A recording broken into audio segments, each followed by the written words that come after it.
So a very warm welcome everyone, and we are going to be going and getting started with the day one of this training program.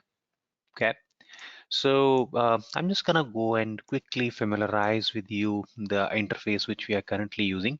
We are actually using one of the best online training platform, which is GoToWebinar, and it's going to be facilitating. It's going to be helping us with the interacting online. Okay, so this particular tool is very powerful and very easy to use. It does allow us to communicate via chat as well as via audio and sharing the desktop as well. Okay, so which means we can actually have a two-way communication with the help of this tool. All right, so on this tool you will find there's a button to raise the hand, and you also have a chat box. You also have a questions panel as well. So in case if you have any question, feel free to raise your hand and type your question in the question panel. So I'm gonna be taking them at the right time. Okay, so if you are able to see my screen, which is displaying AWS certification page, and if you're able to hear me clearly, let me know. Let's try this out. If you're able to locate the question panel and the chat panel, please give me a confirmation. Just type yes there. Okay. Okay. All right. Thank you, Nitesh. Thanks, Rahul. Okay, there we go. So everyone is able to locate that one. That is very nice. Okay, so I'm yet to hear from a couple of you. So I would like everyone to go and try this out. Okay? Everyone to go and put a yes in the chat box here. Okay, so Humira and Huck. So I'm waiting from you. Okay, there we go. So Enamel, are you able to locate this option? If yes, go ahead and type yes here. Okay, there we go. Very nice. So we do have a okay, we do have everyone here responding to it. Okay, so I think we have Varda also. So Varda is actually a coordinator, so she need not to confirm it. Okay, so I think you are able to see that who all we do have here in this training program. So are you expecting more people to join in, or are we good to begin? Is that are you familiar that there are going to be more team members from you is going to joining in, or we are good?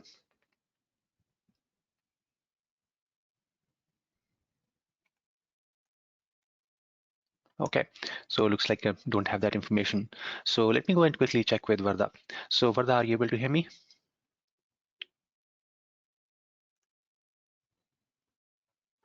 Okay, looks like Varda is away. Okay, so we'll get started. So we'll get started with the okay. Yep, absolutely. So Shree, we can go and take up the questions here in the same box. Okay.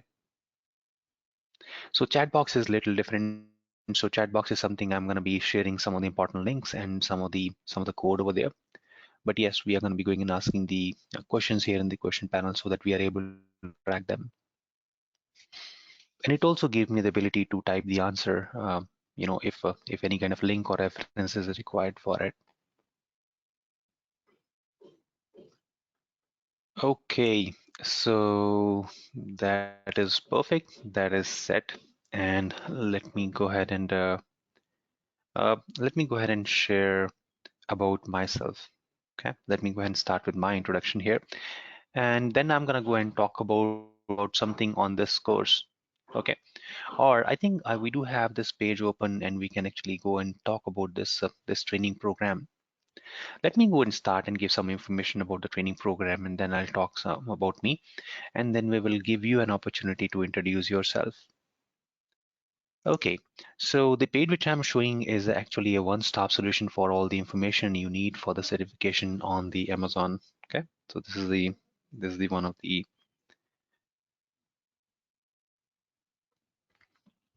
Okay, this is one of the main certification page from Amazon.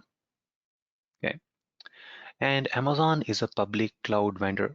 Okay, so it gives you the cloud services which is available to the public. So anyone can go and create their account and start consuming the cloud services. So the training program which we are here, I'm gonna just scroll it down, and we do have a certification path which is available here. Okay, so this page is showing that what all the different certifications we do have being offered from Amazon. So Amazon has actually categorized all these different certification in 4 different areas. So if you check this page, we do have a foundational course, or also known as a cloud practitioner. Okay, that is the foundation one. So this particular course assumes that you do not have any understanding or knowledge on the cloud. Okay, and it's going to be going and covering all the fundamentals on the cloud. It's going to talk about that what cloud computing is, what cloud is made up of, and what are the different terminologies which we use while discussing the cloud. We also talk about that public cloud, private cloud, hybrid cloud models. We are also gonna be getting to know that what all the other players, other vendors available in the market who are providing the similar kind of cloud services. So this particular course assumes that you do have some very basic information on the IT industry. Okay, you know how what do you mean by a virtual machine? What do you mean by server, operating system, storage, and other basic components. Okay, it just assumes that you have a basic information around that. And this training program is a very good starting point if you want to learn cloud. Okay, is actually a foundation for you to build your career in the cloud. This particular training program is having a certification associated with it, and the name of the certification is AWS Certified Cloud Practitioner, which means once you are gonna complete this training, you are having everything to write this exam, to appear for the certification, and earn and prove your knowledge on it. Okay, you have all what you need. So we are actually going to be going and starting our training program today with the foundation one, with the cloud practitioner one, which means we are actually going to be going and starting from the very beginning. Okay, so and that is really really great. Once we are done with the cloud practitioner course today and tomorrow, then next 3 days we are gonna go and spend for associate level program. And within the associate level program, we are gonna go and talk about the sysop administration, which means we are gonna be going and talking about that how to manage your workload, how to manage your environment in the cloud. So when we are going to be going and deploying the virtual machines, we are going to be deploying the databases, we are going to be deploying some network equipment, security stuff, how we are going to be deploying and maintaining it in the cloud, how you're going to be performing day-to-day operations involving all those different services. Okay, so this training program is for 3 days, which means Monday and Tuesday. So today and tomorrow, we are going to be going and talking about the cloud practitioner, and then from Wednesday onwards, Wednesday, Thursday, and Friday, we are gonna go and talk about the sysop admin. Okay, so this is a kind of a route which we are gonna be following. We'll start with the basics, and then we will go into a deep dive and gonna discover more information around it, that how we're gonna manage the cloud. Okay, for our organization, how we're gonna manage the operations in the cloud. At the associate level, we do have 2 more training programs which are being offered by Amazon. Okay, so you see we do have a developer track as well, and we do have an architect track as well. So developer track is for the people who are coming from the development background. They know how to code, So this particular training program is going to be empowering them that how they can leverage the Amazon cloud, okay? How they can actually go and make use of this Amazon cloud services, and how they're able to use it for the development, for the testing purpose. Okay, so this training program is not to make you a developer, it's not to teach you how to code, but it's more on to exposing you on various Amazon services and how you will be able to use them. Okay, then the architect one. Architect is for the people who are doing an architect work. Means you are going to be trying to understand the requirement from your organization, from the different department, and trying to understand that what they are trying to achieve. Are they trying to build a web application? Are they trying to set up some kind of a multi-tier application? Do they need a web server? Do they need a database server? Is there any kind of a storage requirement? So all that you're going to be documenting and then recommending Amazon services to build that environment. Okay, you may have a requirement that you want to create a cost-effective solution, or maybe you want to create a high-performing environment. Okay, so you will be able to use the right tools, you will be able to use the right applications, and then build or create that or architect that solution. Amazon also offers a professional level of certification, and Amazon recommends that if you have a two or more years of experience working on the cloud, you can actually go and prove your professional level of experience here. You can go for solution architect professional or a DevOps engineer professional. Oh, most of the time, we do get people who are already working in the IT industry, and they do have decades of experience working in specific specialized field. Amazon also offers them to prove their knowledge in the specialty field. So there is a specialty certifications also available from Amazon. You can take up a networking, security, or maybe a big data or data analytics or database, machine learning, right? All those different tracks.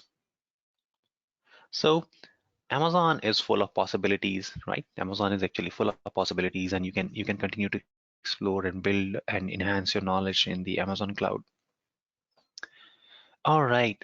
So I hope this gives you a good idea that what all the different tracks we do have in the Amazon learning and where we are now. So we are going to be going and starting our journey with the cloud practitioner today. Okay, and later this week we are gonna be moving on to the SysOps.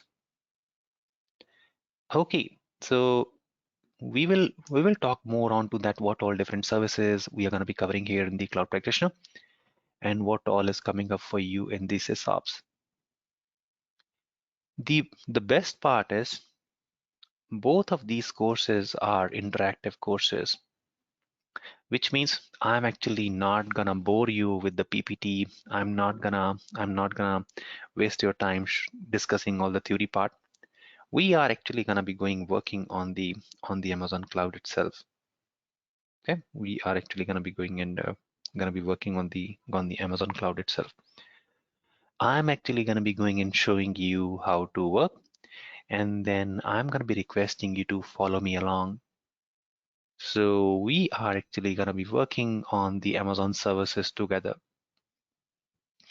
We will learn all these different services step by step, and then we will try to integrate those services and create a bigger solution. And we will look at from a perspective that how I will be able to operate and manage those services in the cloud for my organization. Okay. We will also talk about a lot of different concepts such as uh, high availability, scalability, costing, right, and monitoring part of it, so that you're having all the information you need to work on all these different services and add value to your organization. Okay, so anyone having any questions here so far? Okay. Anything on what all we have discussed here so far? Is that is that good? Is that okay?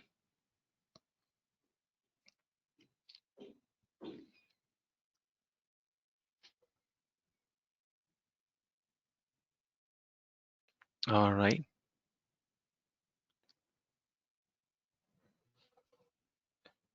Okay. All right. Okay. Thank you, Nilesh. So looks like we are all set here. We are all good. Very, very nice. So what I'm gonna do next is I'm gonna just pull up a slide about myself and let me go and talk and give more information about myself. All right. So let me pull this up here.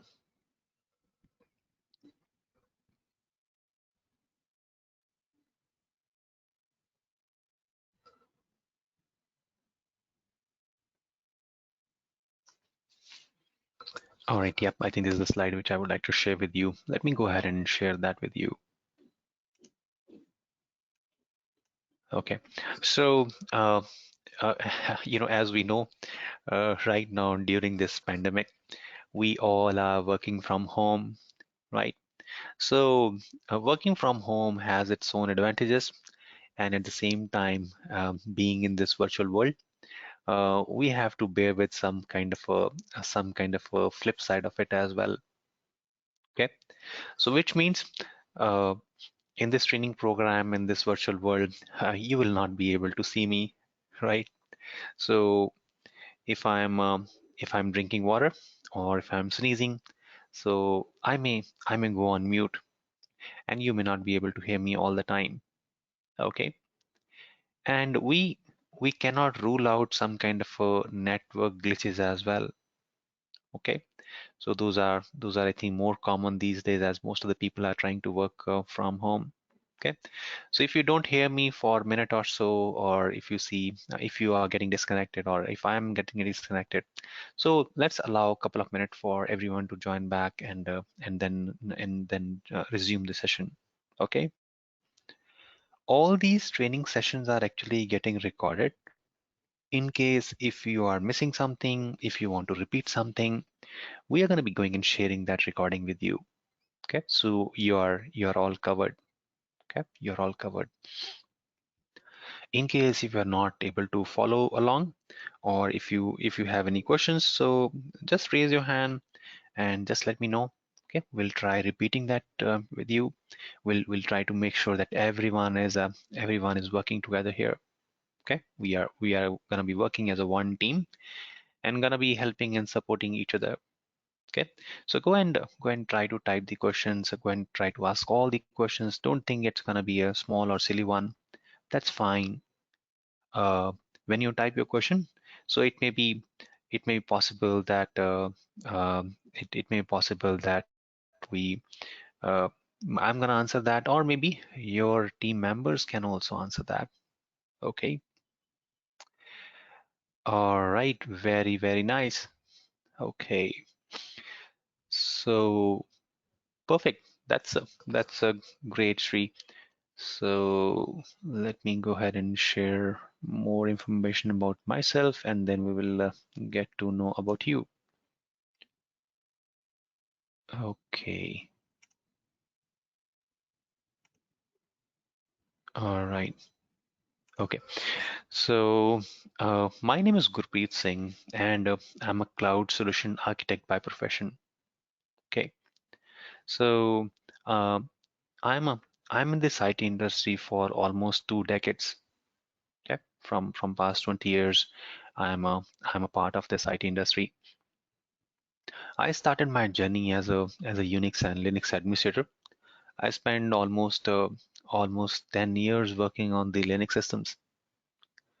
And during that tenure, I went through all different stages of a career. I worked as a individual contributor, a team lead, and a team manager as well, and supported thousands of servers across the globe for all different organizations. So I have experience working with large organization, be it a financial organization, be it service delivery companies. So I served them for many years.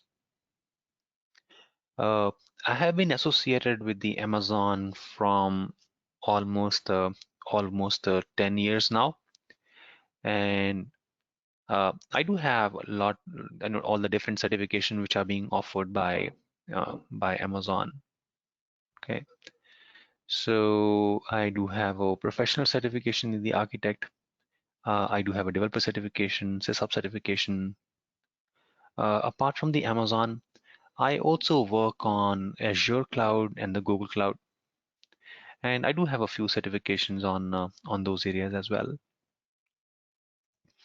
So training is my passion, and I have done more than 100 training programs for all the large organizations. So done many programs for IBM, for Boeing, for Mercedes, for Adobe, for other clients as well. Okay. So just want to assure you that that this training is very informative, very interesting. Okay. So I promise you I will not bore you, and I'll try to make it as interactive as possible, as enjoyable as possible. Okay. So I love teaching, and I want all the participants also enjoy these sessions. So if you're not enjoying it, then you really don't not getting all the information we have here in the sessions, right? So the whole idea is to enjoy the topics, to enjoy the learning whichever we are doing. Okay, and that's my responsibility to ensure that we are actually on the right track and doing so. Okay, very nice. Any specific question you have? Anything else you would like to know more about me? Okay, so Shree, the chat box is also there where you have the questions. Below that you have a chat. Uh, Otherwise, this question panel is okay. You can actually type all the questions here in this panel. All right. Any question, anyone? Okay. So by default, all your microphones are muted. Okay. So all the microphones are muted. If you think your question is lengthy and you don't want to type it and you want to actually talk with me, so you can request for a microphone and I'll enable the microphone for you. Okay. So by default, we are keeping all the microphones on mute, so that there is no disturbance, there's no background noise. Okay. Okay. All right, that's fine. So are you able to see that what others are typing? Are you able to see this in the questions panel, that what others are asking the question? Okay, no, you're not. Okay. All right. Uh, okay. So when you are typing a questions, do you have an option to say send to all? So do you have an option to send privately or send to all? Do you have that option? Oh, no, it's not there. Okay. It does directly go to the question. Okay, that's fine. Okay, so are you able to locate the chat box here? Let me send a message here. This is chat box. I just sent a chat message here to all of you. So do you see that? Okay, so just try typing something in there and see if everyone is able to see that. Okay, let's go and try checking that. Type some message and send to the entire audience. Okay, you can just say hi and send to all.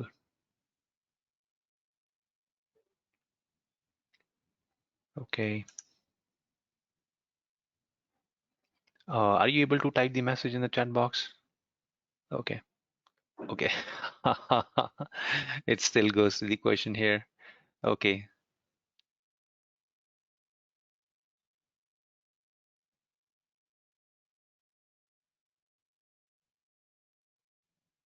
Okay. All right. So you're not able to type there in the chat box. Okay. All right.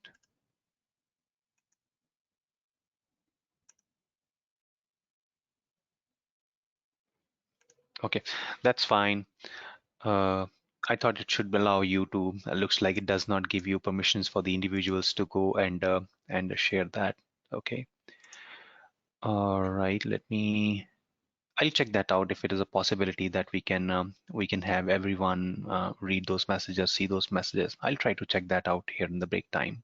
Okay. And yep, that brings up a very good point here. So we are here for 5 days, and we are going to be going and talking about. We are going to be going and talking all day long, right? We are going to be meeting here, discussing the topics here all day long, and we definitely need breaks here, right? We definitely need a break here. So we are gonna be having some short breaks, and then gonna be having some long breaks as well. Okay. So what time you would like to have a small snacks break, small refreshment break, and then what time you would like to have a lunch break? So just let me know, and we are gonna go and decide on that, and then we'll try to follow that for the next 5 days. And we'll see today how those break schedule goes. If that is fine, we'll continue to follow. If any kind of a change is required, we'll go and make those. So what time you want the first break for you? Okay, what time you, okay. So I'm planning to have this session till 5 or till 5:30. Okay, we are going to be having this training till 5:30. We are going to be starting at 9:30 a.m. and we are going to be having this training program till uh, 5 or 5:30. So that is the plan. Okay. And from tomorrow onwards, try to join by 9:30. Okay. And we are going to be actually starting sharp at 9:35. So 9:35 is going to be 9:35 is going to be sharp start time. Okay. We will not going to be waiting for everyone. Okay. All right. Usually, I think we try to take a 5 minute break um, every 60 minutes, 60 or 90 minutes. We'll try to take a short 10 minutes break. Okay, we try to take a 10 minutes break every 60 minutes and 90 minutes, right? So that you can get some water for yourself. You can use washrooms. You can grab some coffee for you. Okay, we are going to be having such short breaks here, and we are also going to be having a long break. So long break is gonna be for 20 minutes, okay? And it's gonna be a snacks break, okay? It's gonna be a refreshment break here, okay? All right, okay. So it's gonna be a 20-minute snack break, and then how long the lunch break you want, and what time you would like to break for lunch. So is 1:30 fine with you, or 2, or I think at home usually we are taking lunch a little late, right? So what time you think is good for lunch? So usually at what time you're having your lunch? Okay. Okay. All right. Okay. Thank you. Thank you, Surbi. Thank you, Shree, Nilesh, Shubham. Okay. Perfect. Looks like 1:30 is kind of a common time for us. So I'll try to remember that, and we'll try taking a break around 1:30. And how long this break you like? Okay. How much time you think you need to stretch yourself and to complete your lunch? Okay, Rahul says 45 minutes, and Sh- okay, Sri says 30, Nilesh is 45. Okay, okay. All right, I think let's start with 45 minutes and let's see how that goes. Okay, So you will realize that flies.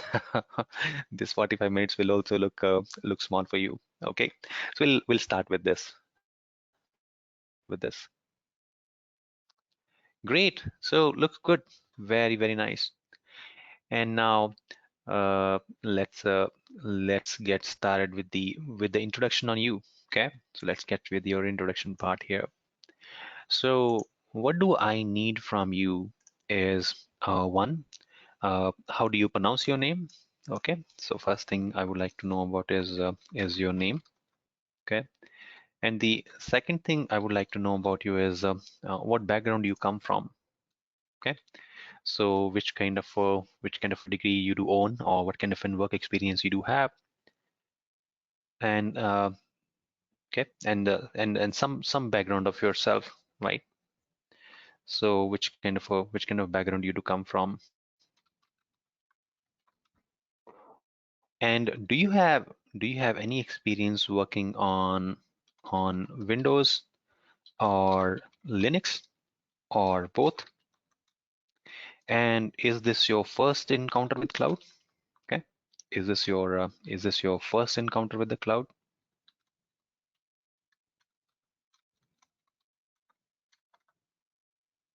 Or you might have got some kind of an exposure on any of the cloud earlier. Okay, you might have seen how Azure or Google or some other cloud works, or might have got some kind of a glimpses on the Amazon cloud as well. Okay, so I think that's gonna be good. Anything else you think we need to add here? Or I think that these four areas are actually good for me. Or maybe we can add the expectations from you, right? So what expectations you do have from this training program? So after completing this training program, what do you want to do? So I know one of the common goal, one of the common expectation we do have is we should be able to write the exam. Okay, so that is something I'll take care. I'll ensure that you have all the information to write your exam and should be able to clear that in the first go. Okay, so that responsibility lies with me, and I'll take care of that. Okay, so anything else you want to add here? Anything else you think we should go and add here in the introduction? Is that good? Is that fine with everyone? Okay. So okay, go ahead and say that it's okay, it's not, it's maybe okay, whatever you think. Just try expressing yourself. Okay.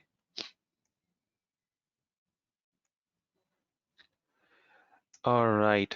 And now I'm gonna I'm gonna pull your names here and gonna show that to you in an alphabetical order. So we can go and start with the introduction part. So this is a participant list. I do see that we do have these many people here in this training program. Okay, and we are going to be going in this alphabetically order in this alphabetical order for the introduction part. All right, so get ready with your microphone. So I'm gonna go and start with Humera. Okay, I don't know if I'm pronouncing your name correctly, so please excuse me on that. So I'm gonna share the microphone with you, Humera. So you can unmute yourself and you can try talking. Hello, sir. Can you hear me? Yep, I do hear you. Good morning, sir. I'm Hamera Khan. I'm from Electronics and Telecommunication branch, and I've worked on both Windows and Linux. Not a lot on Linux, but yeah, I have an idea about both. And this is my first time on cloud. We had this subject, cybersecurity, in semester 7, wherein we were introduced with the subject, and I had been wanting to learn about it ever since. So yeah, this was a good opportunity for me. That is great. Thank you so much, Humera. And I believe this is your very first job, right? Yes. Perfect. Very, very nice. So I think congratulations and welcome to the corporate world. Uh, Thank you, sir. Wish you a very successful journey to the cloud and a successful career.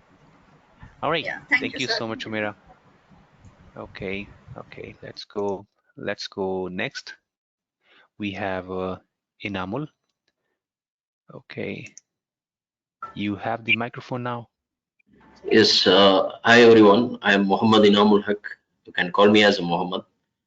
Uh, my most background in worked in on-site support as an application and both infra support in customer end.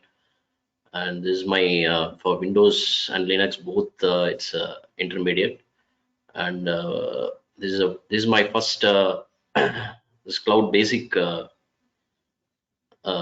first.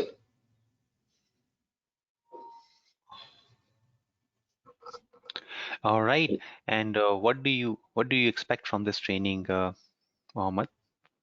Yeah, this expectations is we have to strongly go through all those concepts and get certified. Great. Very, very nice. So thank you so much, Mohammed. Thanks. Thanks. Okay. I think the next we have is Nilesh. Okay. So you have the microphone now, Nilesh. Hello. Yep, we hear you. Yeah, my name is Nilesh and I'm from Mumbai. My background is I'm an MCA graduate. And I've worked both on Windows and Linux. So this is not my first time on cloud. So I've done few courses on cloud like GCP and even AWS also. So my expectation is like I have learned the stuffs. I just wanted to refresh it and validate it as a certification. So looking forward to it. Yeah. Thanks. That is great, Nilesh. That is very, very nice. I think we are going to be able to use your knowledge which you have acquired on cloud. So good to that. You have already have some exposure onto the cloud. So I'm sure that's going to be very helpful for the class. Yeah, And definitely. have you got a chance to attempt any certification so far? I have done an aviatric certificate. So Okay. there I learned about multi-cloud speciality. So I know a Mm-hmm. little bit of every cloud vendor, what they provide. But I haven't got any like famous cloud vendor certificate. But All I right. know the basic. Yeah. Okay. Okay, that is great. I think this structured training is definitely going to help you to know all the services in a right structured order or fashion, and then able to understand, make use of it. Okay, I'm sure you're going to enjoy this training a lot. Yeah. All right, very, very nice. So thank you so much, Nilesh. We'll move on to Rahul. So you have the microphone now, Rahul. Am I audible? Yes, you are. I'm Rahul Gupta. I'm from CS background. I have worked only on Windows. I haven't worked on Linux. This is my first time I'm learning cloud technology, and my expectation is to become to have good experience with the cloud technologies. That is great. Thank you. Thank you so much, Rahul. Okay, so this course is going to be equally beneficial for you as well. So as we are going to be going and starting with the basics, so I'm sure you're going to be enjoying this course. Okay. All right, let's move on. And I would say Sanil. Okay, that's how you pronounce. So you have the microphone now. Hi, hi sir. Yeah, it's Sanal actually. Hi everyone. I'm Sanal. Basically, I've joined this company some 2 years before. I've worked on Windows only mostly. Linux also I've worked, but not quite much. Just sometimes. Yeah, this is my first in cloud. From past couple 1 or 2 months, I've just learning some cloud concepts, and I want to make those concepts crystal clear with this training. That is great. Thank you so much, Sanil, and I'm sure you're going to be enjoying this training. Yes. Okay, all right. So what are the different technologies you're working from past 2 years? So is that something you're working on cloud already? No, I wasn't working cloud. Just past couple of 1 2 months, I've just been learning about cloud. The technology that I previously worked is service now mostly. I worked on service now. Okay, okay. All right, very nice. So thank you so much, Sanal. let's move on further here. So we have Shraddha. Okay, we have Shraddha. So let me provide the microphone to Shraddha. Okay, you have the microphone now, Shraddha. Okay, good morning, sir. My name is Shraddha Vagukar, and I have done my engineering in computer science. And I have worked on Windows, but not much on the Linux. Well, we had cloud computing as a subject in the eighth semester, but I haven't had much exposure to it. So I expect learning the basics of clouds and all the services provided by the major cloud providers. All right, that's very, very nice. So thank you so much, Shraddha, and welcome on board. Okay, so let me move to Shree now. Okay, you have the microphone, Shree. My name is Shrishal Gupte. Well, the pronunciation is a little tough, so I would recommend to everyone call me as Shree. Hello. Yep, we hear you, Shree. Yeah. So yeah, everyone can call me Shri. I've done my graduation in BE, a Bachelor in Engineering in Computers, and in the last year I got graduated in the month of October because of the pandemic. So as Shraddha had mentioned, we had cloud computing as a subject in our eight, final semester. But since it got conducted online and there was no written test of that subject from the university, so whatever I know about cloud is all related to theoretical knowledge, nothing in practical. Also, I have worked on Windows and Linux in colleges lab, so I have no knowledge in the professional world of it. This is my first time on cloud, and so my expectation is that I just understand every little detail of cloud and would be able to clear the exam and would be able to achieve the certificate. Also, so after seeing the certificates of yours, I wanted to know, is cloud really really tough, or is it that easy as compared to the Python machine learning world, basically the coding world? Oh, yeah, it's actually much easier than that. Okay, working and learning the cloud is, I think, the one of the most easy thing to do. And I think after completing the today's session, so I would like to know your feedback that how your first day goes. Okay, so Sure, I'm sir. sure Sure, you're going sir. to be enjoying this course, and it's going to be very, very interesting. So I think you will get addicted working on the cloud. Okay, I hope so so, sir. that's Thank what you the so much. experience I do have. Yes. Yes, sir. Great, thank you, Shri. Okay, let's move on here and let's talk to Shubham. So you have the microphone, Shubham. Am I audible, sir? Yep, can hear you. Yeah. So, good morning, everyone. This is Shubham. I've done my bachelor's in computer engineering. So, basically, this is my first job. But in past, I've like in my internships, I've worked on Windows, Linux, basically from the coding background. So, I don't have much exposure to the cloud. So, this is my first time.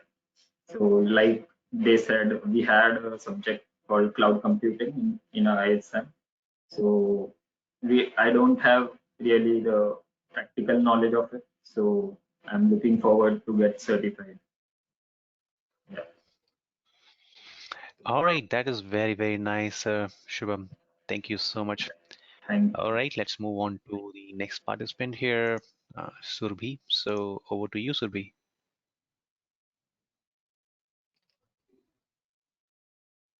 Okay, you need to unmute yourself before you start talking. Hello everyone, good morning. This is Surbhi Chopdar and I'm a fresher. I have completed my BE from Thakur College of Engineering and Technology.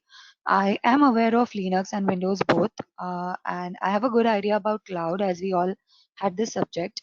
So, but it obviously it is a really vast concept, so we need to learn more and especially practically. And I am interested in cloud, and I'm really happy that I'm starting with my first job in this cloud training, and that's it. My only expectation is to learn and understand more practically and give my best. That is great. So thank you so much, Surbhi. What kind of Thank you. information you do have on Windows or Linux? So, or you're aware of both? I am aware of both because we had a lot of projects and everything to work on, and we had a subject. But like I'm not aware of it too much, but I have a knowledge about how to use it, and I can work on it and learn it with time. That is great. That is very, very nice. So thank you so much, Surbi, Thank you. and welcome on board, everyone. All right, I think that's a good. I think most of you are new to the IT world and new to the cloud. So which means we have everyone on the same page. Okay, so we can actually get started with all the basics and the fundamentals, and then start building knowledge on top of it. Great, that is very, very nice. The second thing which I would like to check with all of you is, have you got information on your AWS account? So do you have the information to connect to it and log into it? And have you got a chance to check that? Is it working for you?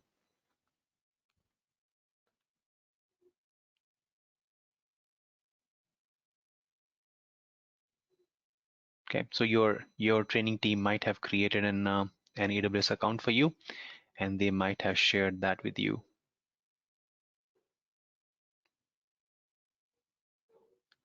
Okay, all right. So I thought it might have been shared with you. Okay.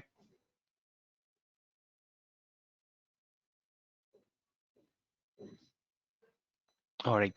I'll try to give them a call and I'll try to check that out. Okay. So it looks like it is not with all of you. Okay. Okay. All right. And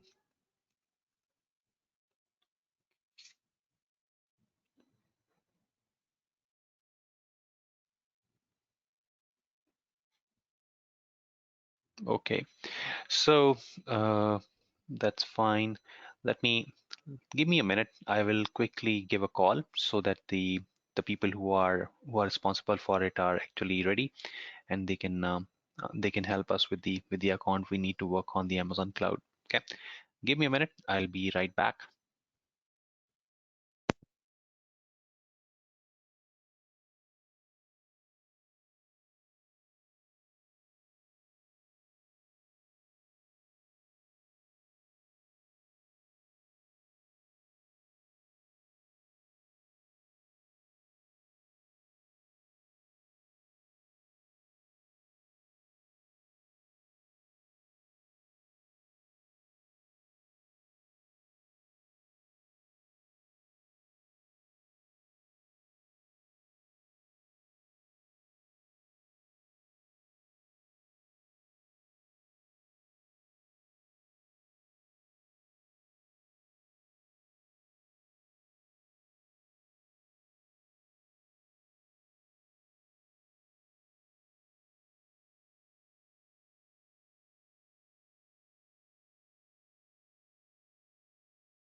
All right, so I'm back here. I just called up the training coordinator, and they are trying to follow it up to make it happen.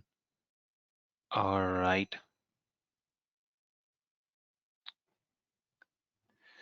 Okay.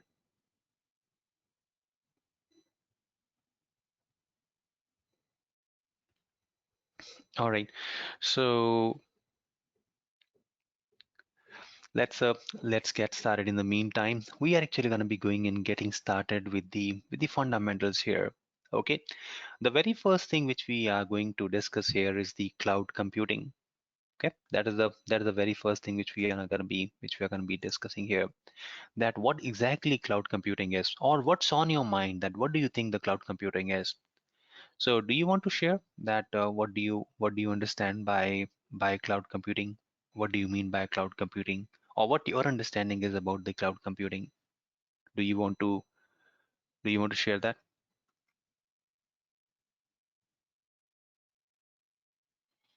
Okay.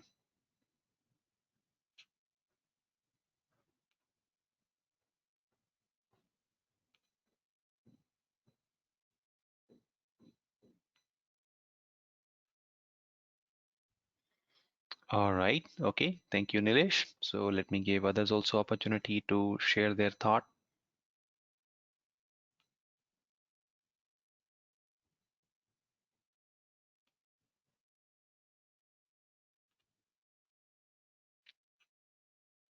Okay. All right. That is correct. Okay. Okay. Very nice.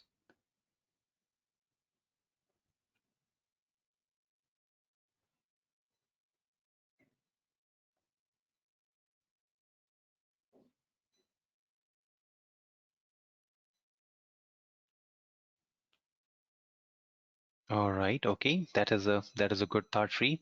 Okay.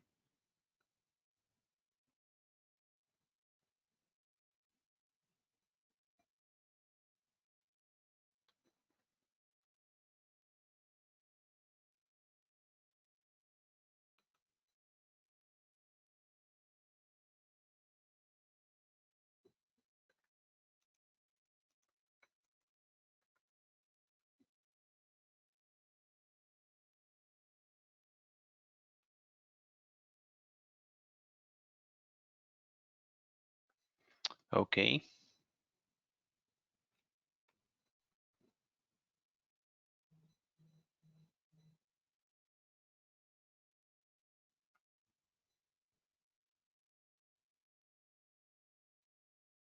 All right. That is great. I think thank you so much for sharing all this information here. Okay. So let's go and discuss it. Okay. Let's go and talk more on that one. So what I'm going to be doing is I'm actually going to be going and taking help of a Wikipedia. Okay, I'm going to be going and trying to check that what Wikipedia has to say that what exactly cloud computing is.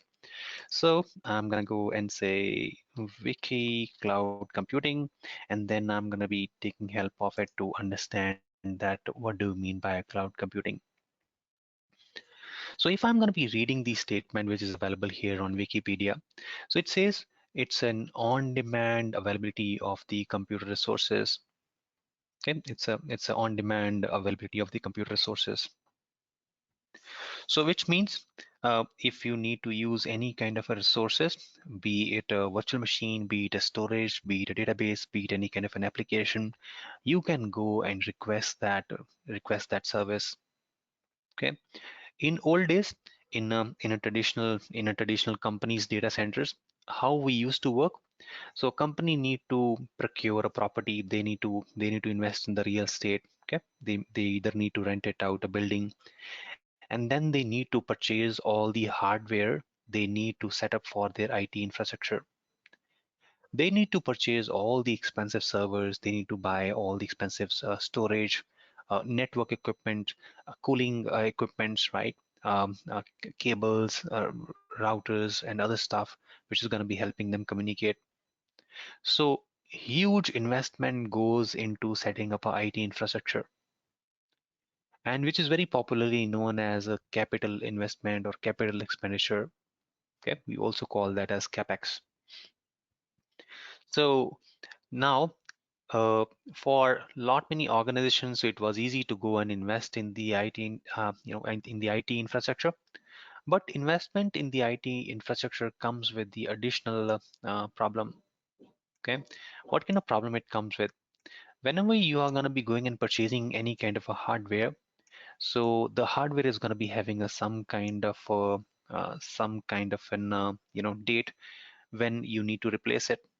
Okay, it's going to come with some certain life that after 2 years, 3 years, 4 years, you actually need to upgrade, you need to change, you need to fix your hardware so that you can continue to leverage and use it. Same goes with the mobile phones, with the laptop, with the iPads we are using these days, right? When you purchase any kind of a hardware equipment, it comes with a certain age or a life. After that, you actually need to go and replace it. You need to upgrade it. You need to thinking of changing it so that it continue to serve you. So first building a data center, and then trying to maintain it, and then updating it every few years. It was very challenging. It was very expensive affair for the organizations. Okay, it was very difficult. And on top of it, using those resources are also going to be difficult. Okay, so let's say I'm working in a company and the company is trying to build some application. Okay, we started building an application, and for building the application we thought we need two servers for building that application. We went to the market, we did some research, and we purchased some servers from maybe HP, from Dell, or from some other companies. We thought we were going to be going and using those servers. Once we have purchased those servers, so we are going to be now going to set that up, which means we are going to be waiting for delivery of those servers. And once those servers, when those physical machines are going to be delivered, we need to rack them, we need to cable them, we need to power them on, and then we have to install operating system on top of it. After that, we will start using those servers. And during this course, while we are procuring and while we are setting up those machines, it actually requires a lot of time. Okay, we actually have to spend a lot of time doing so. It's not going to be instant. Maybe it's going to take a couple of weeks or maybe a couple of months as well. Once you have those machines set up, and then you can actually start utilizing those. You can install Java, you can install Python, you can install some other platform over there, and then you can start building your application on top of it.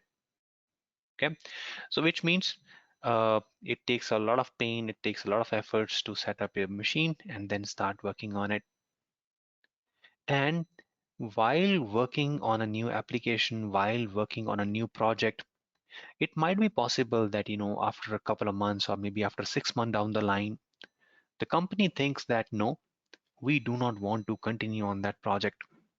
We don't need that application because we thought we are gonna be using it, but now there is a change in the direction, and we don't want to continue that path. We don't want to invest in there anymore.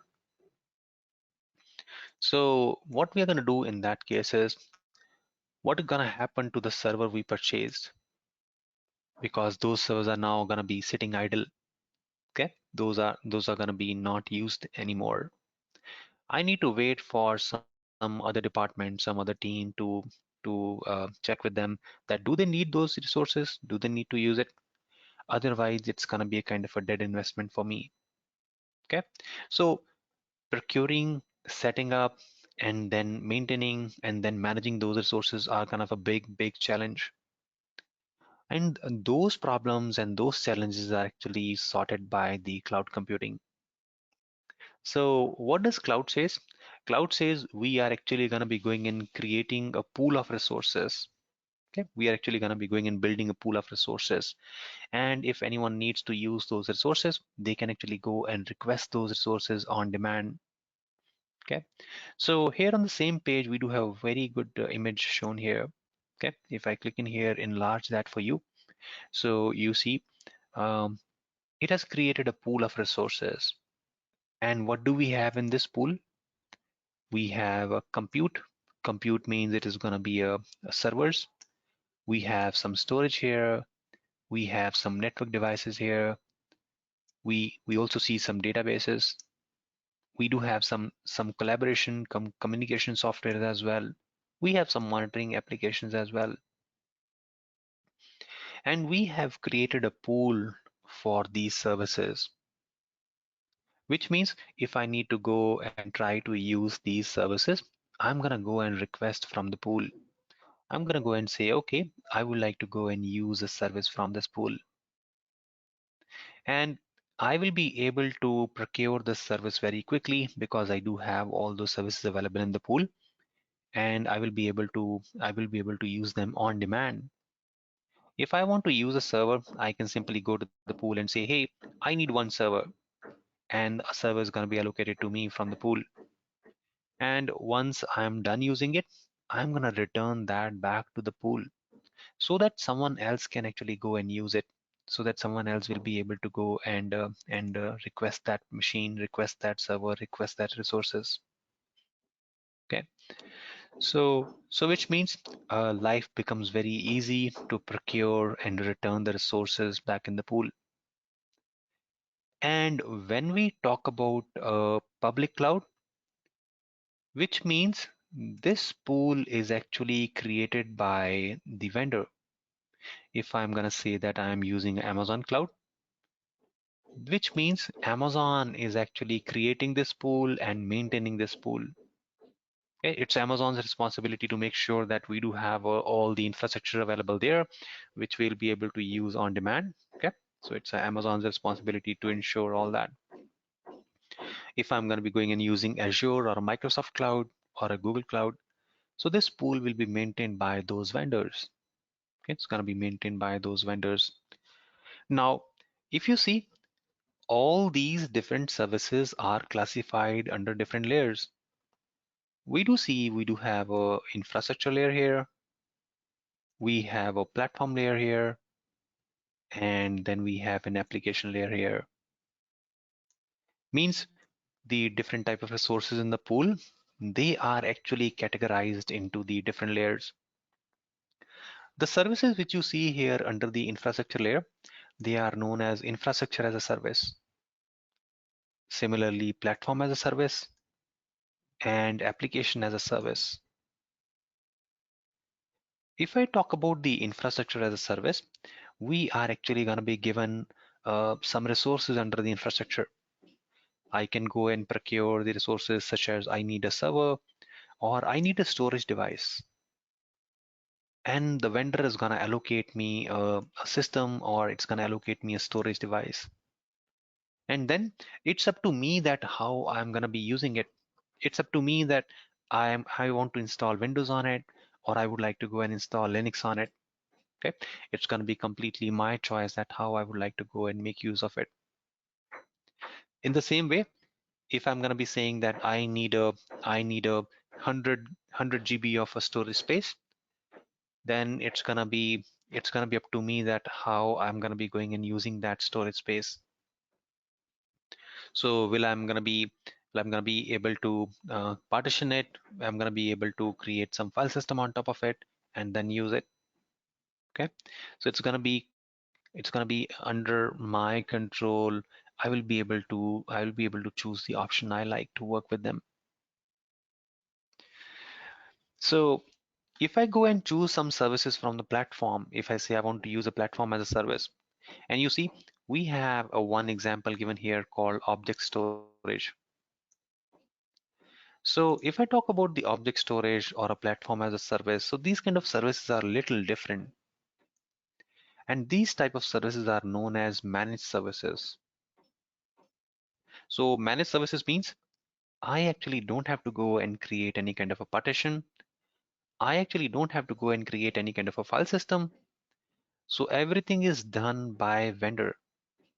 Okay, everything is going to be the responsibility of the vendor from where I'm taking the services, and they are going to manage this service for me, and my job is just to consume and enjoy the service.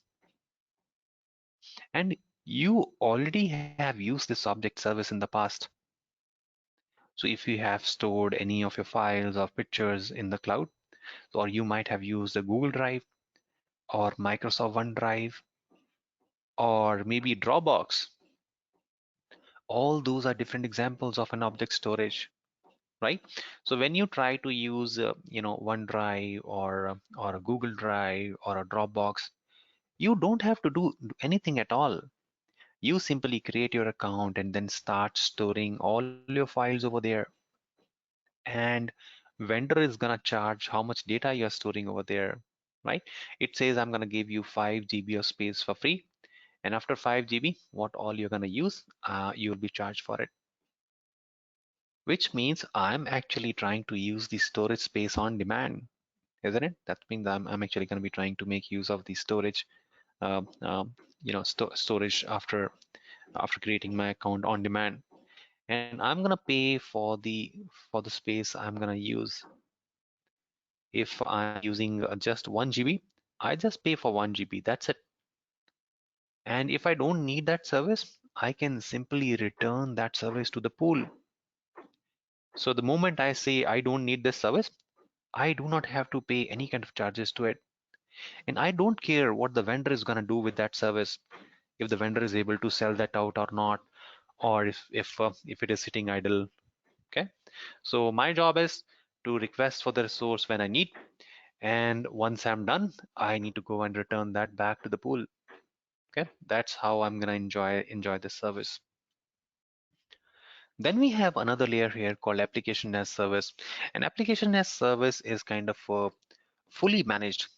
Okay, so we said platform is managed, but the application layer is kind of a fully managed service. What do we mean by fully managed service?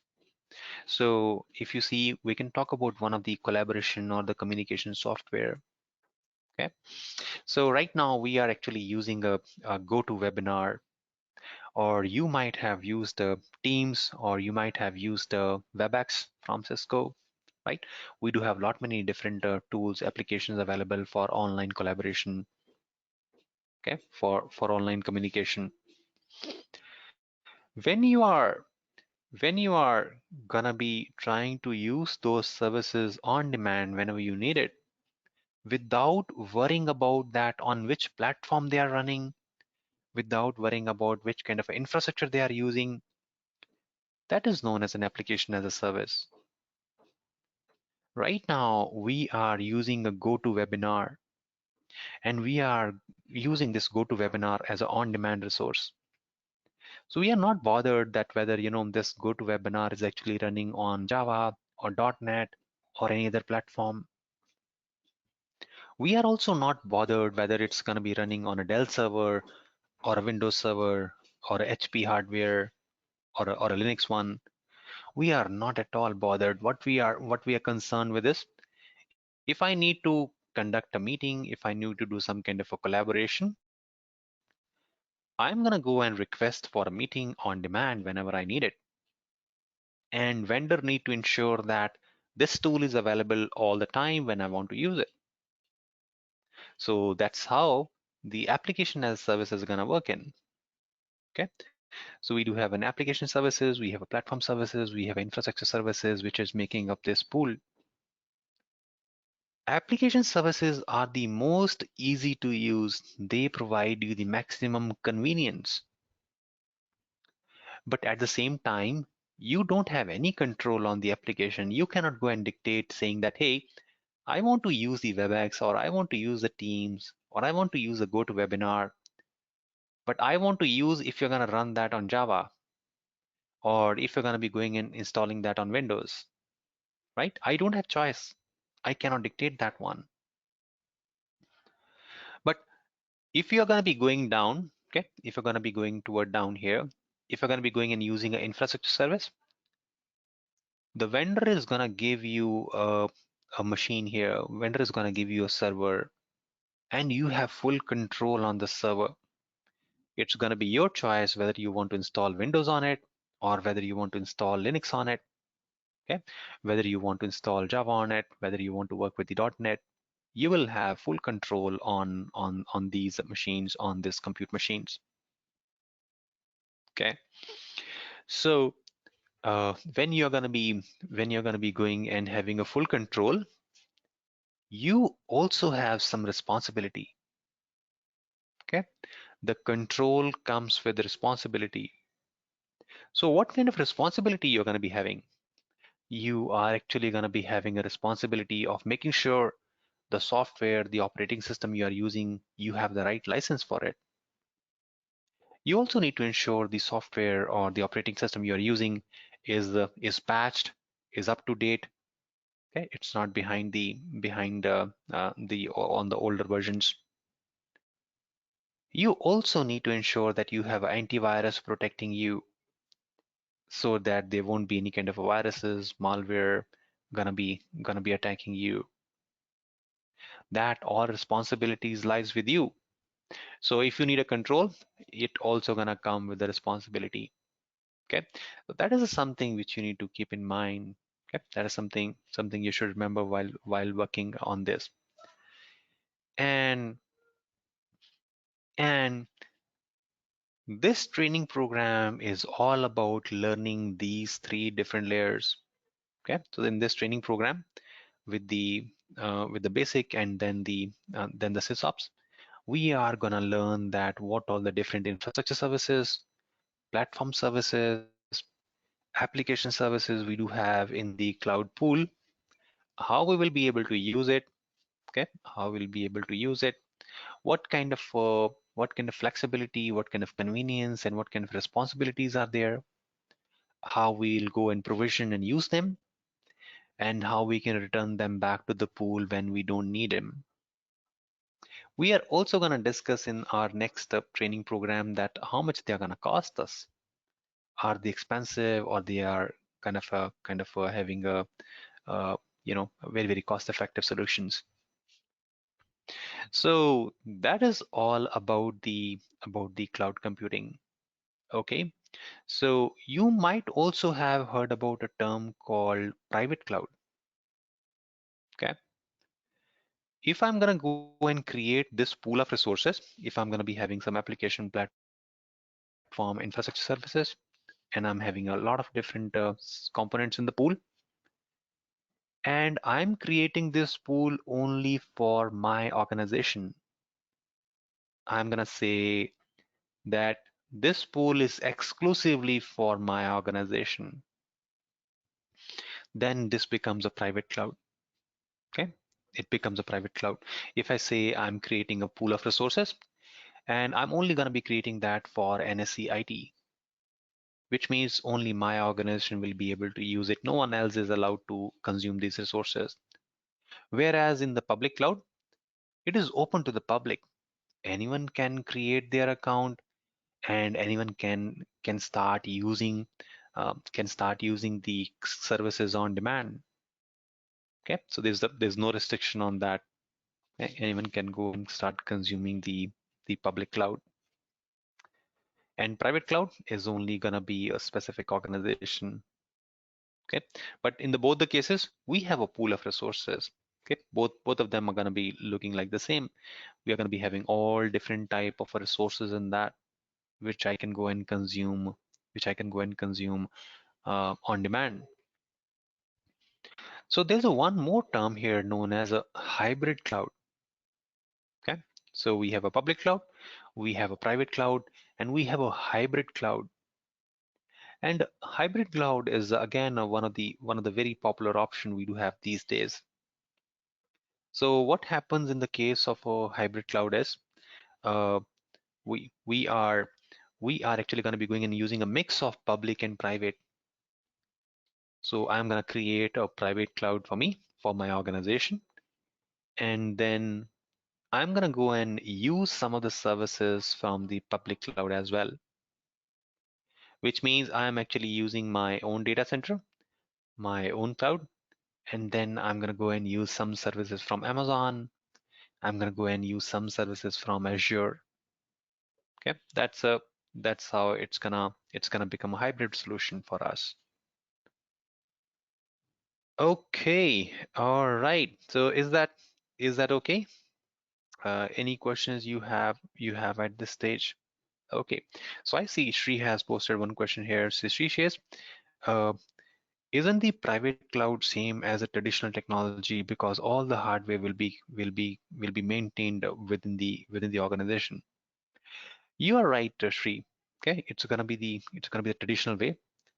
But when we say private cloud, we are not gonna maintain hardware as an individual component. We will club all the resources and create a pool.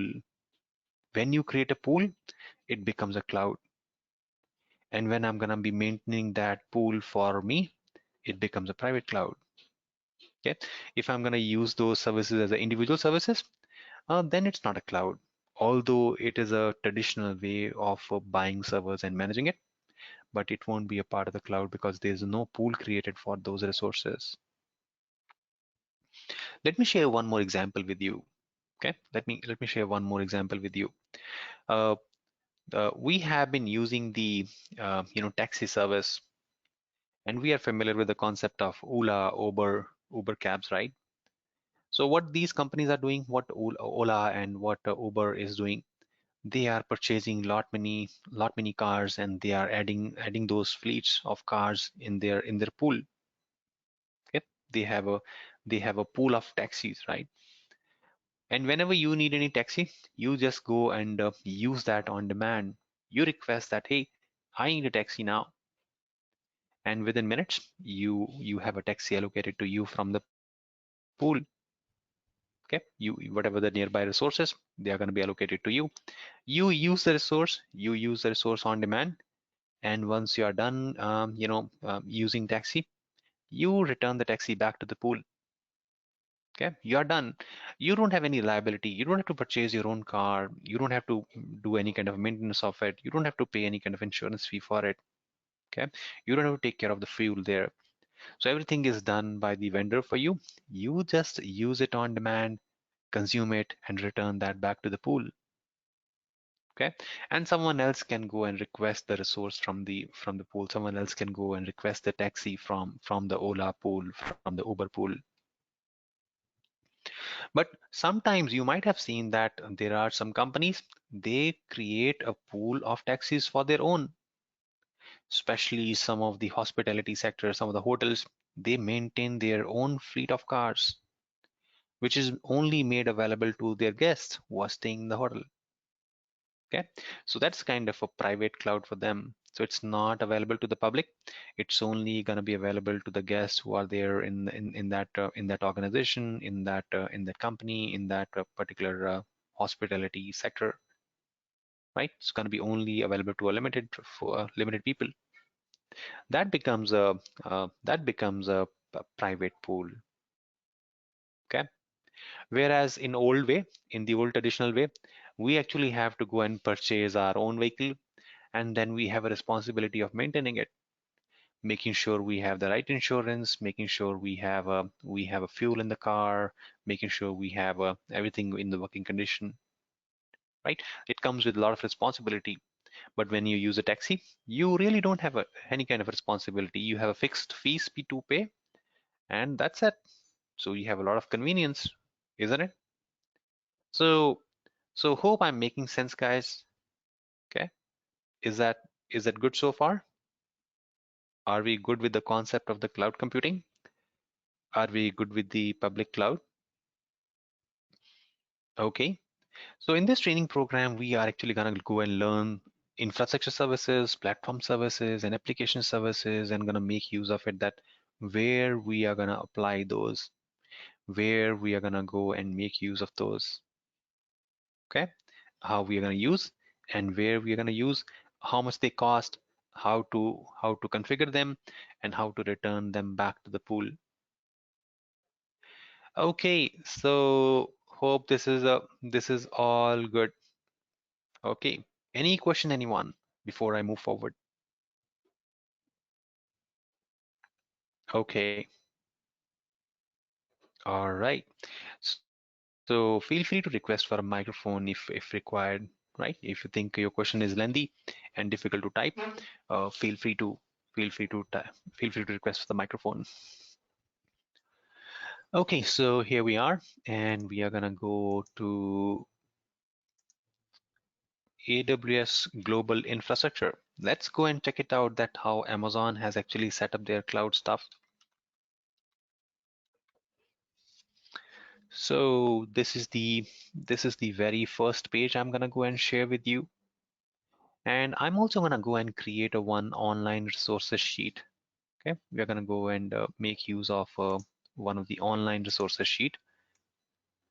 Okay, and we're gonna keep all the important links, all the important information for you in that sheet.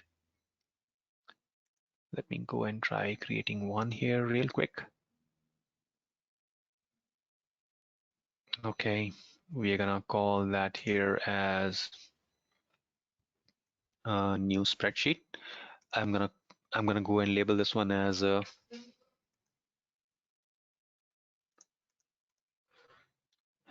NSCIT, and it's AWS. We are here in March 2021. Okay, let's give this name.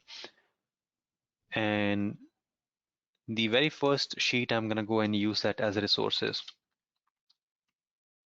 Okay, and I'm going to continue to add all the information in that so that you can actually go and refer that on offline, and you can refer that later as well. Okay, the very first link which I would like to go and share is about the cloud computing. Okay, all right.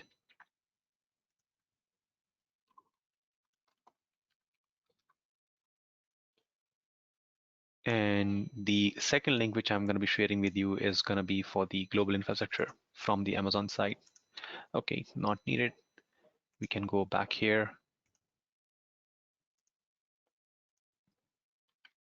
All right.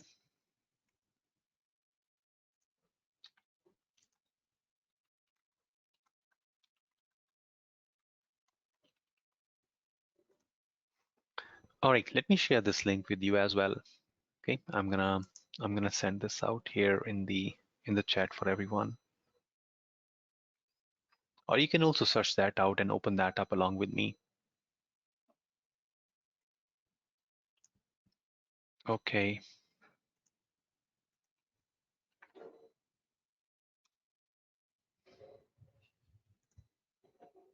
All right. So I'm gonna make this sheet shareable, and I'm gonna share this with you. And we are also gonna be adding a one more sheet here, and we'll call that as a lab. Okay. In this lab sheet, we are gonna go and do all the labs, and we're gonna track those at how you are doing it. Okay, if you are able to complete those labs or not. Okay, if you are doing slow or you're on track there. So we'll go ahead and add the name here. Okay, we'll go and put the name, and then we'll mark each of the lab here which we are going to be doing, and then gonna be marking it as a done or a complete. So let me go and make it shareable. I'm gonna provide you the rights to edit this. Okay, so let me see. Okay, anyone with the link is able to go and edit this file, and that is very nice. And then I'm going to share the link of this file here with you. Okay.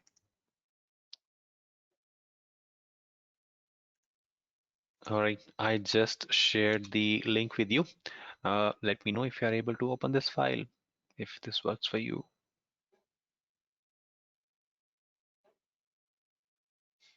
Okay, very, very nice. So I see it's working for you. Okay, so you can go ahead and populate your name in that alphabetical order. Okay, you can go and add your name here in the same alphabetical order. All right.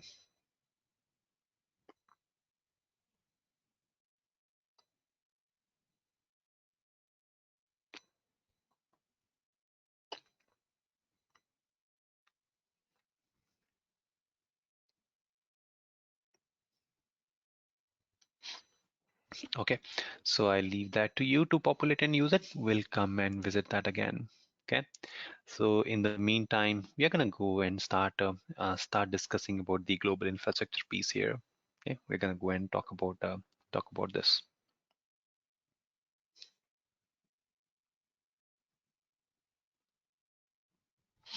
All right.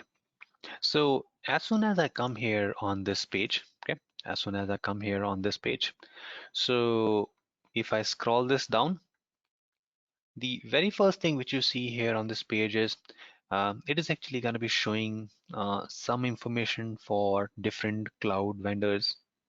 Okay, it's going to be trying to show information about the different cloud vendors.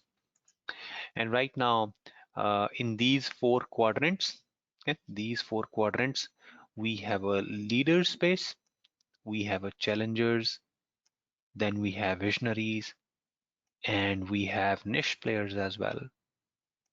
Okay. And this particular quadrant is known as a magic quadrant. And this magic quadrant is actually created by a company called Gartner. Okay, this is a proprietary information from a company called Gartner, and Gartner is actually a statistical company. They collect samples, they collect information from the industry, and then they benchmark that who is a leader in that industry. And they do a lot of surveys in the different areas. They're gonna doing a benchmarking on the best database available, the best storage available, the best services available. Okay, they are gonna be benchmarking for all the best industry leaders. This specific sample, this specific data, this specific quadrant is for the cloud services. Okay, and in this cloud services, it is shown that who are the leaders?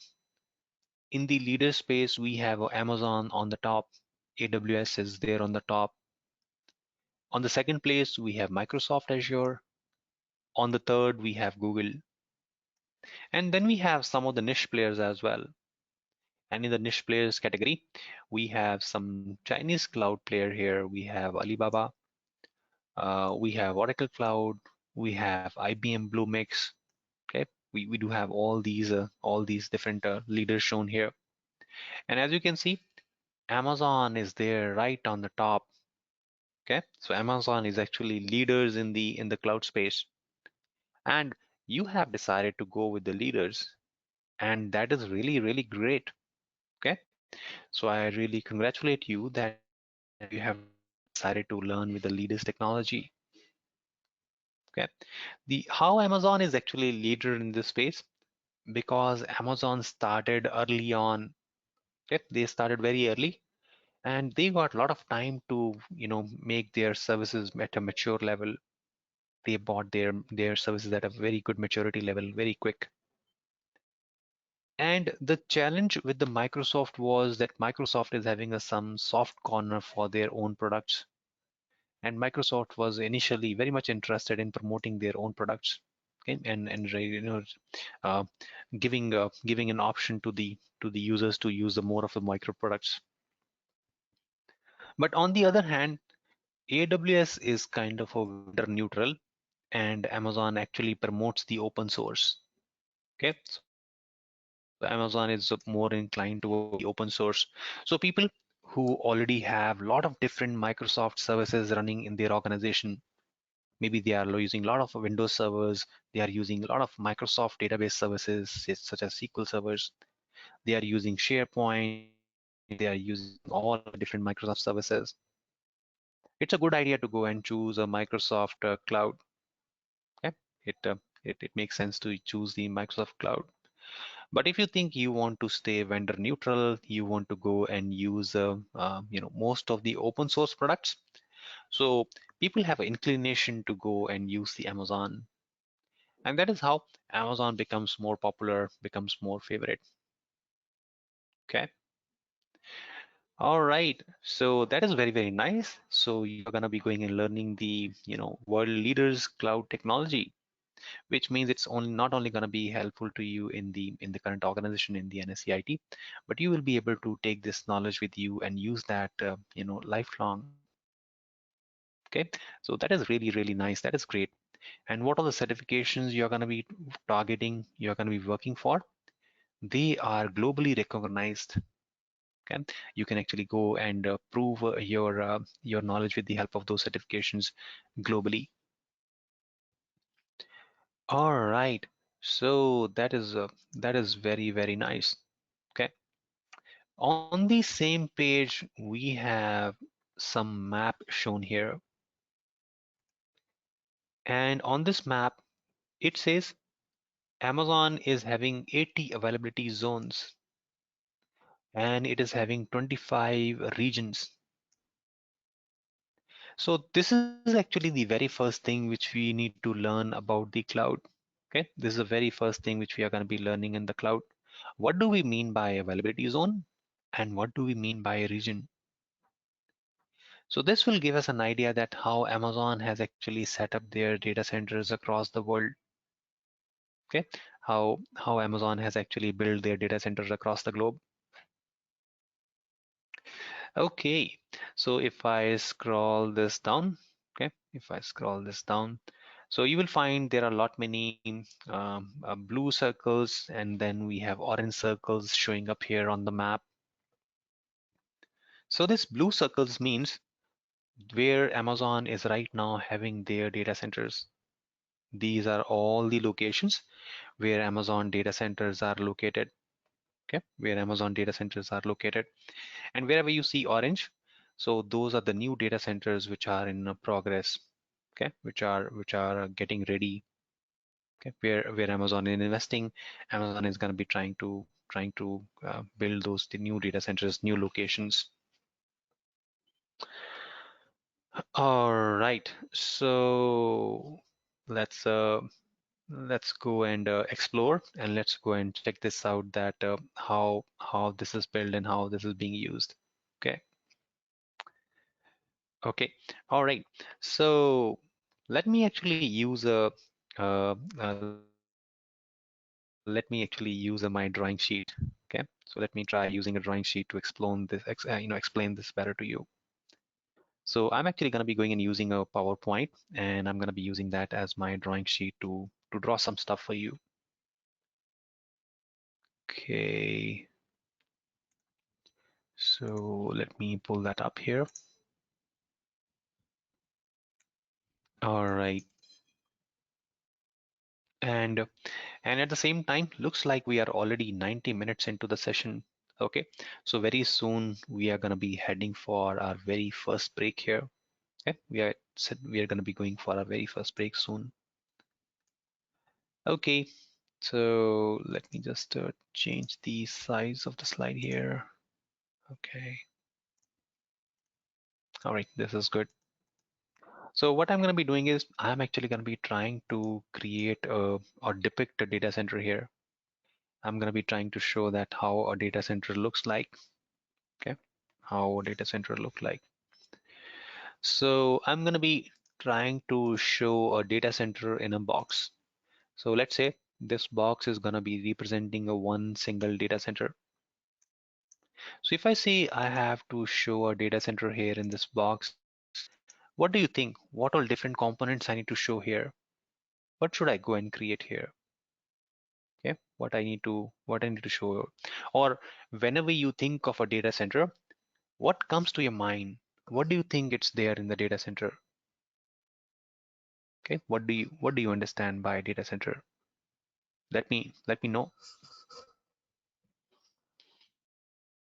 Okay, yep, that is right. Okay, that is right, Nitesh. That is correct, Rahul. Okay, so the first thing which comes to our mind is that we are going to be having lot many servers, right? There are going to be many servers over there. Maybe thousands and thousands of servers are going to be there. That is correct. Okay, so let me go and try showing that we do have some servers here in this data center. Okay, let me try showing that we have server, and actually there are going to be many servers there. Okay, we're going to be having a lot many servers there. So what the other thing you think of here?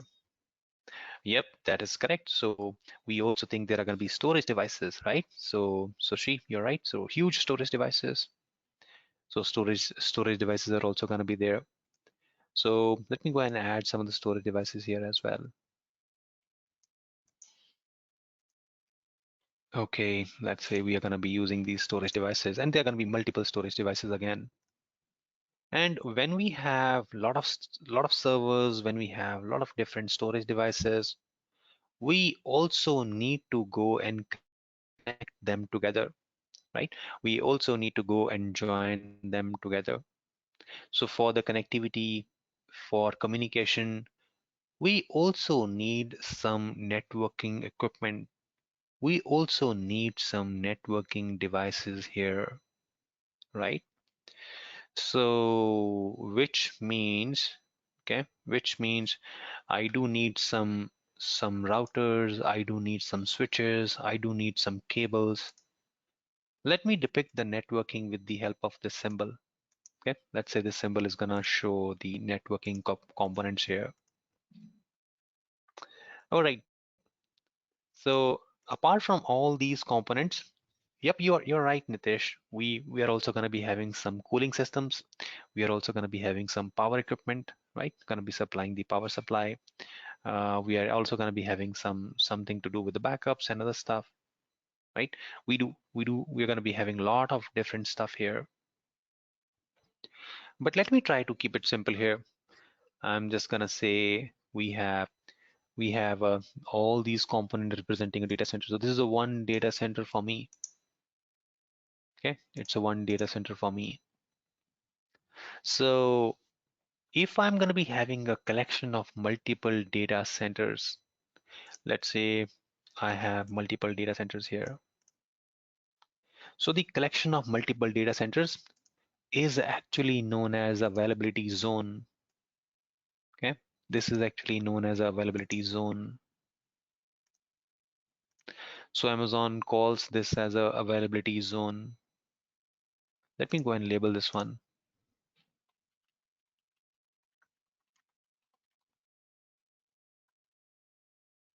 So availability zone is a collection of multiple data centers. Okay, that is what the availability zone means. Now, why Amazon is actually trying to combine multiple data centers and then gonna be calling them as an availability zone? The reason is Amazon actually don't want to go and install all the servers in one single data center, because if there's some problem in this data center, it is gonna go and impact all the servers in here.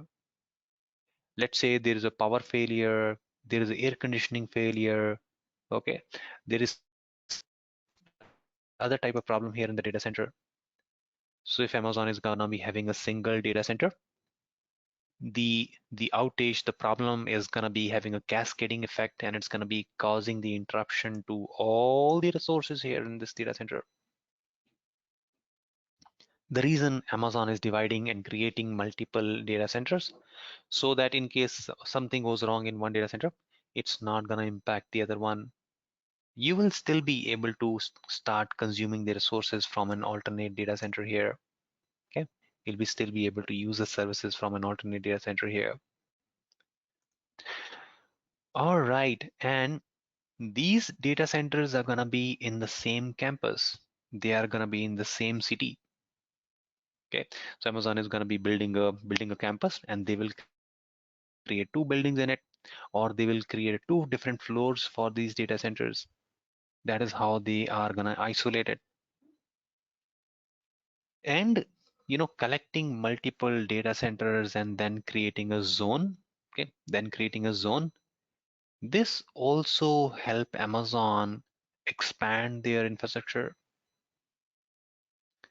It might be possible that Amazon started with 500 servers, and now all those 500 servers are sold out, and Amazon want to expand.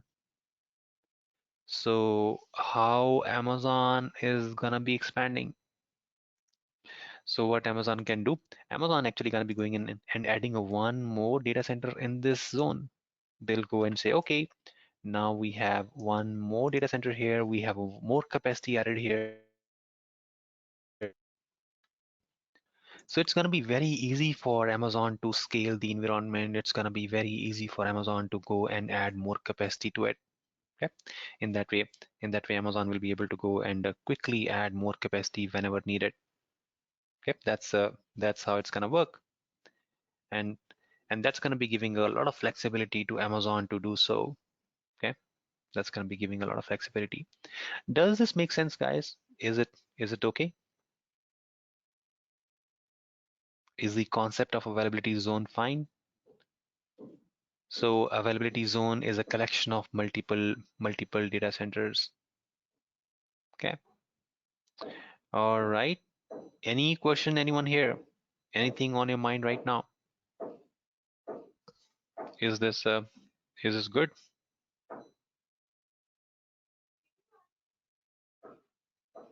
Okay. All right. So very nice. No questions. Good. Okay. So she is having a question here. She says, if one of the data center encounters a failure, so controls will be shifted to its neighborhood data center. Okay, yep, that is the purpose, that is the use of these multiple data centers in a one zone. Okay, and we will actually see that in a practical life. We'll go and try to use these different zones, different data centers, and see how we will gonna be building a solution, how we'll be able to use that. Okay, how I can go and decide that which all data centers I'm gonna be going and using. Okay, now I'm gonna add one more component here. What if I'm gonna be having multiple zones?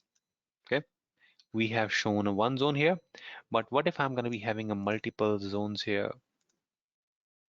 Let me go and try depicting multiple zones here. All right. So when we say we are gonna be having a multiple zones, when we club multiple zones together, this becomes a region. Okay, it becomes a region. So region is actually a collection of multiple zones. Okay, region is actually a collection of multiple availability zones. So when we say we have a when we say we have a region in Mumbai in India. Okay, if I take you back to the global infrastructure, so here you will find that it is actually showing that we do have a region here in India. And if I hover my mouse pointer over there, it's actually gonna go and show me that okay, this is Mumbai, and Mumbai is having a three availability zones. Okay, it shows Mumbai is having a three availability zones. Mhm. And if you go and check it out, the other locations, if you go and check it out, Singapore, it's gonna show okay, Singapore is also having a three zones there. We have Australia, and we have lot many different locations here in Europe. Okay, and we have some locations here in US as well. Okay, we do have multiple locations here, and it is showing that how many zones are there. Okay, it shows that how many zones are there. Now when we have a region, so region is going to be having a multiple availability zones. An availability zone is going to be having a multiple data centers in it. Okay, uh, these zones, these availability zones are going to be few miles away from each other. If I say we have three zones in Mumbai, they are gonna be few kilometers away from each other. They are gonna be few miles away from each other.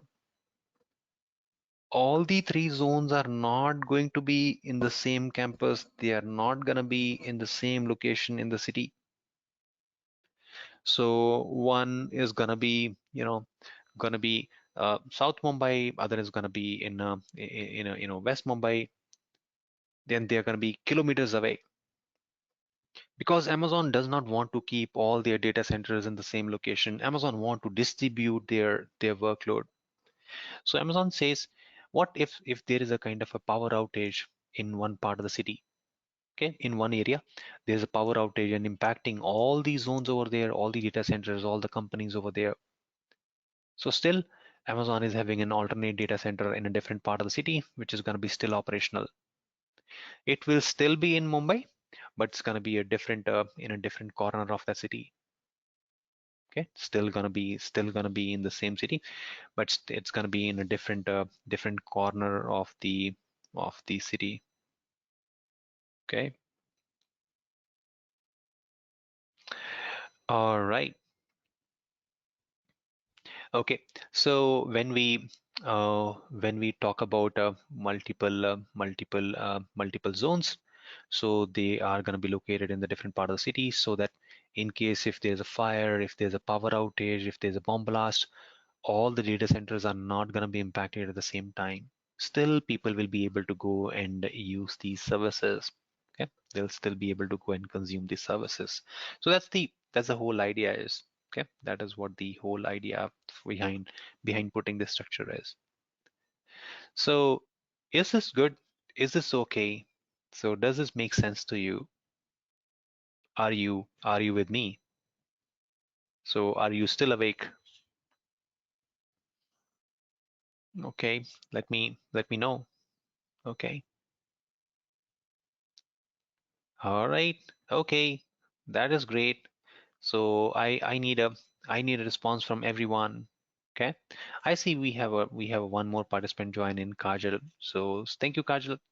So you can also go and make use of this question panel, and you can also respond. Okay, you can also participate. Okay, great. Very nice. All right. Thank you, Kajal. Very nice. Hope, Kajal, you are able to follow. Okay. You actually not missed much. So we just started. We are just talking about the basics here. All right. That is very, very nice. So what we are going to do here is we are actually going to go and take our very first break. Okay. We are going to go and take a very first break. Once we come back, I'm actually going to go and now start showing you all the practical stuff. Okay, so we talked a lot on all the basics, on all the theory part. It's time to start working on the console. Okay, so we are gonna go and create a free tier account on Amazon Cloud. Okay, we'll go and create the free tier account for all of us, and we'll explore that. What do you mean by a free tier account? How does that work? And how we'll get started with it. All right, so stay tuned.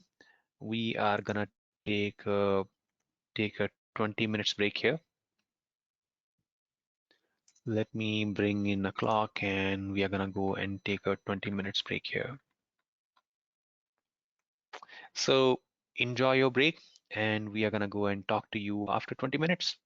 Okay, so enjoy your break. We're gonna talk to you in 20 minutes. All right, thank you, folks.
All right, everyone. So time up and I am back here.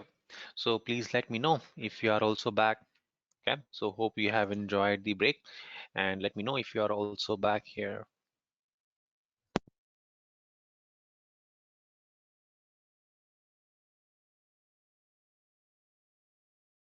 All right, great. Very nice. Let me get a response from everyone.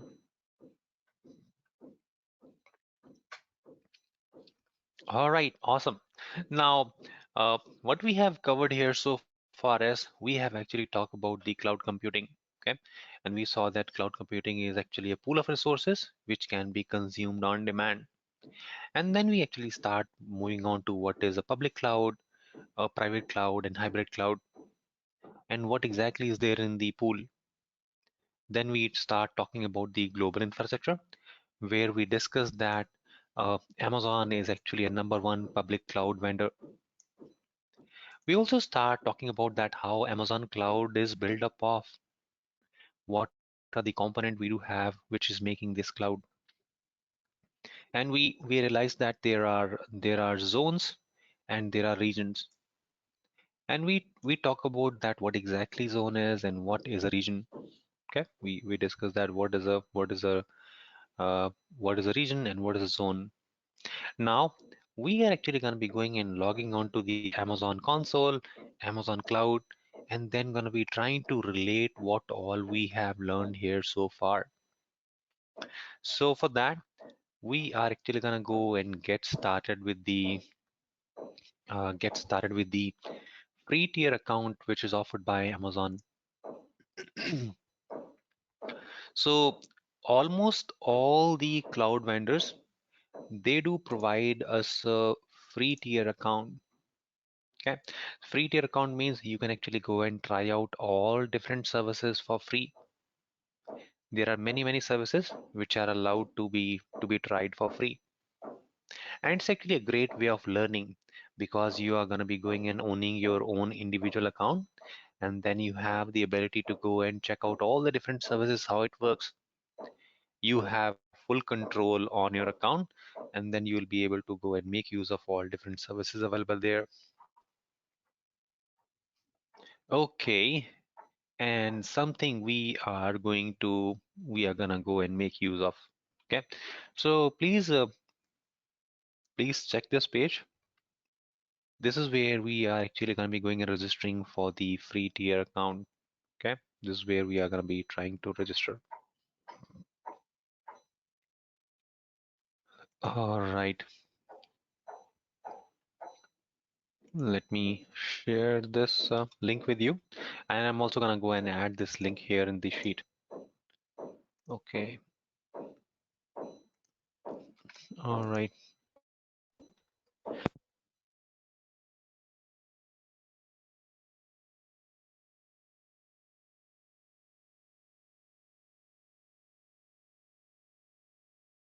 So as soon as you're going to be clicking on this link, it's going to open this page for you, and we need to go and click on the create a free tier account.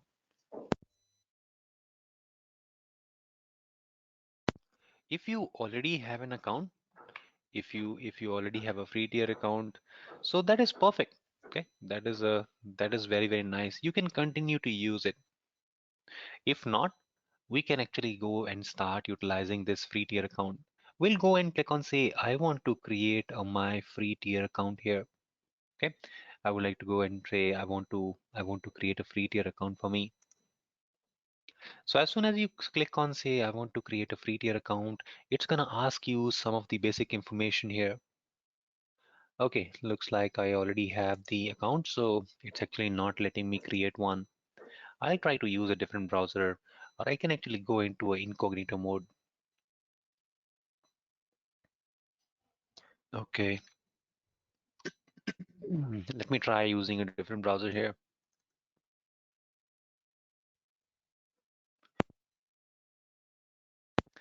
Yes, please. Please follow me along. Okay. So we need to create a free tier account for all of you. Okay. So please join me in this exercise. Let's go ahead and create an account for you. So let's go ahead and click on the create free tier account. So I have sent the link to you in the sheet, and also in the chat.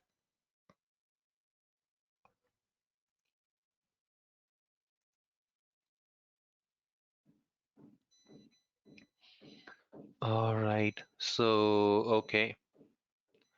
So I'm gonna go and choose, say I want to create a new AWS account.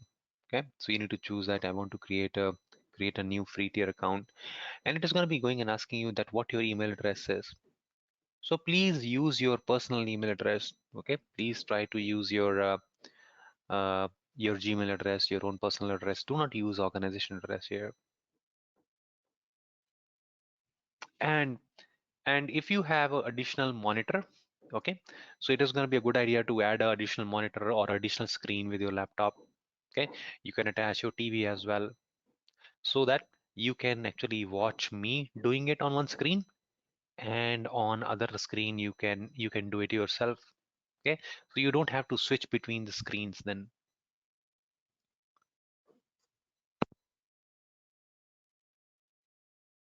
Or if you have your own personal laptop and office laptop as well, you can actually work on both the laptops at the same time.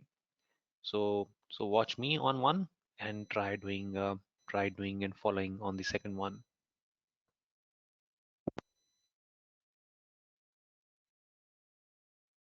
So so are you here? Are you on this page where it allow you to sign up for the free tier account?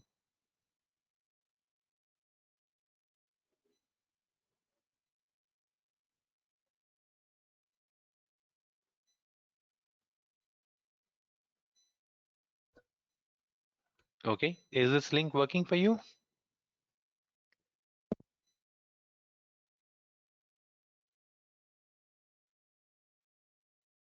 Okay, thank you, Shraddha. Good to see that it's working for you.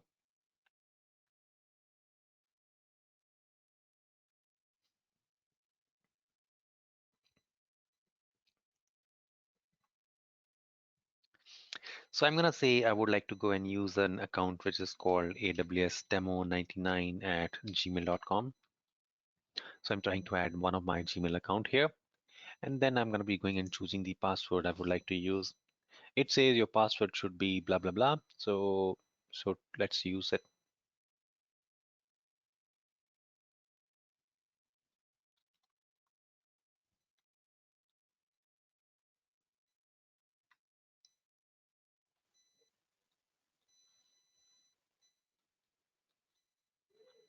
Okay. So it's a 8 character long. I do have uppercase and lowercase as well. I have numbers as well, and we do have a alphanumeric character as well. Okay. What my account name is, I will call that one as Gurpreet AWS.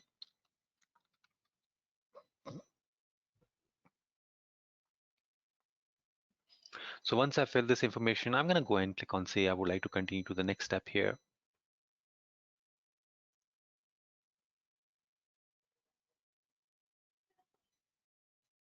All right.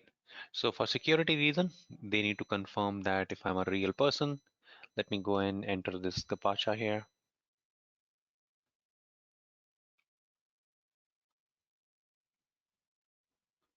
Okay, let's go next. Looks like not happy with that. Okay.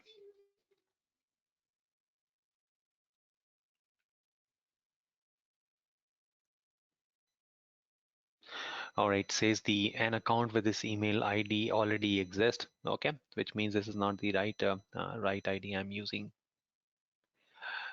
Okay, very nice. So let me try using something different here.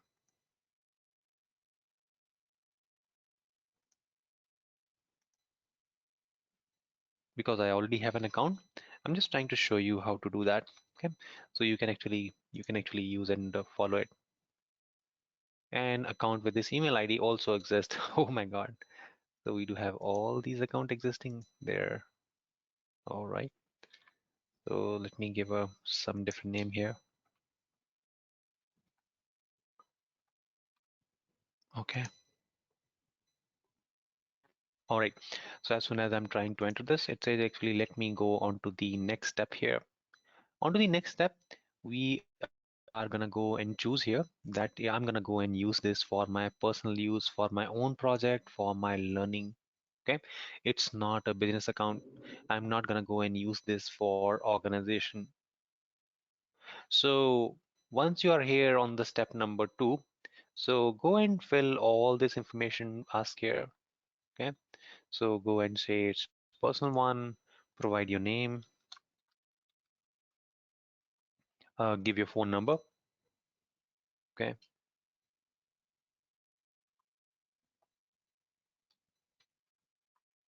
so just trying to enter some dummy number here. I'm gonna choose that I'm in India, and then I'm gonna give the address as well.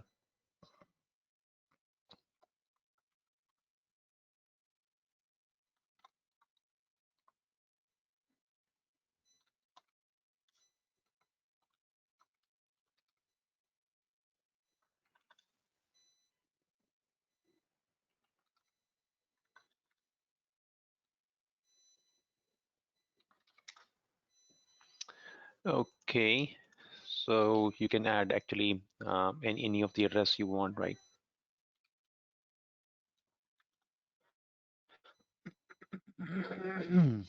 Okay,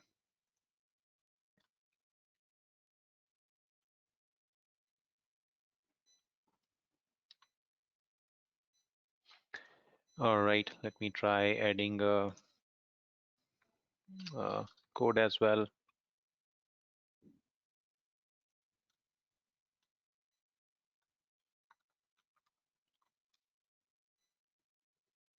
Okay,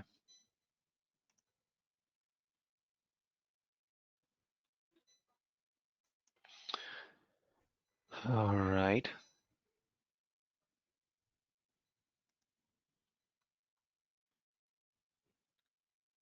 Okay, and I'm gonna say I've read the agreement and I'm good with it. And then moving on to the next step here. Okay, so here on the step number 3, it's actually gonna ask you your billing information.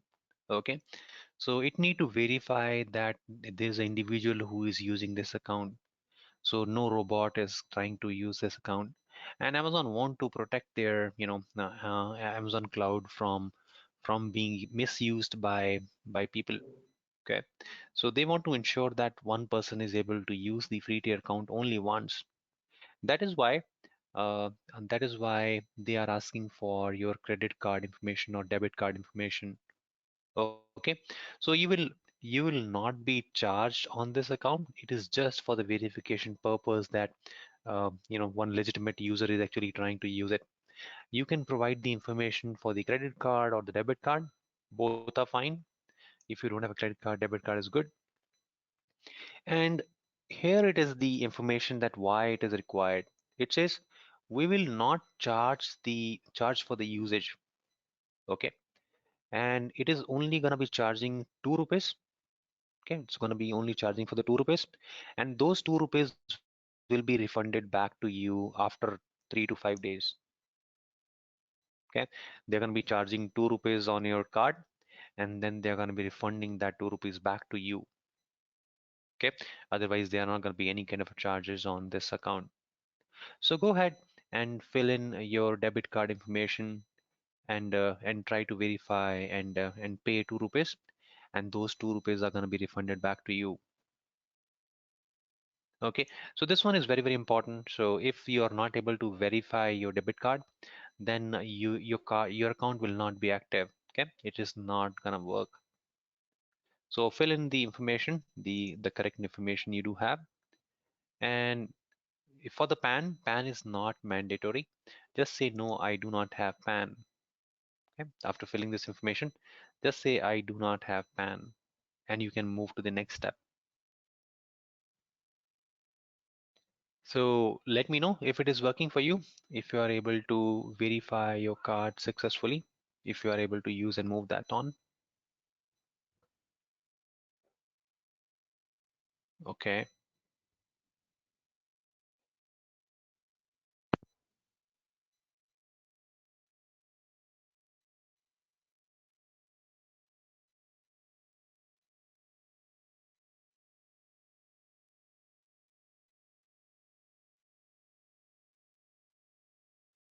Okay, that is perfect, Shubham. If you already have an account, so you can actually go and use the same. That is absolutely fine.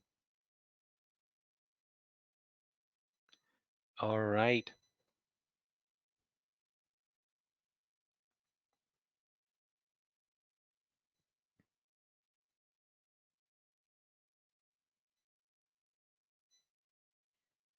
So let me know if you are able to complete these steps.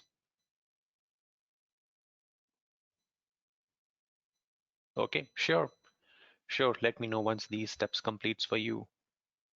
Okay. And once you move on to the next step, let me know if you need more information that what all information you need to supply in the next steps. Okay. So complete that successfully so that we are actually able to use this account. Once you are also gonna be ready with your account, I will also log in with my account and show you that how exactly this looks like, and then we will try setting up our account and getting control of it. Okay.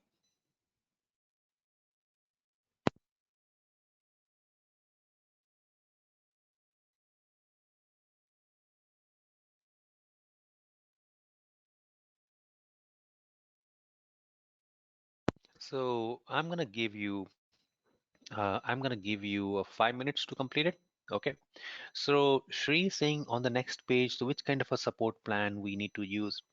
So that is correct, Shree. We actually need to go and use a basic support, which is for free. Okay, that is perfect. We'll use a basic one, which is for free. Okay, we don't need any kind of a technical support. We don't have to call Amazon, so basic plan is okay, and that does not have any kind of a cost associated with it. So I have started a clock here, means we are going to be waiting for 5 minutes for you to complete the free tier account. Okay, all right, that's perfect, Nilesh.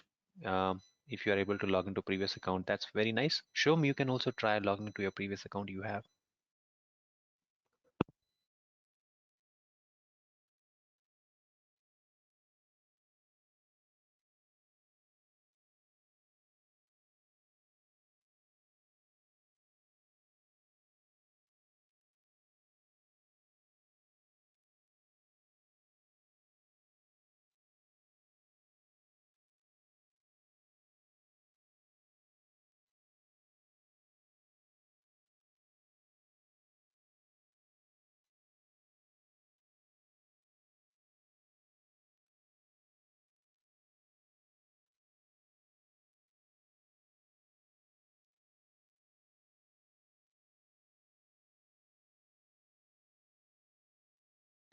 All right, so if you have, okay, that is very, very nice.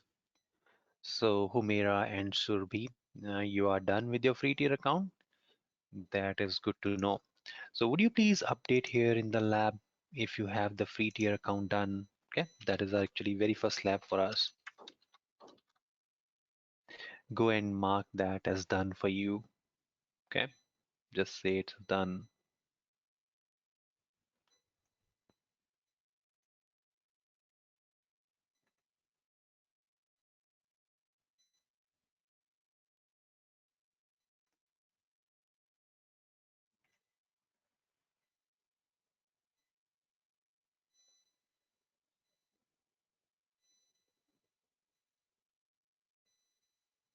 All right.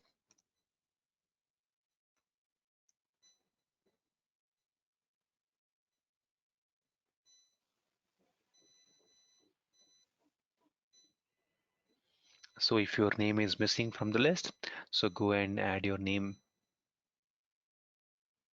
Okay.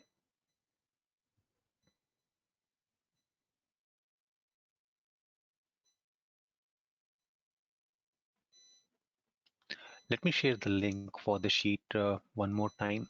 And it's a good idea to bookmark this sheet because this is something we are going to be going and using it. Okay.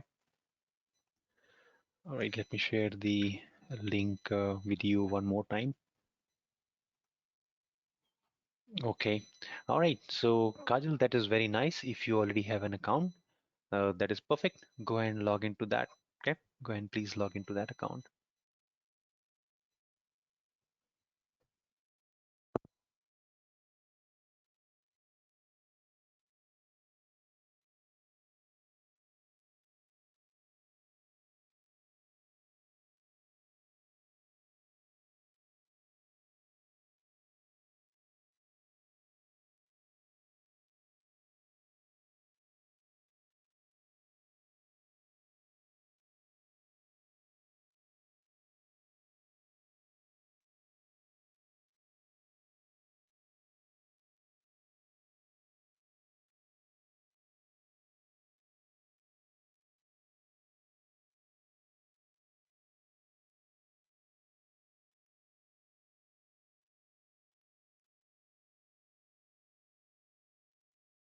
All right, we are waiting for Rahul and Sanil to complete.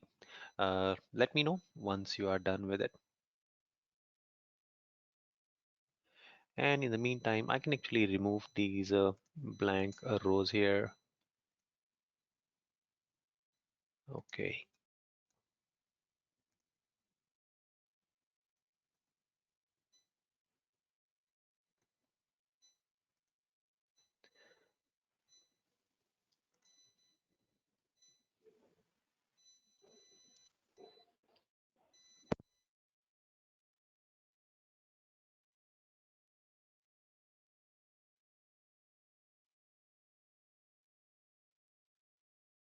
All right, we'll wait for Rahul to complete.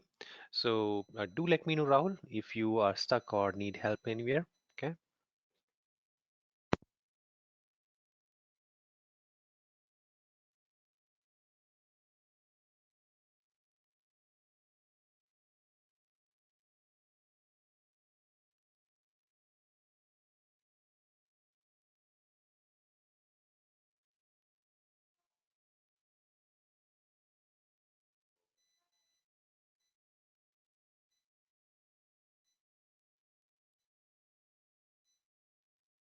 All right. Yes, you are right, Nitish.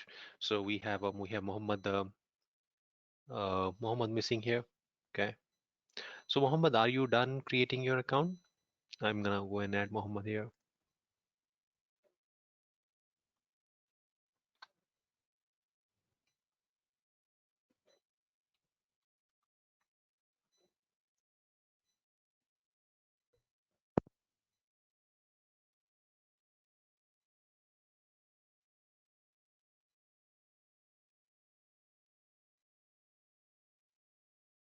Okay, Muhammad is also done. So let me go and mark Muhammad done here. So Rahul, if it is not processing your payment, you can actually try using some different card. Okay, try using some different debit card. You can actually borrow it from your brothers, sisters, from your parents.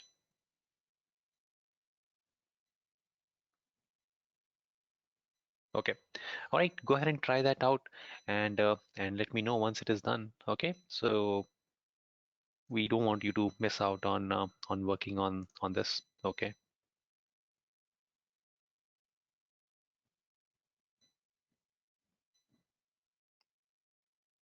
Okay.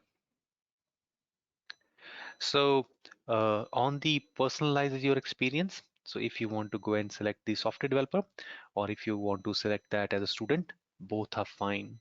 Okay, both are absolutely fine. So I think you are actually currently as a student. So I would like to you to select the learning or a student. So that's going to be more appropriate.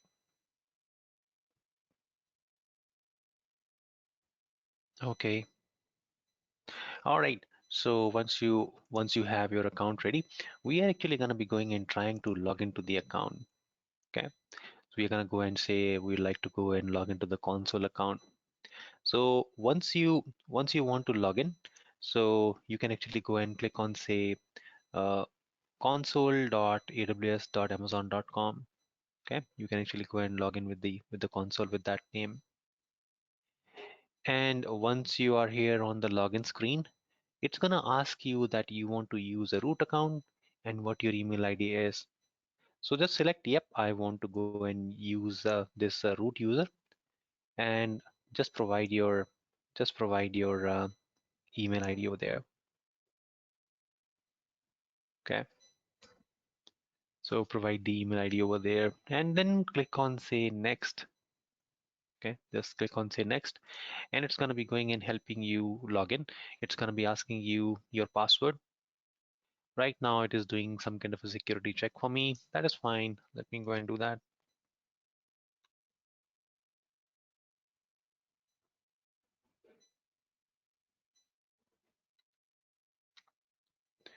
Okay, hopefully it is correct one. No, incorrect.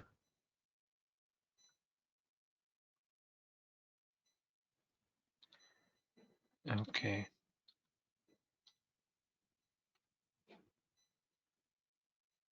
Okay, so correct one. and I'm able to log in here.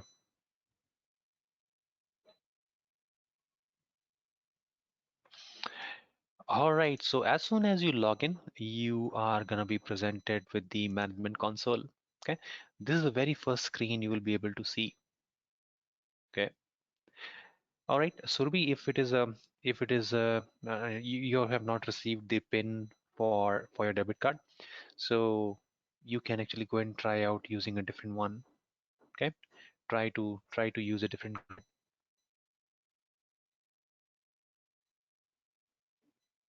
Okay.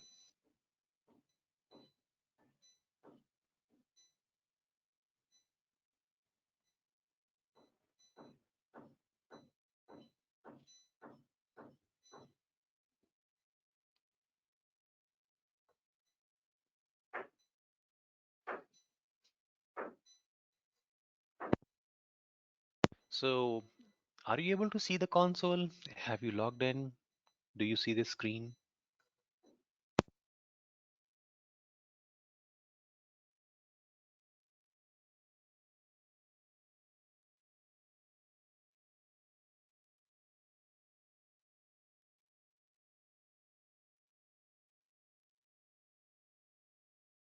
All right.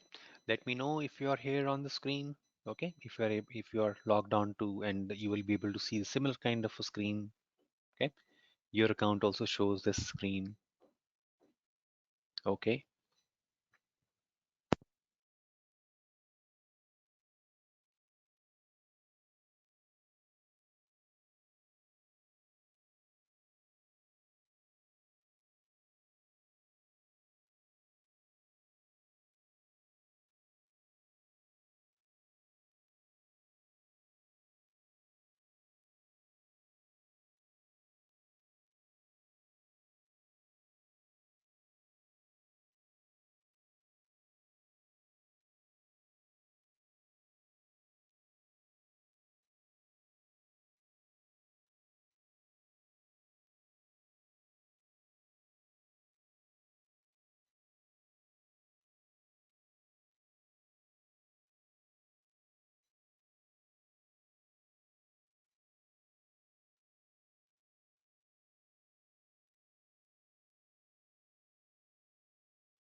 All right. So looks like most of you are able to see this management console window.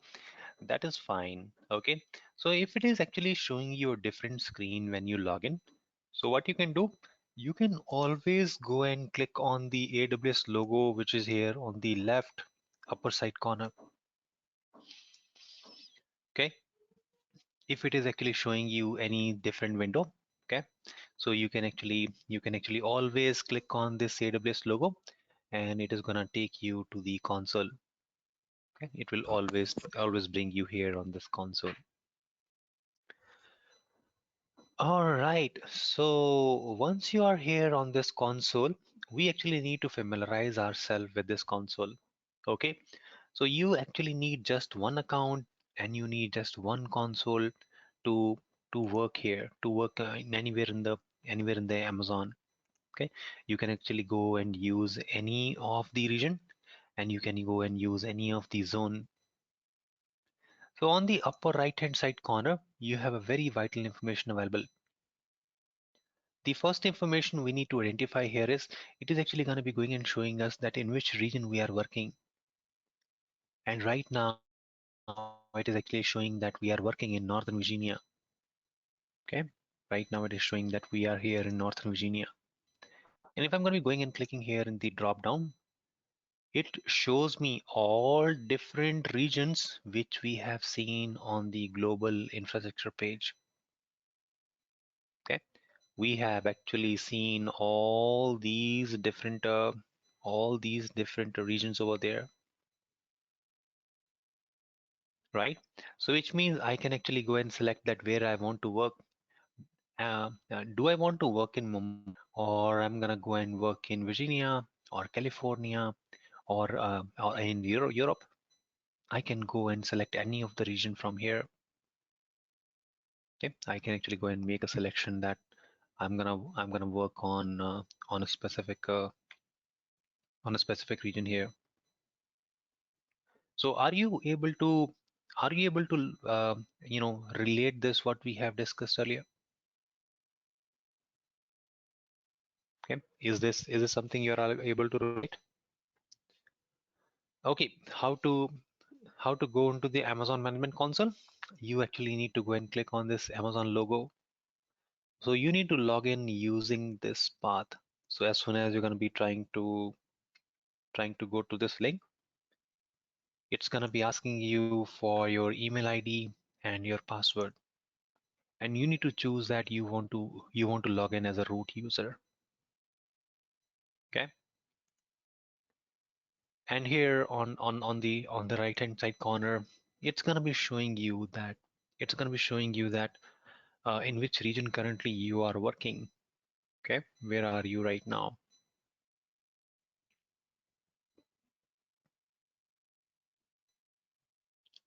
Okay,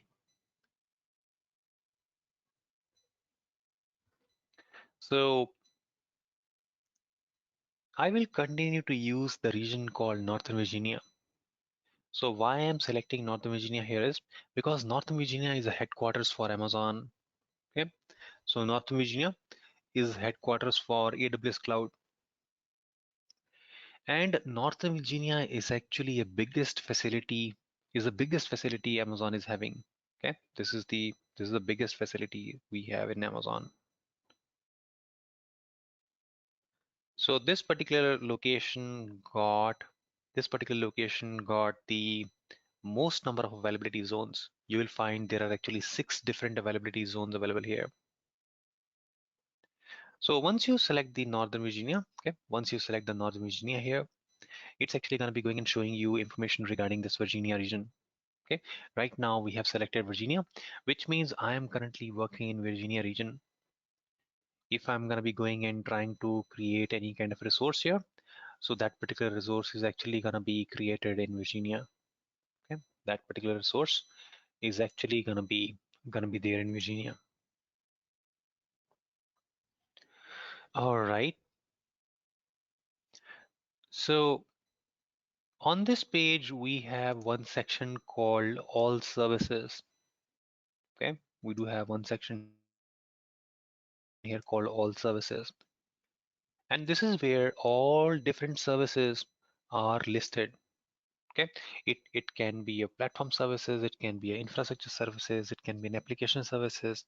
All those services are listed here in this console. If I go and click on expanding it, okay, if I go and say I want to expand this one, you will find there are actually hundreds of services here on this page. Okay, we actually have hundreds of services which are listed here on this page, and all these services are grouped together. For example, if I look, I do have one group here called storage, and we do have a multiple storage services listed underneath it.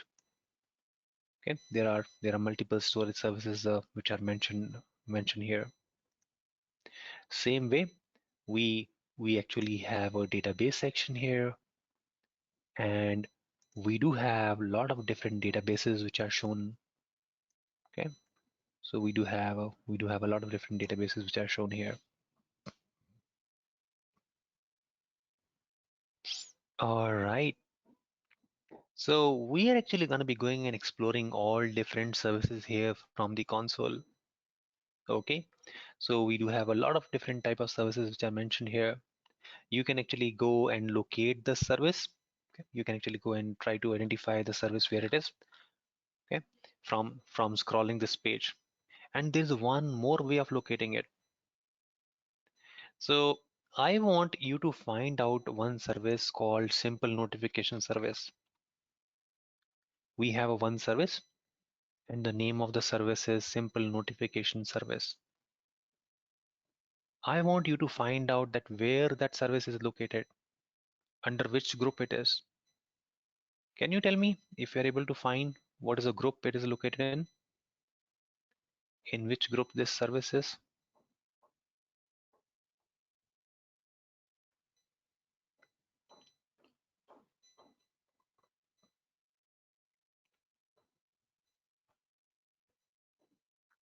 So you're not able to locate that on the console? Okay, you're right. I do have a first response from Shree.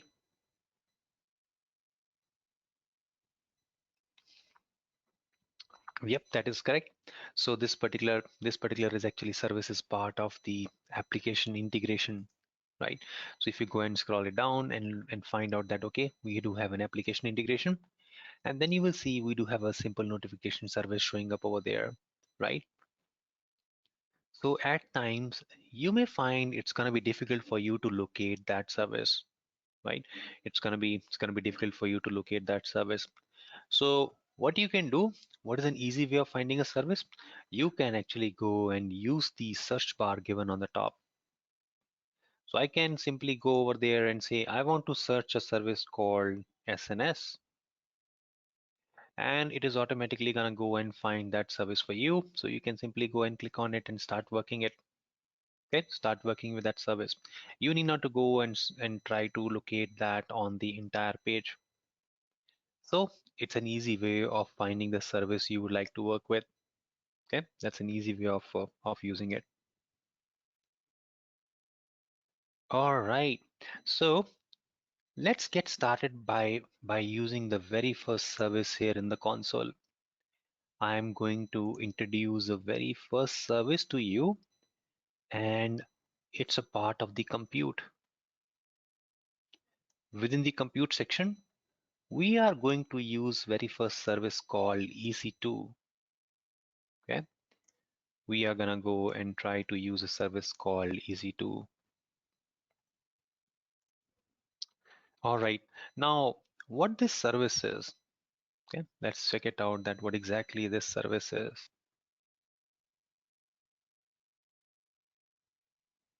Okay, so we are gonna go and start working with the compute, and we are gonna go and start working with this service called EC2. Okay, and we're gonna be trying to check that what this service is all about and what we can do with the help of this service. So I'm gonna go and click on this service called EC2.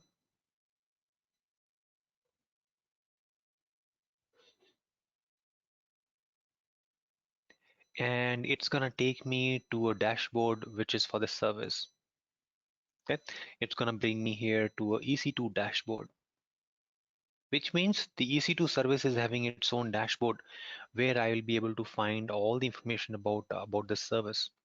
Okay, I'll be able to get all the information about the service here.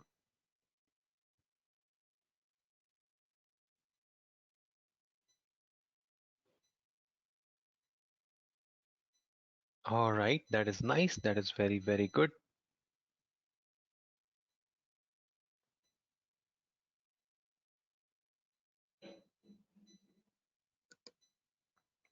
Now let's go and explore more about this service, that what this service is all about. So what I'm going to do, I'm actually going to take you to the product page of this service. So one good thing about Amazon is that Amazon is having a product page for each of their service. Okay, so Amazon has kept all and consolidated all the information related to a specific service on a page. And all the information related to EC2 is here on this page. And this is very first service we are going to explore in the AWS cloud. Okay, this is the very first service we are going to be going and trying to explore here in this cloud.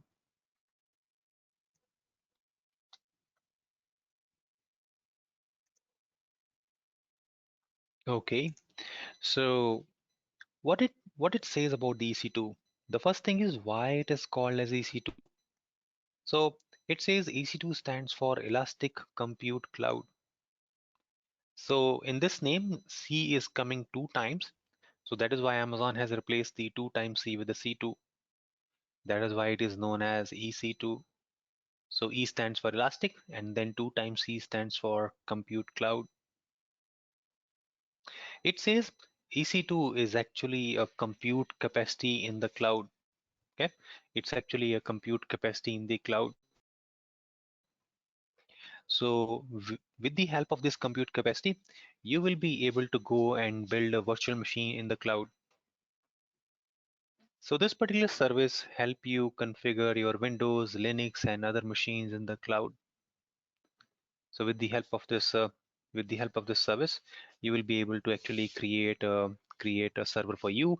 You'll be able to go and install an operating system on top of it, and you will be able to run your own server in the cloud. Okay, that is what is possible with the help of this service. At the same time, it says this service is actually resizable. Okay, it says the service is resizable. So resizable means you can start with any size of the server. You can say I want to start a medium server, but at later point of time, if you think that medium server is not good for you and you need more resources, you can actually switch to a larger machine. Okay, you can actually go and switch to a bigger machine. And if you think you have chosen a bigger machine and actually not need those many resources, you can downsize your machine as well. You can say I want to shrink my machine as well. Either ways, it's going to be giving you the flexibility to resize your machine. It also says it is going to be secure, and security is one of the most important aspect we do have in the cloud. If I'm going to be going and using a service which is not secure, so I'm not going to use that service, because very first priority I do have using a specific service is it should be a secure service in the first place. Okay, it should be a secure one before I go and start using it. So here on this page, we have a lot of other information as well. We have some of the features, we have some of the pricing, we have some FAQs. We are also having some resources with the starting guided guides and how to use it. So which means whenever you need any kind of information for EC2, you can always come to this page and you can actually go and get, get the information you're looking for at any point of time while working, while trying to explore this any specific service. You should always try to visit the product page first. Okay, that should be your starting point. Okay, before asking someone else, before asking Amazon, before going to internet, go and check it out the product page first. Okay, check the information on the product page first, and you'll be surprised that you know how much valuable information you do have here on this page. All right, so now we know that we can actually go and create a virtual machine. We can actually create a server in the cloud with the help of EC2. Let's try using it. Okay, let's go and try using it. I'm actually going to go and show you to create a virtual machine in the cloud in a very easy way. And you will be surprised to see that how quickly we'll be able to go and create our very first machine in the cloud. Okay, you'll be surprised to see that.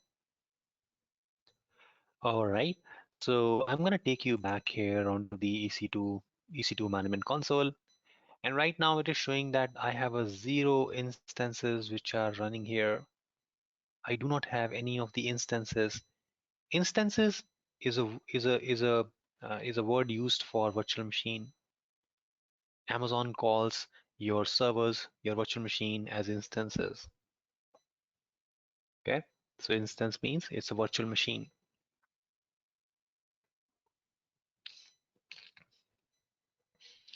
I'm gonna go and click on this. Right now it shows I have a 0 machine. That is fine. I'm going to go and click on that I want to see that how many machines I have. You can actually clear the filters as well. You say, I don't want to filter the machines with the status there. And the message I do have is that I do not have any of my virtual machine or instances running here in this region. So in Northern Virginia, I do not have any of my servers. Okay.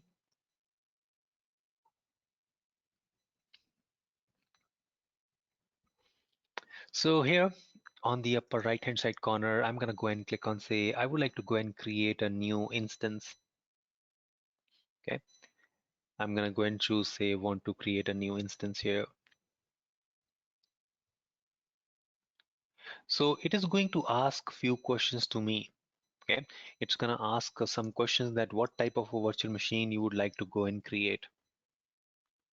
So it's actually going to ask me question in 7 different steps. Okay, so it is actually showing me a wizard here. Okay, this wizard contains 7 steps here, and all those 7 steps are actually listed here on the top.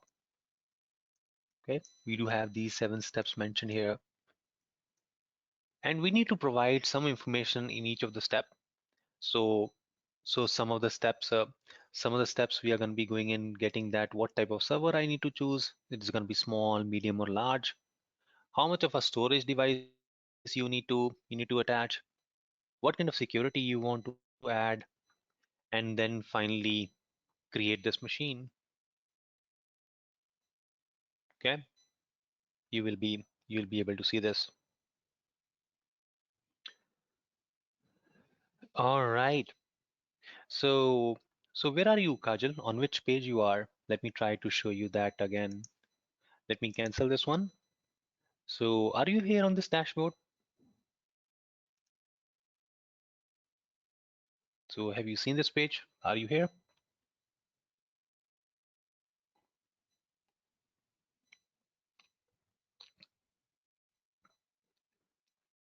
And by the way, you can actually share your screen with me. Okay, just let me know if you think you would like to share the screen with me. I'll be able to check that out and help you out. All right, that option is also available here in this GoToWebinar, and that's really a cool feature. Okay, I can actually go and check it out that how you're working, and I'll be able to help you that what you're missing. So Kajal, are you here on the screen? Do you see the similar screen? Or let me know where you are. Are you on the management console?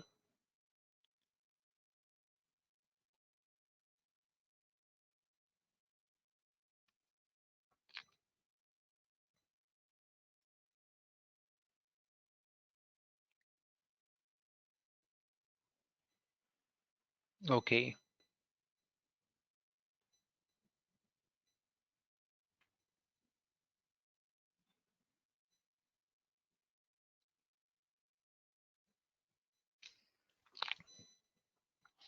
Okay. Okay, you want to share your screen? Sure, absolutely. Let me share those rights with you and we'll go and check it out that how your screen look like. Okay, give me a moment here.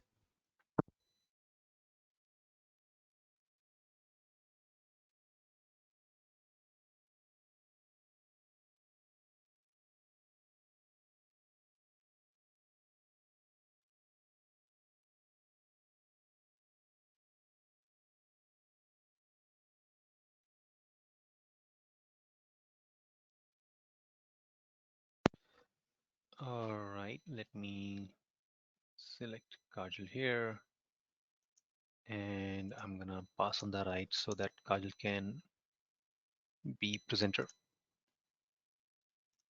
Okay, Kajal, I have passed the rights to you and you should be able to share your screen. Okay, very nice. I'm able to see the screen you are sharing. Okay. All right. So, Kajal, you will be able to use your microphone as well. Okay, you can unmute and you can use a microphone as well.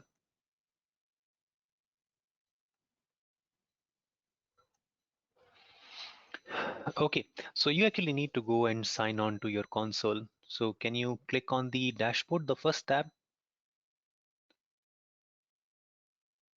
Yeah, this one. Okay, yep, this is the screen we need. Okay, this is the screen we need. And can you please click on the instances that is running? Yep, click in here.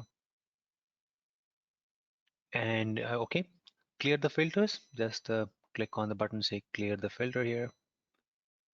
Okay, very nice. And then we can go ahead and click on say launch instances on the right hand corner, the orange button.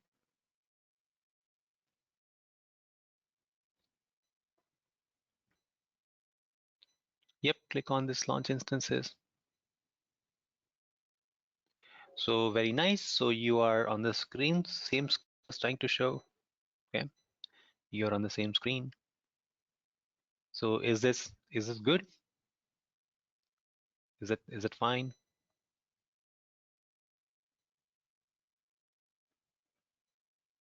Okay. You need any other help here, Kajal?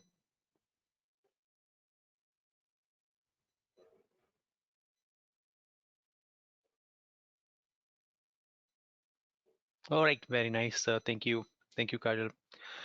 Okay, great. So let me go and resume sharing my screen here. Okay.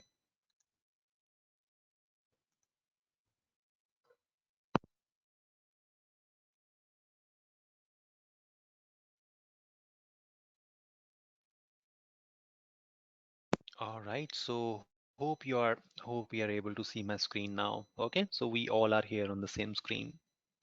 Is this good for everyone?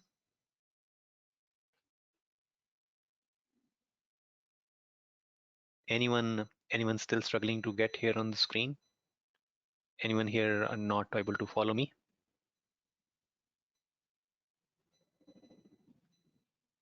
Is this good for everyone?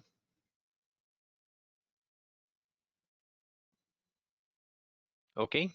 Okay. All right. Very nice. Thank you. So let's go and hit the button, say, I want to check it out, the running instances, and I'm going to clear the filter. We do not have any of the instances right now. And I'm going to go and choose, say, I want to create a new instance here. Okay. I'm going to be choosing that I would like to go and create the new instance here.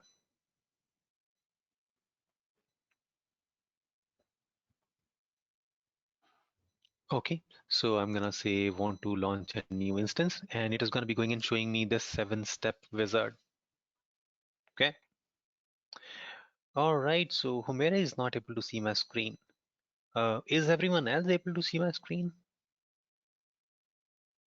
Is my screen visible to you?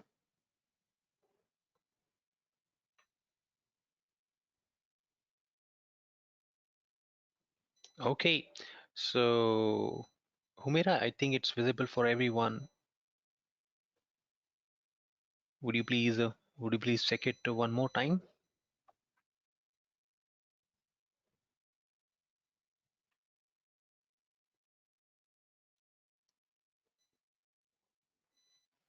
Okay, let me know if you are able to see that. Else, you can actually disconnect and join back again. Okay. Okay, it is showing that waiting for waiting to view the Kajal Yadav screen. No, that has changed a long back. Okay, so I think it's better to go and disconnect and connect back again. Okay, looks like it is not able to refresh your screen. Okay, okay, all right. So here in this wizard, we do have 7 different steps to follow. And I'm going to be showing you in a very, very easy way. And later, we actually going to be going and doing a deep dive. We actually going to be going and checking out that how we can go and use the options in a much more greater detail. But first, I want to show you how easy it is to work with the Amazon services, how easy it is to work with the cloud. Okay, so that I'm gonna be gaining some confidence from you. Okay, so yep, you actually need to follow me along all the way. Okay, so whatever I'm doing, so please follow me. Okay, so You need to do all these exercises with me. Okay, what all I am showing, you actually have to do it in your console. So we are trying to create our very first machine here, and let's get started with it. So here, for the step number one, it's saying that which kind of an operating system you would like to use, and I'm gonna say I would like to use Linux, or I can use a Mac operating system as well, or it gives me a choice to use Red Hat Linux. It also gave me a choice to use SUSE, Ubuntu, and we have our own favorite Microsoft Windows as well. Let me go and show you Windows first, and then I will also show you Linux. Let's get started with the Windows. All right, so please join me in this exercise. And as a step number one, please choose Microsoft Windows Server 2019. Okay, please select this option, which means I'm trying to build a new server, and I would like to choose Windows as an operating system option here.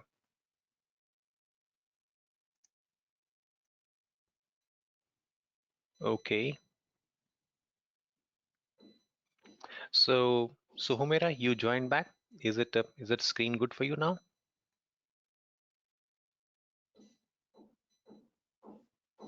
Okay, very nice, thank you. So I'm gonna go and select this Microsoft Windows as my first step. And then it's gonna ask me that which type of a server I would like to use.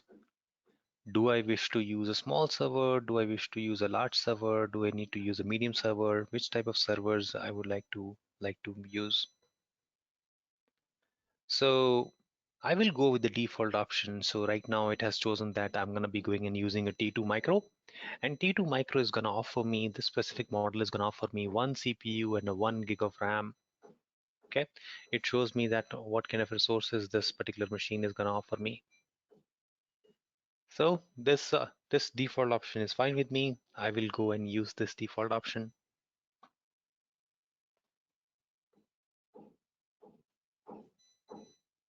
Okay. No, that is fine. Let's continue using it. Then we will show you how you can actually manage your account, how you can get control of your account, where you can actually go and check it out, what resources you do have, which are available to you for free. Okay. Don't worry, you can still be able to create this. So right now I'm gonna go and say I want to go to the next step here. Then it is going to be going and showing us a lot of different information here. Okay. The one information I want to share with you is, which I think you will be able to relate it now. So as soon as I click here in the subnet preferences, if I click in here in the drop down, so it is actually going to be showing me that which zone you want to use in this region. So in this Northern Virginia, we have 6 different zones available to us. In case if I'm using Mumbai, I'll be able to see 3 zones here. Okay, it's going to be going and showing me I have a 3 zones available to choose from.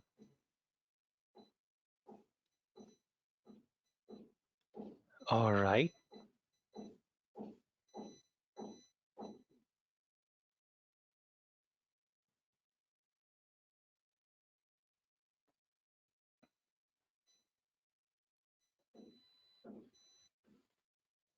Okay, so I'm actually not going to be going and making any kind of a preference here. I'm going to go and say I'm okay.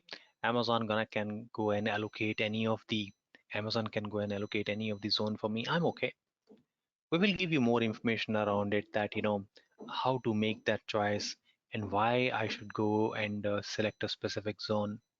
Okay, right now I'm actually trying to make use of this in a very simple way. So I will go all the defaults here, step number 3, all defaults here, and then I'm going to be selecting a storage which we want to use. On this screen you will find we do have a 30 gig of storage mentioned here. Okay, we have a 30 GB storage shown here, which is very nice. I'm happy using 30 gig, so I'll be able to go and install Windows on this 30 gig. That is perfectly fine.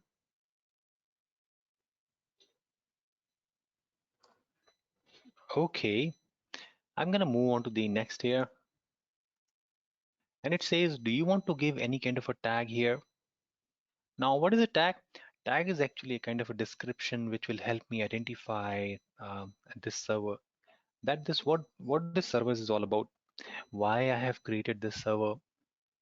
Which department this server belongs to. Who is the owner of the server? What is the use of the server? I can actually go and add a whole lot of different information here. But all this information is optional. Okay? All that information is actually optional.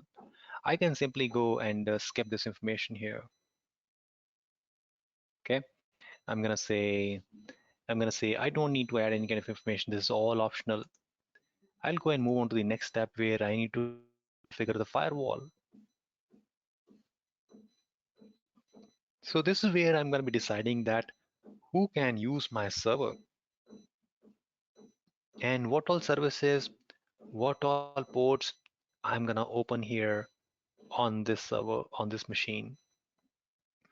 Okay, so I'm selecting that which all services, which all ports I would like to go and open up here. So that is very, very nice. So I'm currently going with all the default options here. Right now it is thinking of opening a port number 3389, which is okay for me. I'm okay using this port here. Okay, so 3389 is perfectly fine here for me. This port is actually required for us to connect to a remote machine because we are actually creating this server in the cloud. So the reason we are trying to open this port for us. Okay, so just go ahead and select this. No change required here. We'll come back and explore this in a more detail. Then finally, we need to come on the screen where we have to say that I would like to go and launch this machine. And let's go ahead and click on launch. Okay, let's go ahead and click on launch here. So as soon as you click on launch, it's gonna ask you that, which key pair you would like to use. So I'm gonna give it a name. I'm gonna say I want to create a new key, and I'm gonna go and make use of a key here. I'm gonna call that key which I would like to use is gonna be uh, NSCIT key. Okay, NSCIT AWS key. So this key is actually gonna help us log in to machine. Okay, this particular key is gonna help us get the credentials which we need to log into the machine. So far in all these steps, we have not configured any username and the password, right? So this key is actually our password. So this key is gonna act as a password for us. Okay, let me go and try to use this key. Okay, I'm gonna be trying to make use of this key. So download this key because and save this key in some location because we do need to use this key later. Okay, because we need to use this key later. So go and select that I want to create a new key pair. Okay, choose an option, create new key pair, and then give a key name, and then click on say download key pair.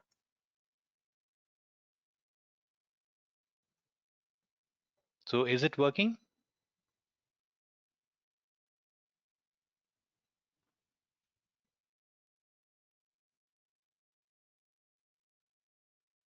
Okay, very nice. So once you have created and downloaded the key, so let's go and click on say launch this instance. Means we are going to be going and creating this server. So and there we go. So we just created our very first machine in the cloud, and we have created that as an on-demand. I said I won't like to go and use this machine in the cloud. And we do have this machine gonna be up and running very soon. It's gonna be showing the state is gonna be running. Okay, it's gonna be soon it's gonna be showing that the state is running.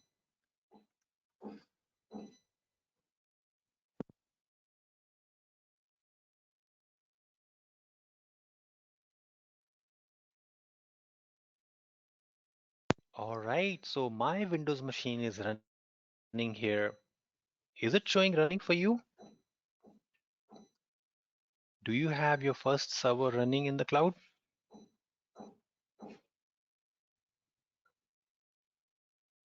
Okay, that is very, very nice. Okay, that is very, very nice.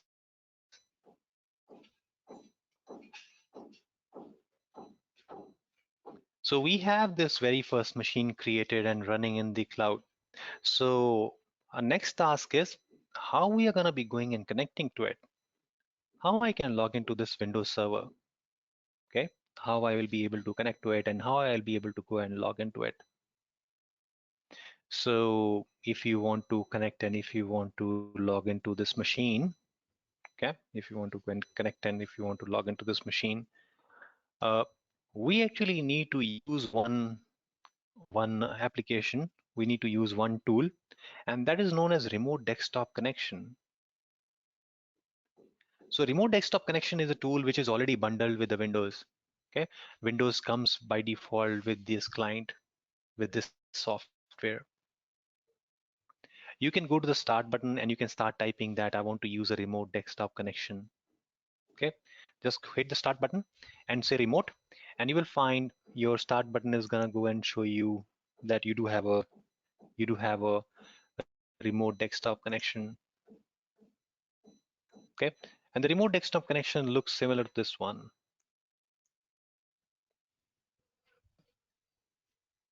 Okay, anyone using Macintosh? Anyone using Linux machine? Or all of us are using Windows? Okay. Okay, so if you are using a Mac or if you're using a Linux, you don't need this tool. Okay, you can actually go and use a Linux as your client, and you can also use Mac. In the Mac, we have a tool called Terminal, and this terminal can be used uh, um, as connecting to all the Linux machines.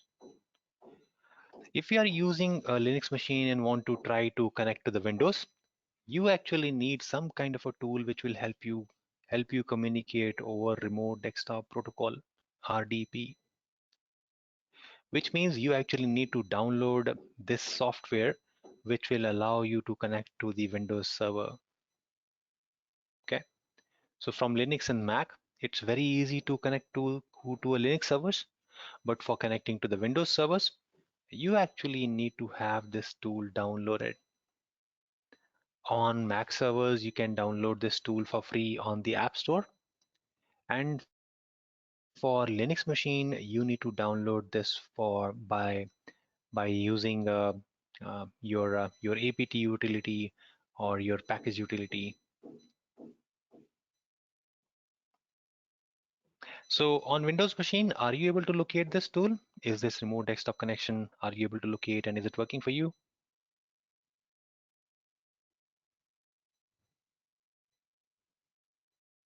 Okay, all right, that is nice. Now, how we are going to go and use it? We actually need a server name, we need a username, and we need a password. So how to get those details? So what we are going to be doing, we are actually going to be going and selecting the server. We are going to be going and saying, I want to use this server, which is right now running. As soon as you click on the checkbox, we have a connect button here on the top. Okay, there's a connect button given here. So I'm going to go and click on this connect button. I'm going to say I would like to go and connect to it. It's going to ask me a question that how do you wish to connect to it? Okay, what kind of a session you want to establish? How do you want to start a session here? So I'm going to go and choose that I would like to go and use a RDP client to connect to it. I need to click here. On this screen, we have the server name, we have the username, and we have an option for the password as well to get the password. I have the server name, I have the username, but I don't have the password. So I need to get the password. I need to know the password I need to use to connect to this machine. So what I'm going to do, I'm actually going to go and click on get password. I'm going to go and click in here that I want to get the password for the server. So as soon as you try to get the password, it's going to say, please provide the key you have created earlier. Okay, you need to provide this key. You need to browse and you need to specify where the key you have downloaded. So you need to select the key which we have downloaded earlier, and then we have to use the key to get the password. Okay, we need to supply the key to know the password. So I'm gonna go and choose this key. I'm gonna go and say browse, and I'm gonna go to download folders, and I'm gonna select the key which I have just created. Okay, selecting this key here. All right, that is great.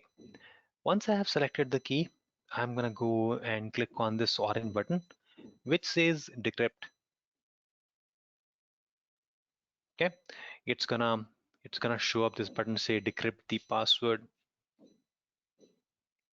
So when you go and click on say I want to decrypt the password or I want to get the password, you may see it is gonna show you a message that the password is not available right now, which means you have just booted up Windows Server and Windows operating system is gonna take some time to boot up before it starts showing you the password, which means you actually need to wait for at least for 4 minutes. Okay, so the Windows password, the Windows is not going to be kind of instantly available as soon as you boot. It's going to take a little bit of time to start and then provide you the password.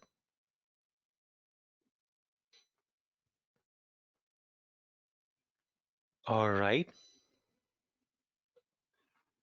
so I'm going to go and click on decrypt the password, and now I have all the information I need to connect to the server. I have the server name, I have the username, and I have the password as well. And I'm going to go and fill this information in the remote desktop connection. Okay, I'm going to go and fill all this information in the remote desktop connection tool.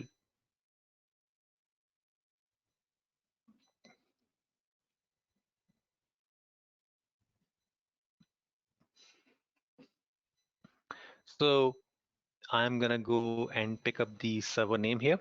Okay, I'm going to go and pick it up here. I'm going to say I would like to go and use this name.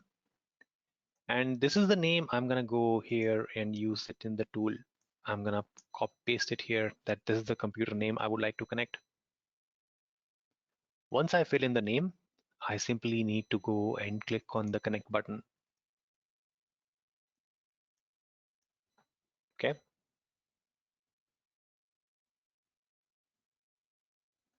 All right. I'm going to say I would like to connect. And after you say connect, it's actually going to be going and asking you to provide the credentials. It says what the username and the password you like to use for the connection. Okay, what the username and the password you like to use. And I have the username and the password, so I will just fill that in.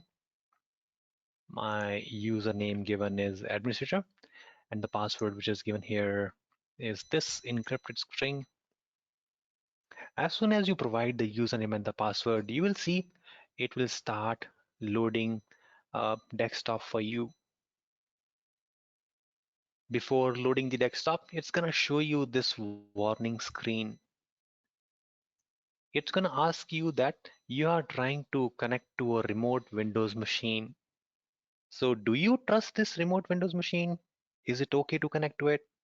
Or do you see any kind of a vulnerability connecting to that machine? Okay, I'm going to say, yep, go ahead and connect. I trust the machine. And you will see it will start loading a desktop for you. Okay, it'll start loading a screen and it'll start loading windows for you.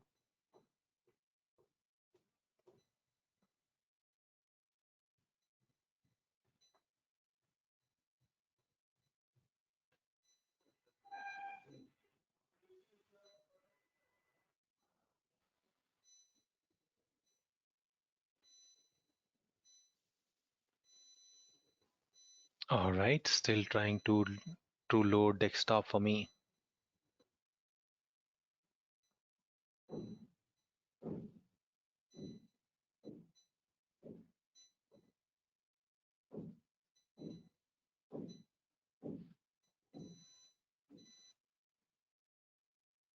All right, for the network option, I'm gonna select no and let it set up the desktop here for me, and then I will start using this machine.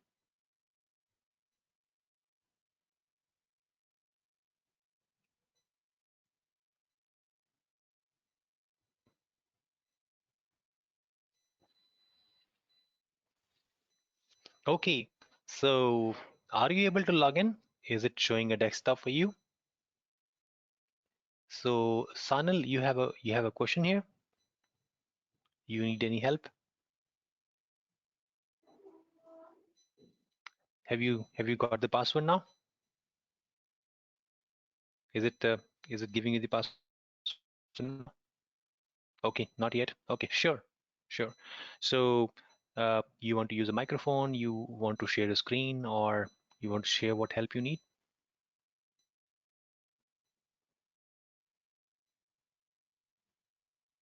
Okay.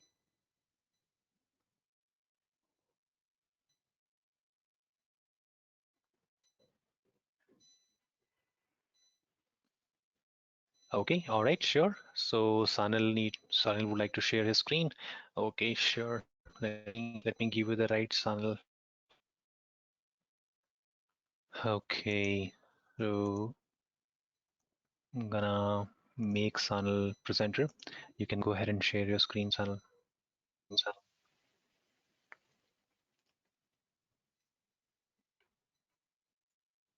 Hello, are you able to see the screen? Sure.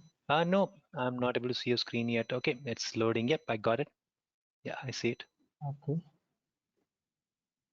So here what I should do is get the password, right? That's right. Yes, so when it do I'm still getting this password is not available. Okay, just go and refresh this entire browser. Just refresh this one. So when you started this machine, is it already 5 minutes? I guess it's past 5 minutes more. Okay, it's past 5 minutes. That's very nice. Can you go back to the instances? Can you go and close? Yeah, close this one. Okay. Okay, there we go. So we do have some problem here with the server. Do you see status check is not passed here? It is showing Yes. some error here. So what we'll do, we'll actually go and remove this server and we will try to create it again. So just select this machine, go to instance state on the top and select terminate. Terminate means I will delete this server. I do not need this server anymore. Okay. Okay, it says successfully terminated. And you'll find the server is going to go away from here. And let's create a server very quick. Go and click on say launch instance. Yep. Let's select Windows here. Okay, continue to scroll. Yep. All right, the default T2 micro is fine here. Okay, here, default storage. Yep, next. No tags are required. And we are going to go and continue to use the same one here. That's fine. Let's leave it as is. And let's launch it. So when we are going to be launching it, we can actually go and use the same key. That's fine. Say I have the key. I acknowledge I have the key. I need not to create a key again. I can actually use the same key for second server as well. Yep, go ahead and say launch server. Very nice. So you just booted a new machine. Let's go and check it out that how it looks like. All right, so your previous server is gone. You terminated that server and we actually going to be going and starting with a new machine here. And you will find the server is going to be booting up real quick. Okay, you need to just give it a couple of minutes before you go and try to retrieve the password. Okay, Oh, so here we are. Your server is already running here. Okay, but we need to wait for at least 4 minutes before you request for the password.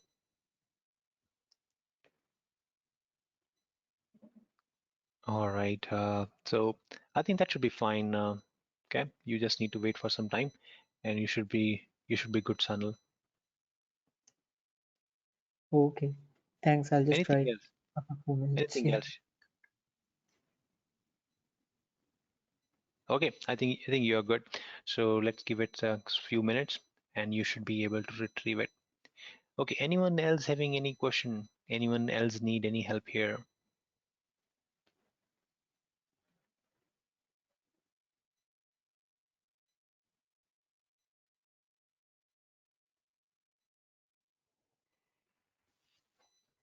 Okay. So I do see Kajal is able to send the message here in the chat. So are you able to see the Kajal sending message here? Okay. All right. So Kajal, you are able to get the key. You are able to get the password. Or you want to share a screen? Okay. All right. So go ahead. Go ahead, Kajal. I have sent you a presenter rights.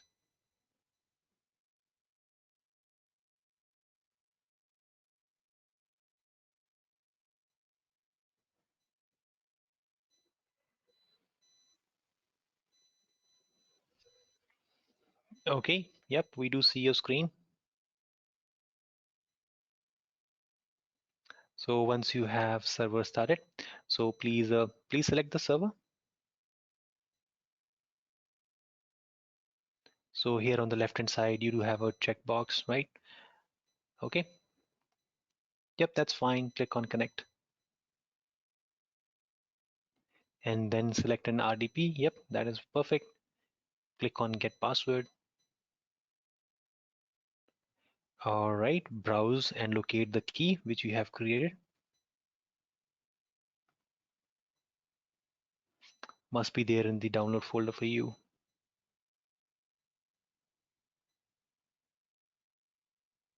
Yep, it's there. Please select the key. Yep, say open and then scroll all the way and say decrypt the password. All right, so you have everything you need. Okay, we can actually go and get the remote desktop connection now. Or you can also say download this remote desktop file. Yep, you can click on this one as well. And once it is downloaded, you can click on this to initiate a remote desktop connection screen. Okay, from the downloads, click on that on the bottom of the screen. Yep, here. Okay, go and click on say connect. That's fine. Yep.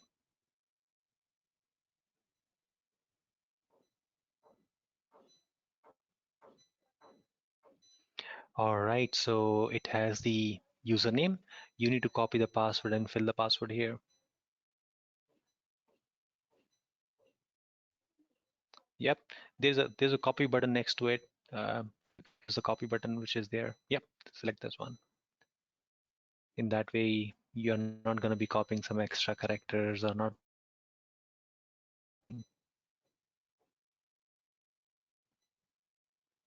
All right. Yep, say I trust the server. You say yes to it.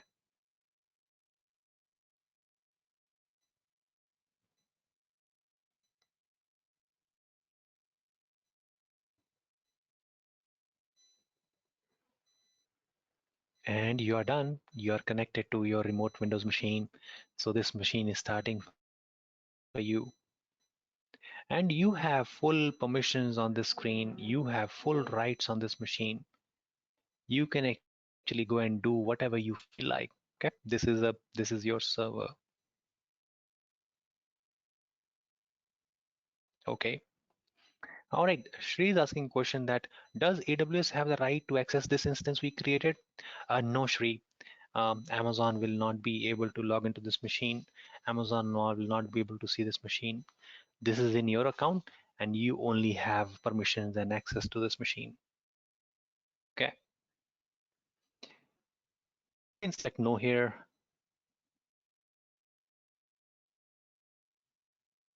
That's fine, doesn't matter.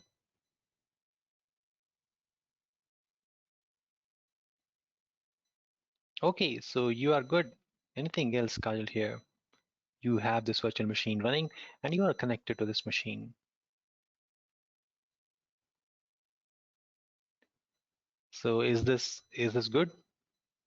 Anything else you need? Any other help you need? All right, perfect.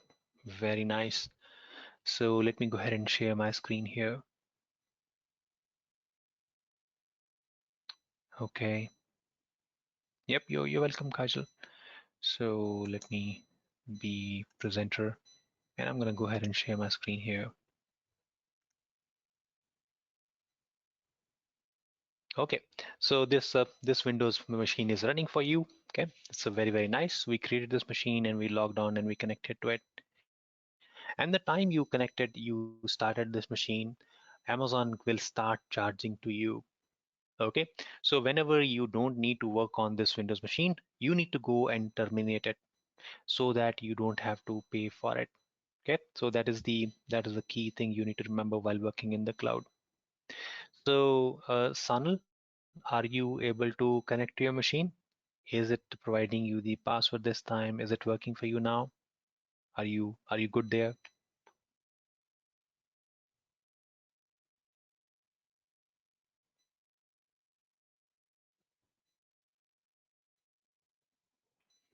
Okay, so okay, very nice. So okay, all right. So Sanal, I don't have any response from you. So are you good? Is it working for you this time? Is the machine created for you and you're able to connect to it?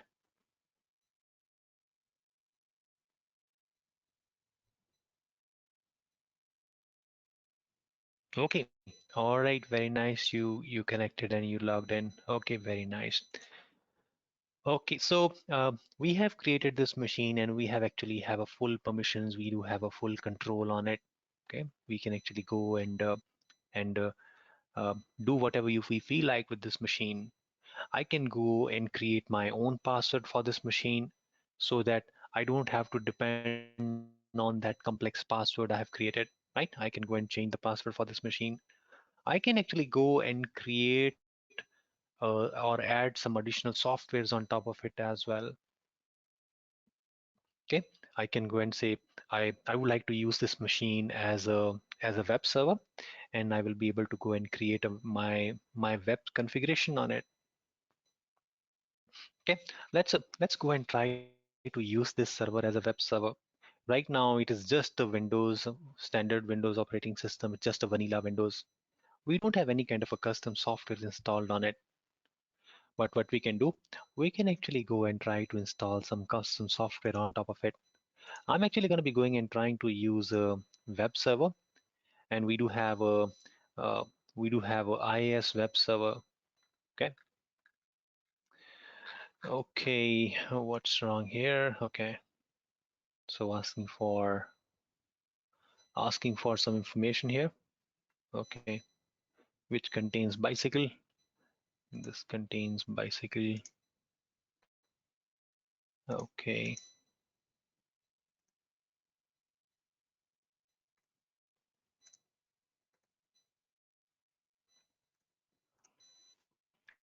all right. Let's see if it allows the access here. All right. So this page actually contains the information that how I'll be able to go and install the IIS server. Let me share this link with you, uh, or you can simply go and use a command which I'm gonna be sharing with you. Okay, I'm gonna add it here in the resources sheet.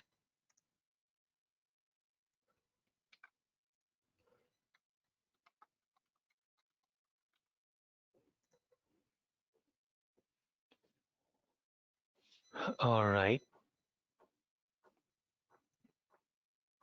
So I'm actually gonna be going and using a PowerShell command to install this web server.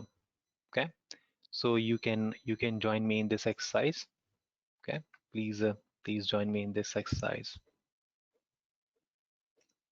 So we are going to be going and creating a web server here, and I'm going to be going and running this PowerShell command to install the web server here. So on my remote Windows machine, okay, on this remote Windows machine, I'm actually going to go to the start button, and that is where I will find we do have one icon which says Windows PowerShell. So I'm going to select this option. Okay, so yes, please follow me, please join me. Okay, let's see how I can install some additional software, how I can install some additional services on the server we created. All right, so I'm gonna go and select the PowerShell here. Let me change the font size so that's gonna be good for your eyes.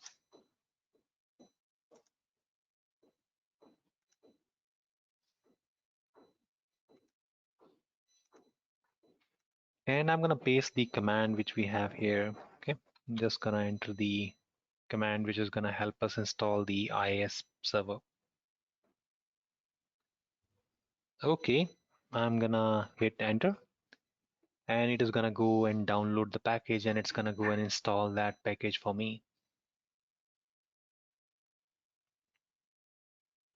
So what we need to do, we need to click on the start button, and we need to locate the Windows PowerShell.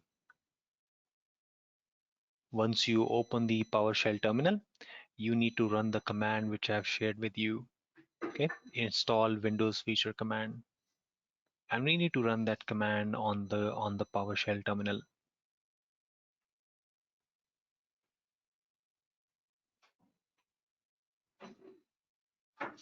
Okay,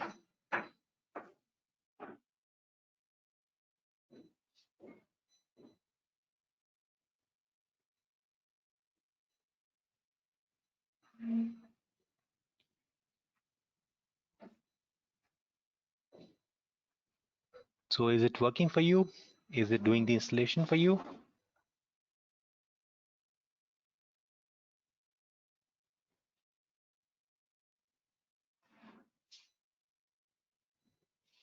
Okay, all right. So let me share the command again.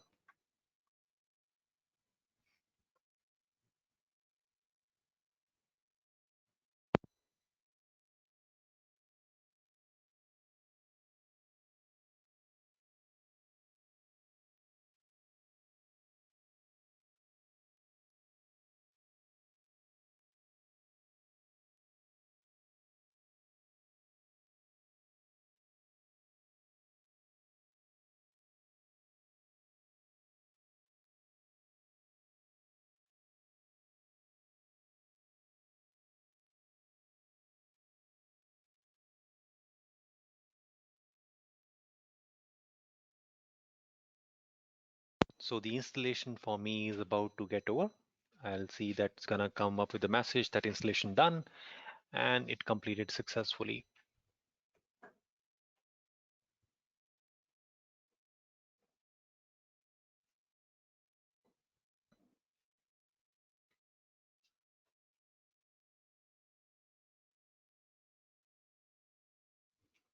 All right, there we go. I do have an exit code which is showing as success.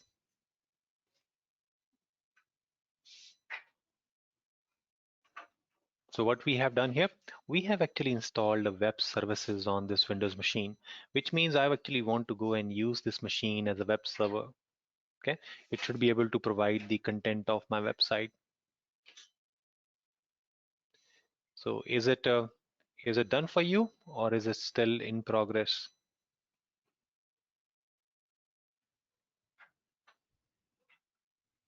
Okay.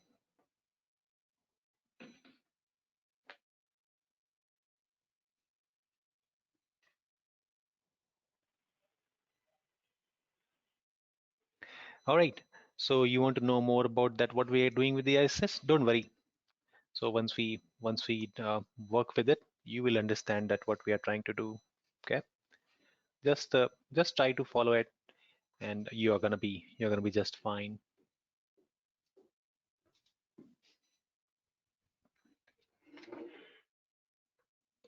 So when we have a Windows server, so Windows machine is actually not very useful until unless we actually use some kind of a software on top of it. Okay, until unless we actually use some kind of a services on top of it.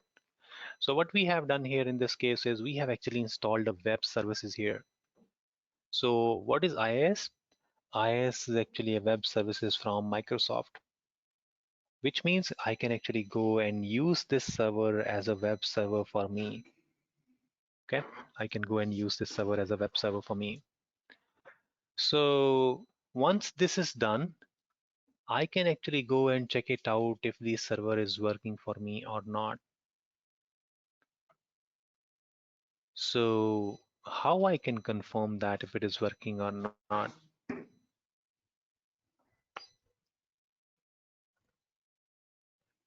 So I need to go and pick up the server name here.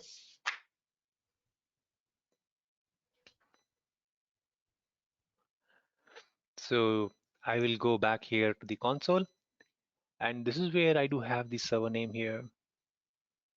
What I need to do, I actually need to go and put this name here in the browser window and hit enter. And I'm expecting that's gonna go and open up a web page for me. It's gonna go and show a sample page for me. Okay, right now it is not working because we do not have firewall showing the port 80. The firewall is not allowing the traffic on this service. Okay, that is why it is showing that the site is something we cannot reach. Okay, will not be able to consume this. How to make it work? I am actually going to be going and trying to modify the firewall. Okay, I'm going to be going and modifying the firewall here. Let's modify the firewall. I'm going to take you back here to the EC2 dashboard. And that is where you will find you have a security group mentioned. Okay, go back to the EC2 dashboard. Once you are here on the dashboard, you will be able to see it's gonna show security group here. So just go and click on the firewall rule here.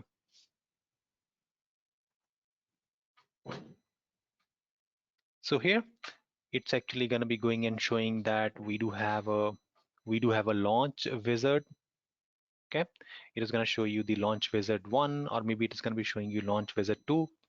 Just go and use the latest one. Okay, just go and use the latest one, and we can go and click on the inbound rules, and then we can go and say I want to edit the inbound rules here. When you say you want to edit the inbound rules, you need to add one more rule here along with the RTP. We need to go and choose that I want to work with the HTTP services. HTTP means the web services. Just select the HTTP services and then select the source as anywhere, which means I want to allow all traffic to go and connect to HTTP service. Okay, so here you need to select the HTTP service, and then you need to select it that from anywhere I should be allowed to connect to it, and simply go and click on save these rules.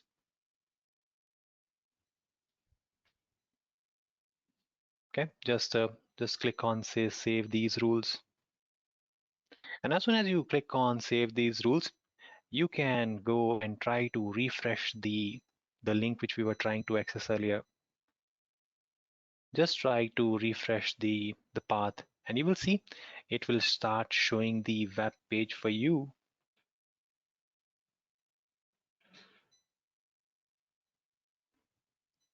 Is it working for you? Anyone able to see this page now?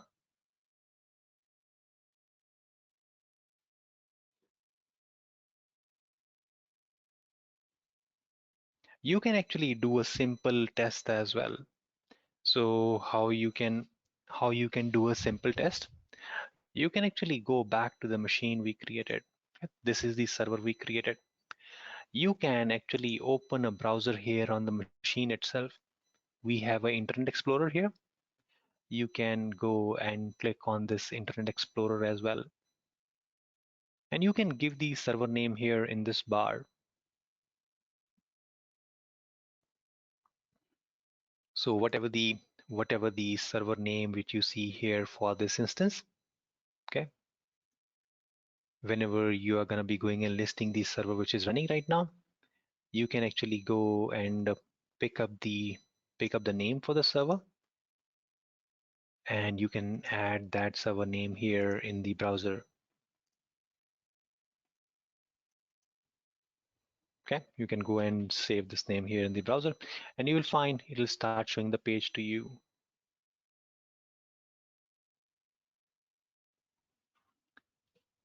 Is it working for you? Are you able to see this IS page, Internet Information Services page?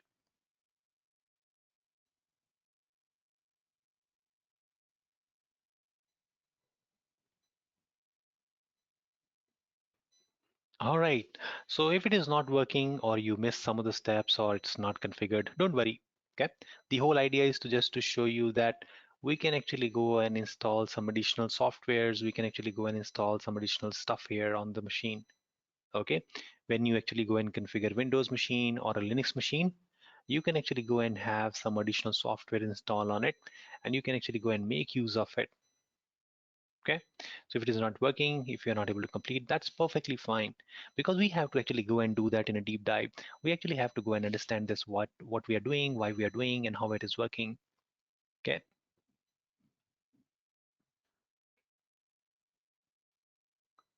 so that is correct, Sri. What we have done, change in the firewall rule, that is actually related with the service which we are trying to install here. Okay, so once you are done using this server, and when you think you don't need this server, we can actually go and delete this server. We can go to instance state, and from the instance state we can choose that I want to terminate my instance. So I'm going to be going and choosing saying terminate this instance, and this instance is going to go away. Okay, this instance is going to be deleted, and very soon the server is going to show up here as a terminated, which means I do not need this server anymore, and I want to return this machine to the pool so that someone else can use it. Okay, I'm just sending this machine back to the pool. I don't need it, so that someone else can use it. Okay, and when you return the machine to the pool, you don't have to pay any kind of charges afterwards, because you're not using this machine anymore. Okay, you're not using this machine anymore, and you do not have to pay any charges afterwards. All right, let me try refreshing and checking the status of this machine here. And there we go. My server is showing as terminated. So if it is terminated, means I have deleted the server. I have decommissioned this machine. I do not need this machine anymore. Is this okay? Are you able to delete your server? So this is how easy it is to work with the cloud. You can actually quickly create a new machine when you need, and you can actually go and delete when you're done using it. And you also have the ability to go and install some third-party software as well. You can go and add some add-on softwares as well. So if you think you want to use your machine for database, you can actually go and install database on top of it. If you think you want to install mail server, if you think you want to install web server, you can go and install that respective server services on it. If you think you want to use this server for your development, and you want to install Java, you want to install Perl, you want to install Python, you can do that. Okay, you can actually use the way you want the server. Okay, let me know if you have created and if you have deleted this server.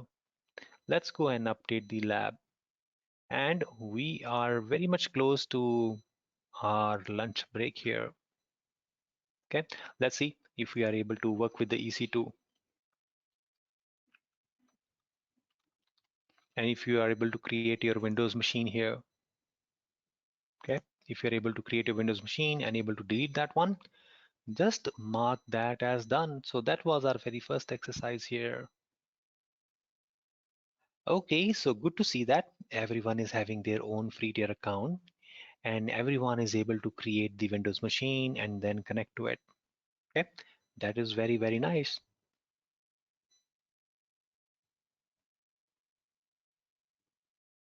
Okay, good. Yes, that is correct. So if you have created any other server as well, please go and terminate that one. In case if you have created two servers, go and delete all of them. We don't need any of them.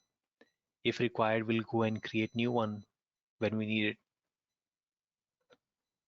Okay, so how is working with the AWS cloud? Is it easy to follow? Is it good so far? Is it easy to create a new machine? Okay.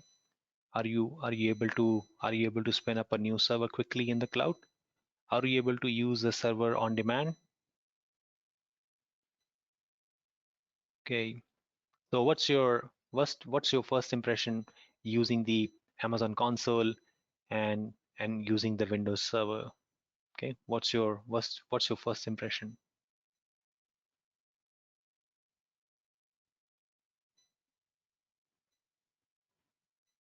All right, great. Good to know that.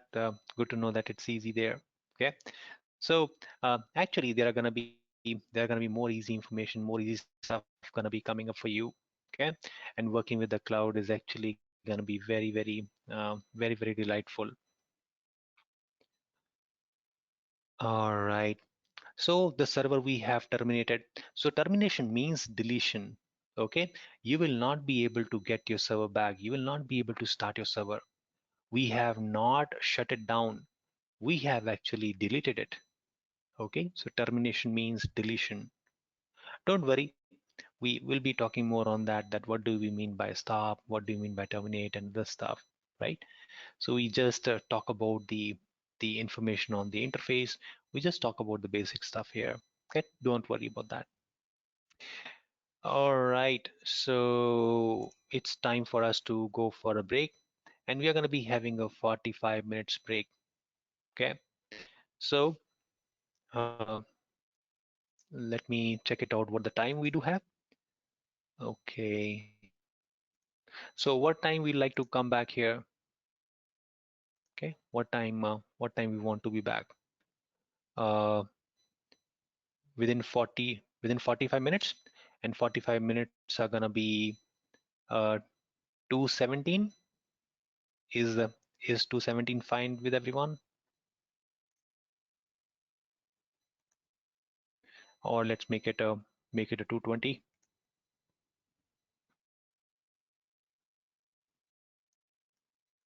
All right.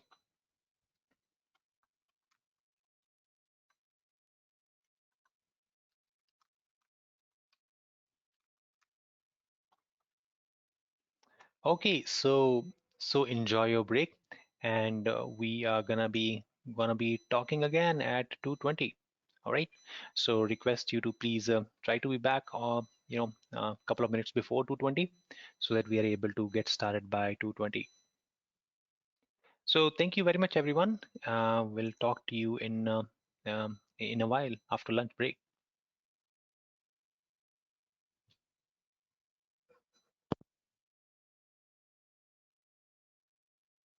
for free. So that is something you need to keep in mind. Okay, that's something you need to keep in mind. So you will see you have different flavors of the operating system and the different versions of the database server as well. Okay, so a lot many other options as well. Okay, so although this list appears to be a kind of a pretty long list, but still it's kind of a limited. Okay, you don't have a lot many other options available to you which you want to use.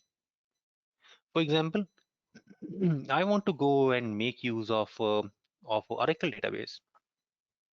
I want some system which will give me Oracle database, or I actually want to use some very niche software. Let's say I want to use SAP software.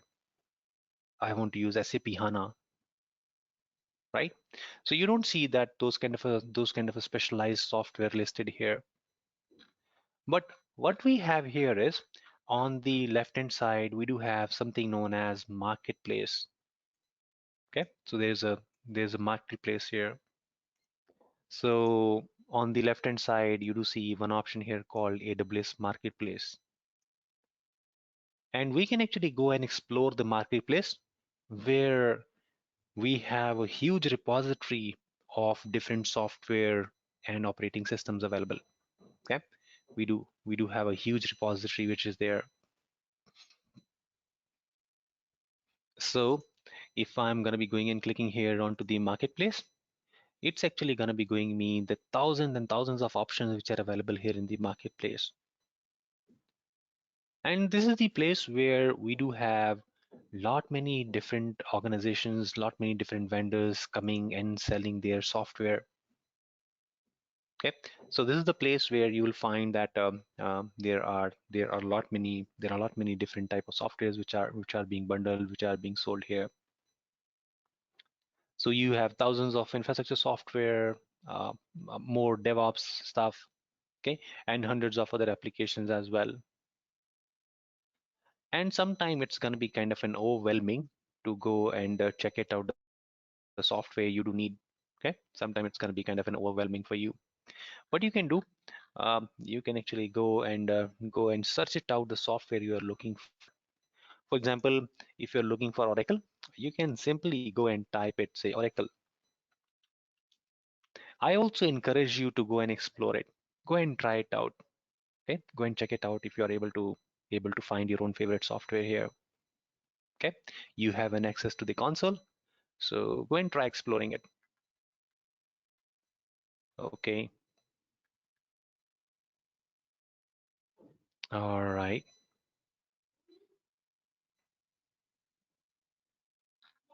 All right. I also want to go and search for, let's say, SAP software.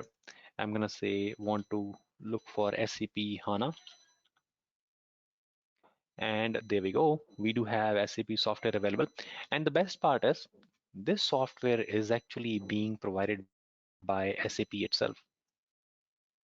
So there's no middleman. I'm actually gonna be going and buying it directly from the SAP,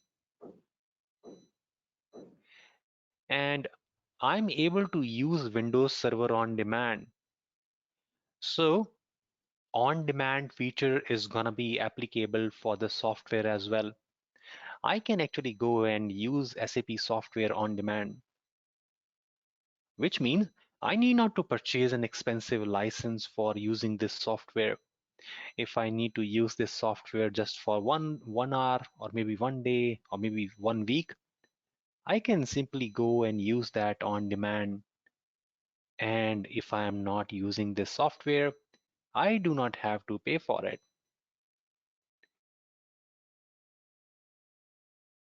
So if I'm using this software only for a few hours, few days, or few weeks, I just need to pay for during that time I'm using. Okay. If I'm not using, I don't pay for the software and the hardware. Okay. So does this make sense? Is this okay with you? Are you okay with the marketplace? Any question here for the marketplace? Okay. All right. Looks okay here. Now, I want to I want to introduce a concept of something called golden images. Okay, let me go and try using my drawing sheet here, and I'm going to go and introduce a concept of what we call golden images.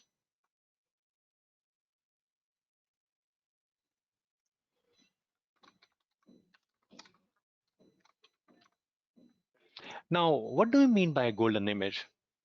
Okay, what do you mean by golden image? See, within an organization, we do have lot many different servers, right? We do have lot many different applications. We do have lot many different services, and we have to create multiple servers. We may have to create 10, 20, 100, 1,000 of servers. And when we have to build those multiple servers, we actually want to create them as a kind of a consistent one. Okay, we would like to have some uniform environment for us. I wouldn't want to have a all different patch set, all different versions of the operating systems created in my account, right? I would like to have some kind of a consistency. I would like to have some kind of a standardization in my account. So what most of the organization do, what they go and pick up a standard image. Okay, so let's say I'm gonna go and pick up a standard image here. So let's say this is a copy of a Windows 2019. Okay, I pick up a standard copy, I pick up a vanilla copy of it. Then what I'm gonna do, I'm actually gonna go and add some custom softwares on top of it. Along with this Windows, I'm gonna say I want to go and add some of my organization specific softwares, and those softwares are gonna be like antivirus, right? I want to have my own antivirus. I also want to have my own monitoring software. Okay, and this monitoring software is going to be responsible for doing the monitoring on of the server. It's going to report the health of the server, if the server is healthy or not. Okay, it's going to also going to be going and monitoring how much CPU memory I'm consuming, and if how much the disk space is free over there. And it's also going to be going and alerting me that in case if I need to pay attention to any of the areas. So which means I'm actually going to be going and customizing this standard Windows as per my organization's requirement. I'm going to be going and adding some more softwares onto it so that it is going to be close to what I would like to use for all my servers. Then I'm going to be going and converting this into an image. Okay, then I'm going to be going and baking into an image. I'm going to say this becomes my golden image. Okay, this becomes my golden image, and then I'm gonna go and refer this image to create multiple servers. Every time I want to create a Windows machine, I actually would like to go and use this golden image. I'm not gonna go and pick up a standard Windows from there. Okay, I'm not gonna go and pick up this standard Windows. I'm actually gonna be going and using a golden image which I have created, because it has all the custom softwares I need to run within my environment. And I'm going to be ensuring that, okay, all my machines are going to be having this standard piece of software here, right? It's going to be having this standard piece of software here. So that is very, very nice. Okay, that is very, very nice. Now we are actually going to be going and learning about how I can create these images and how I will be able to use these images.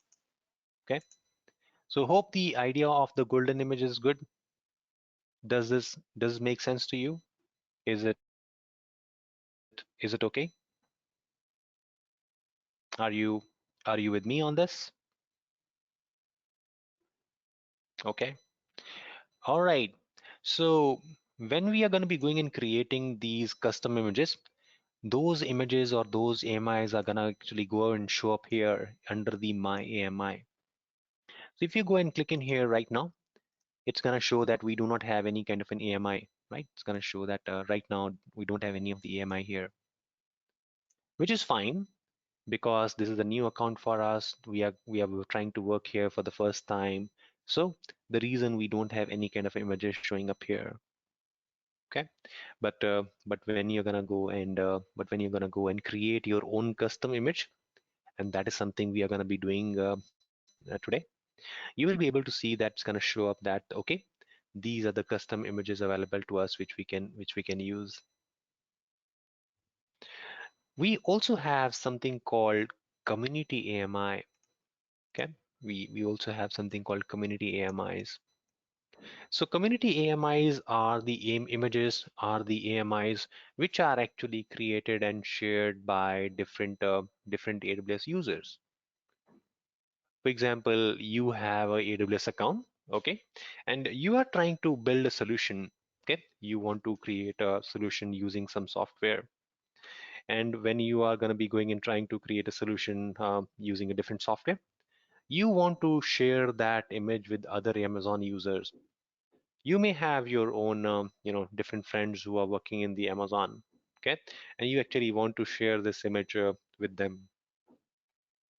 So when you're going to be going and trying to share with the other people working in the Amazon, you go and share that with the community. Okay. One thing to note here about the community images are that the community AMI or community images are not certified by Amazon. So you need to verify them before you start using it. Okay, you need to actually verify, you need to confirm the images. So you cannot assume that those images are trustworthy. But what are the images you do see in the marketplace? Marketplace images are verified by Amazon, they are verified by the vendor. Okay, so it's gonna be assured that the images which you're gonna be going and using, they are they are uh, they are approved, they are verified, they are trustworthy. Okay, so that is something you can trust upon. All right, uh, we have actually discussed a lot about the AMI. We have not talked on the cost part, but we have discussed on the first step. Do you have any question in the step number one before I go and take you to the step number two? Okay, so in the step number one, I'm again gonna go and choose the same what we did earlier. I'm again gonna go to quick start, and then I'm gonna go and select, say, would like to go and use Windows here. Okay, I'm gonna show you Windows first, and then later we will create a one Linux machine as well. Okay, we try to use a Linux one here. Any question here on the step number one? All good? Okay, looks good. So now after selecting the Windows, I'm gonna go and say I want to move to the next step here. Okay.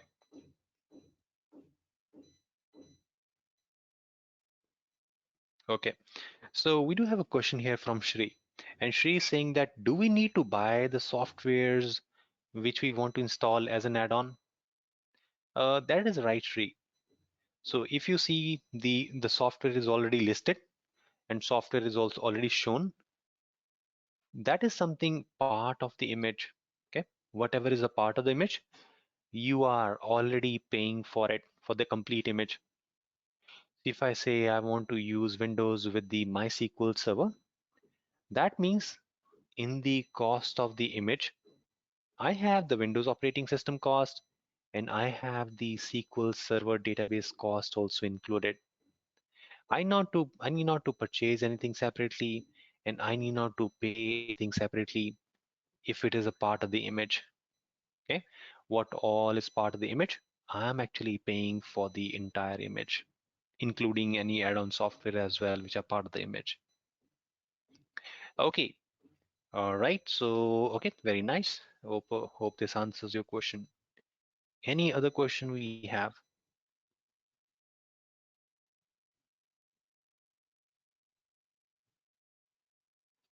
Okay, all right. So here in the step number two, we are actually going to be going and trying to choose that which type of server we need. And you will find we do have lot many different models which are shown here. We have some of the models with the low resources, with the very few CPU and the memory. And if you scroll it down, you will find we do have lot many models which are coming up with a very large amount of CPU and the memory in them. Okay. One important thing you need to take into account is, okay, one of the important thing you need to take into the account is uh, these sizes are predefined. Okay, so these sizes are known as a t-shirt sizing. Amazon calls them as a t-shirt sizing, which means all these sizes are predefined. You can go and pick and choose any of the size which fits your requirement, okay, which meets your requirement. You cannot create a custom size, okay, it cannot be tailor-made, it cannot be of custom size.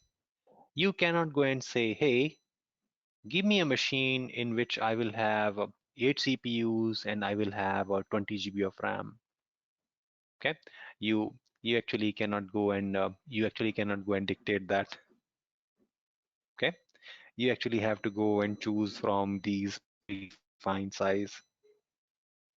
Okay, you cannot go and dictate that I need a this size of machine.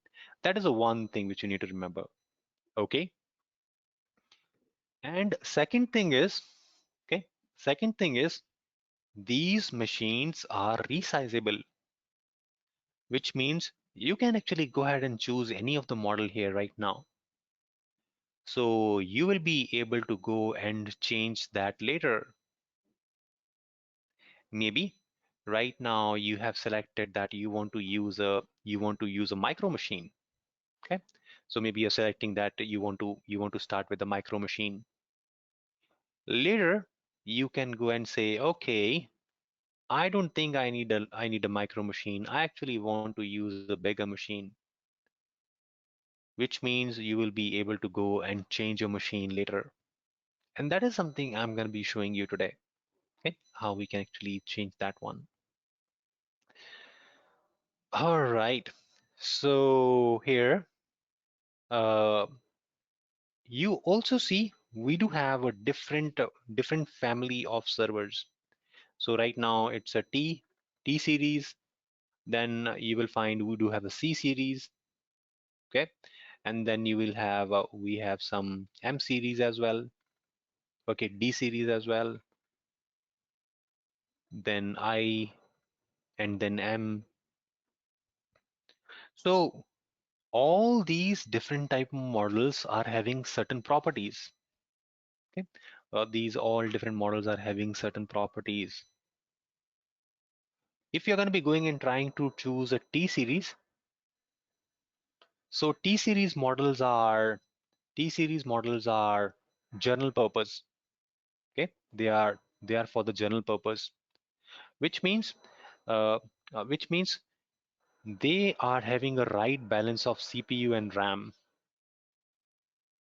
Okay, they contain the right balance of a right mix of a CPU and RAM, which are gonna be helpful for you for most of your application, for most of your workload. But sometimes we do actually use a lot of different type of applications and a lot of different type of softwares. Let's take an example of a database. Database requires more memory. Okay, so database is not CPU hungry, but database is a memory hungry. Database requires a lot of memory on the system, which means I need to actually go and choose a server which is going to provide me more memory. So the M series models, they actually provide you more memory, and M series models are very good for the databases. In the same way, we do have some of the analytics applications. Okay, some of the graphics applications, some of the analytics applications, and analytics applications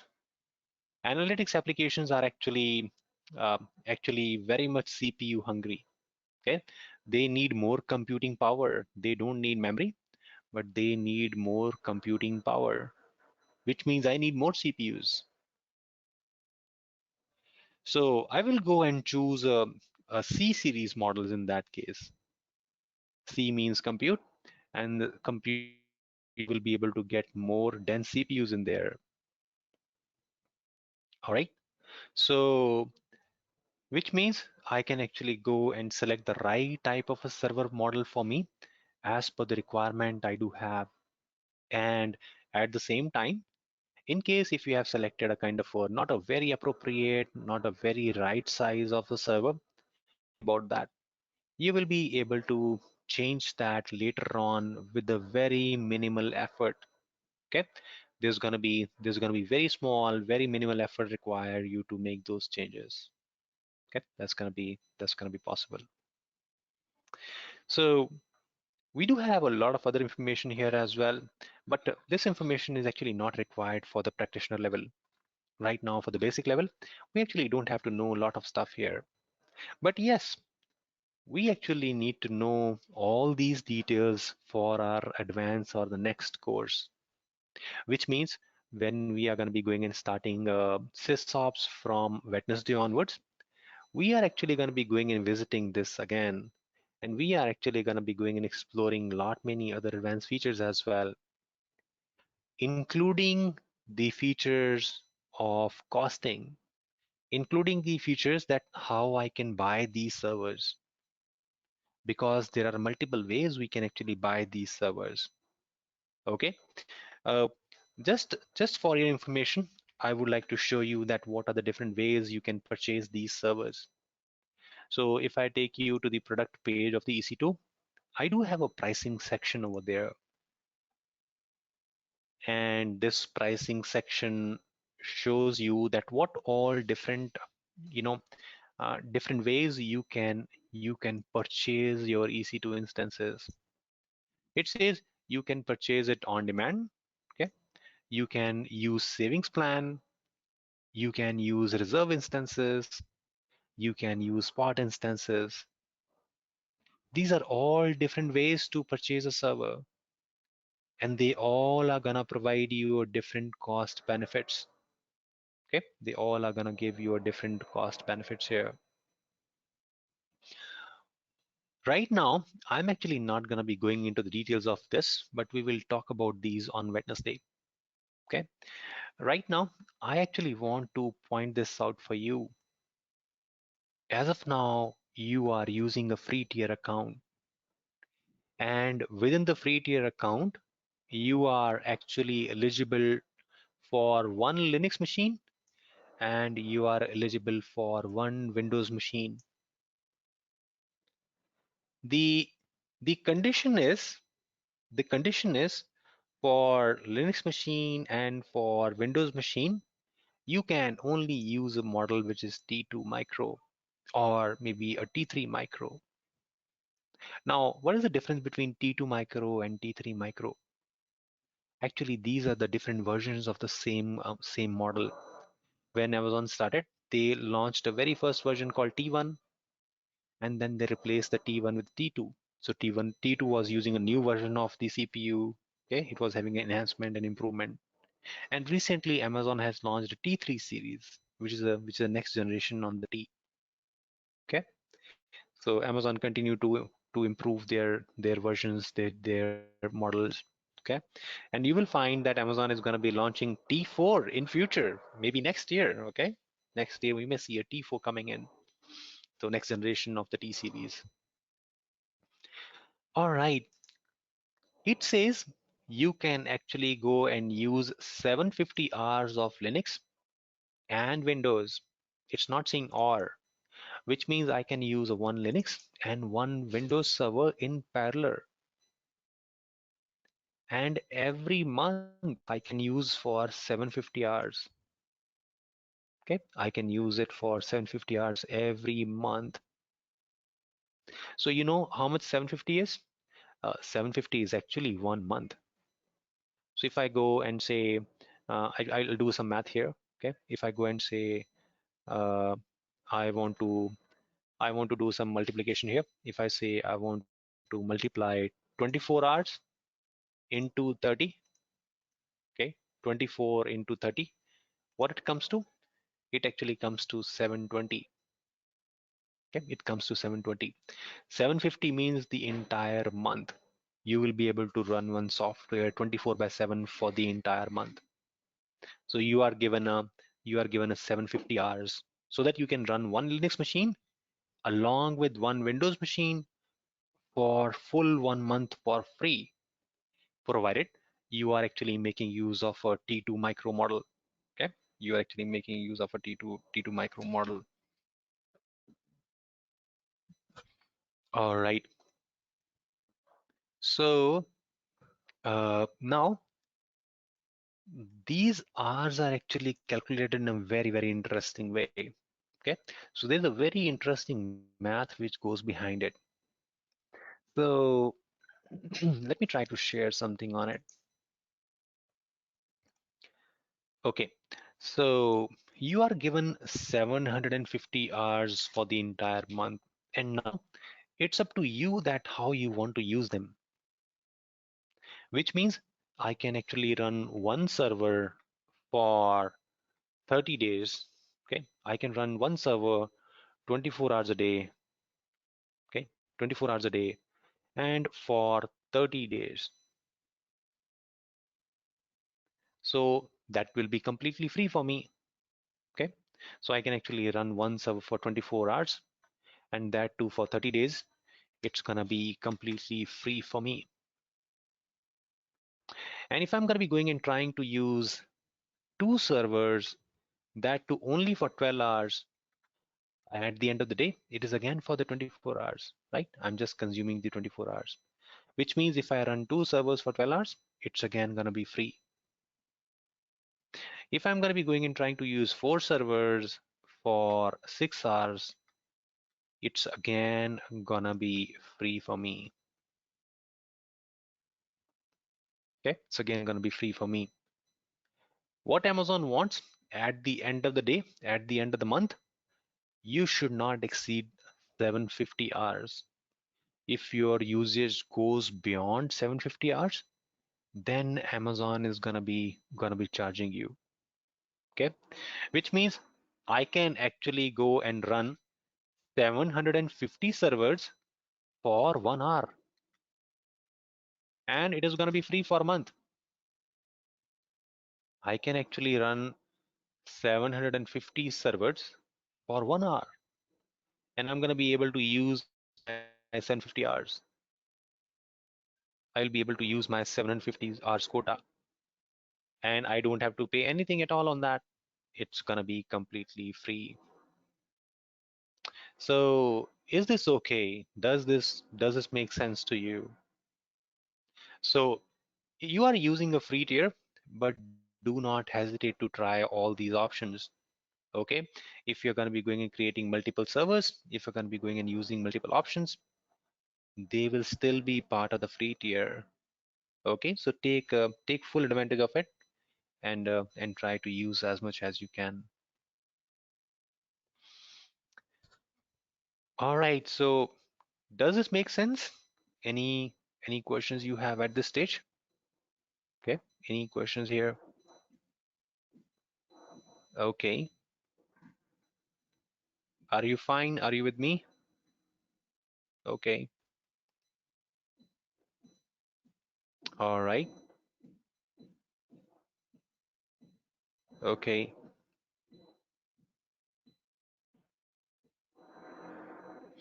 all right, okay, very nice. Okay, so I think the post lunch session is always drowsy, isn't it? So, but I don't want to slow you down. Okay, I don't want to slow you down.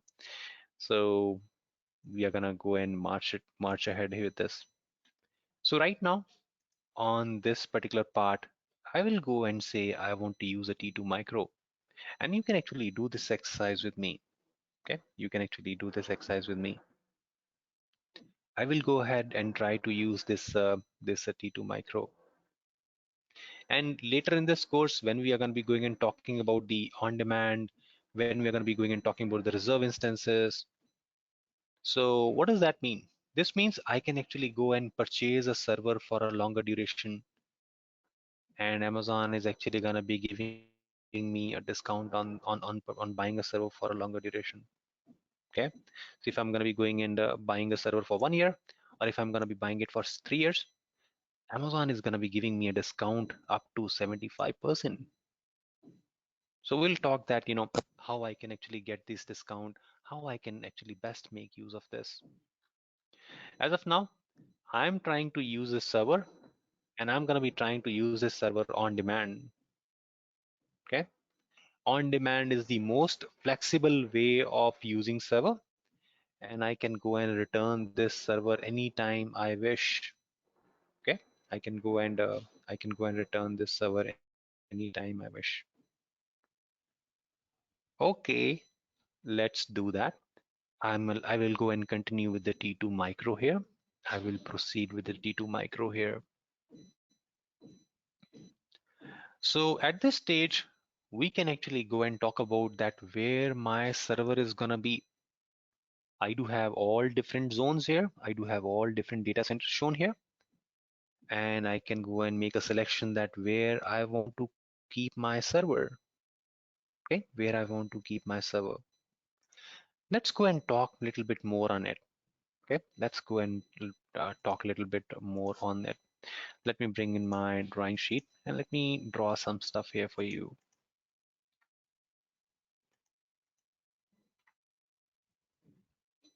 Okay, so let's say I do have a multiple zones here. I'm gonna go and label them as zone 1. Okay, and I'm gonna go and call the second one as zone 2.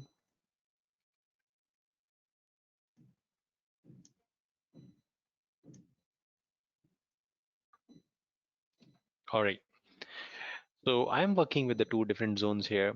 Now I have to build a server. Okay, I need to go and create an application server.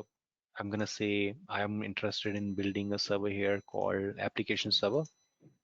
Okay, it is my application server, and it is actually using Windows. So it's a Windows application server which I'm trying to build. Okay, the Windows application server which I'm trying to build. So if I have a requirement of using just one single Windows server, that's fine. I can go and deploy it anywhere I wish. I can go and create it here in the zone 1, or I can go and create that in the zone 2. That's absolutely fine. Okay, that is absolutely fine. But do I need a high availability for my application? Now my server is running in this zone, and I'm actually running a one single server. If something goes wrong with this application, something goes wrong with this operating system, something goes wrong with the server, this particular application will not be available to the users. Okay, so the users will not be able to go and consume this application. Okay, the end users will not be able to go and use it. Okay, they will not be able to contact it. They will not be able to consume it. So if I'm not able to reach out to this, so what should I do? Okay, if I'm not able to consume it or use it, I'm thinking that how about keeping it two servers here? Okay, I'm trying to create a two application servers, application server 1 and application server 2. Okay, I'm gonna be trying to create two servers here. Now in this case, if one server is having a problem, I don't care. Okay, if there's something goes wrong with this server, something goes wrong with the application, I'm okay. I'm fine. I can actually go and use the second server I have created for myself. I can connect to second server, and I'll be able to consume the services from the second server. But what if something goes wrong in the zone? This particular zone goes down. Let's say there is no power, or there is a fire in this campus, and it is going to be impacting all the data centers, all the zones. Or what if there is a flood and everything is going to be underwater? That means I will not be able to use any of my servers here. Or maybe there is a network problem here. the connectivity, the internet connectivity is broken here, and we are not able to connect to it. Which means any kind of a server I'm going to be deploying here, I will not be able to use it. Okay, I will not be able to use them. So the good practice is we should actually try to distribute our servers. I would prefer to keep my second server here in the zone 2. Okay, I will try to keep my server here in the zone 2, which means in case something goes wrong with the server, something goes wrong with the data center, I'm okay. I will ask my users to go and connect and consume the application 2 server. That is how we create a high availability. Okay, that is how we build high availability, by creating multiple servers. Okay, by building multiple application servers. Now, if you think you are going to use a database server as well, okay, if you think you want to keep a database server as well, okay, so what we can do, we can actually go and create a database server as well here. Say my application is going to be going and consuming a database as well.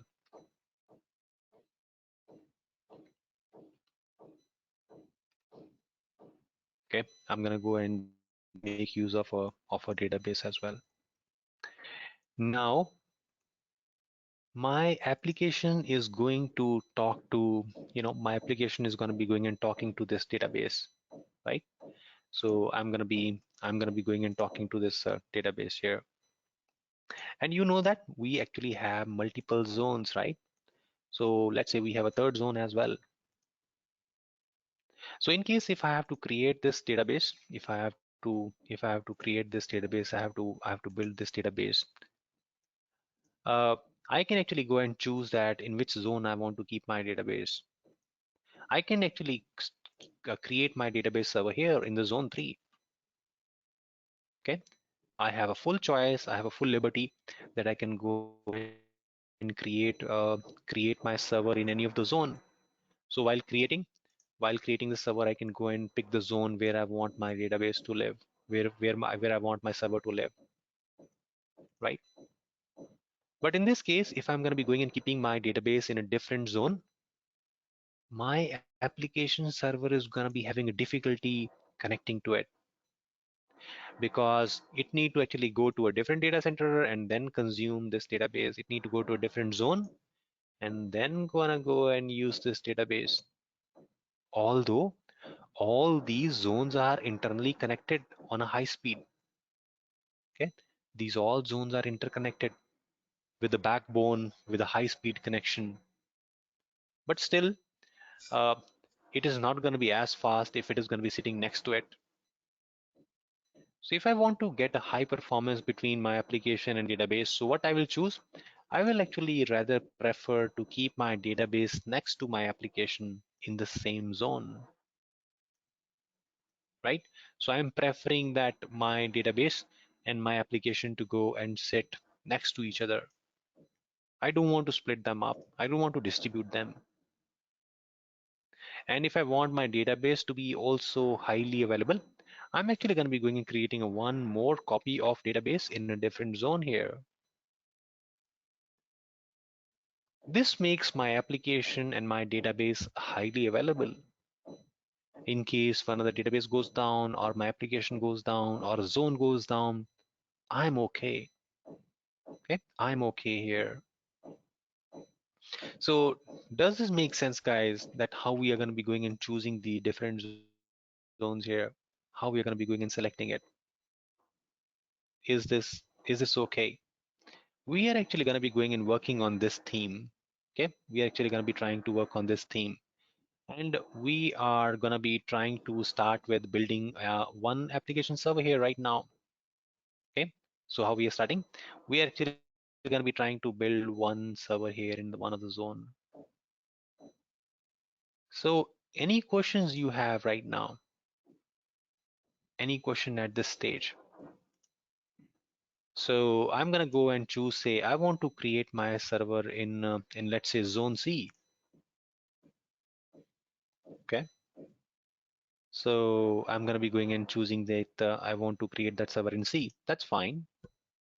And yes, Shri, you are right. So if you're going to be having a multiple copies of servers and multiple copies of database, that will help us create a redundancy. That will help us create a high availability. Okay, we'll be able to create the application as a highly available application for us, which means my application is going to be available in case one server fails, one database fails, or even the one data center or one zone fails. I have no problem. I will continue to use my application. My application is going to be available all the time. All right. Any other question, anyone? Anything else on your mind?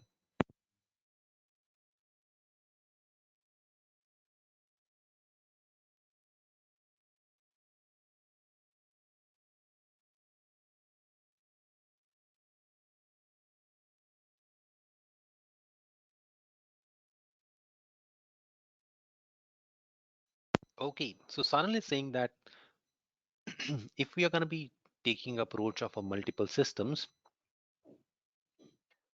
in that case, the cost is also going to go high. And you are absolutely right, Sanal. Okay, you are absolutely right. So if I'm going to be creating a multiple copies, it is definitely going to cost me more. It's going to be kind of a double the money if I have a double the servers. Okay, if I'm doubling the servers, it's gonna double the cost. All right. So what else? Okay. So it looks all good here.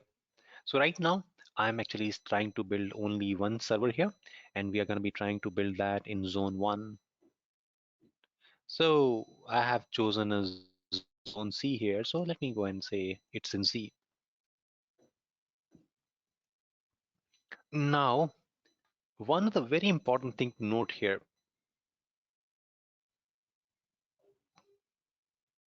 if I'm going to create my server in zone C, I cannot change the zone later. I cannot go and say, oh, I was trying to create that in D. I was supposed to create that in D, but I actually created in C by mistake. I will not be able to move this server later on once created.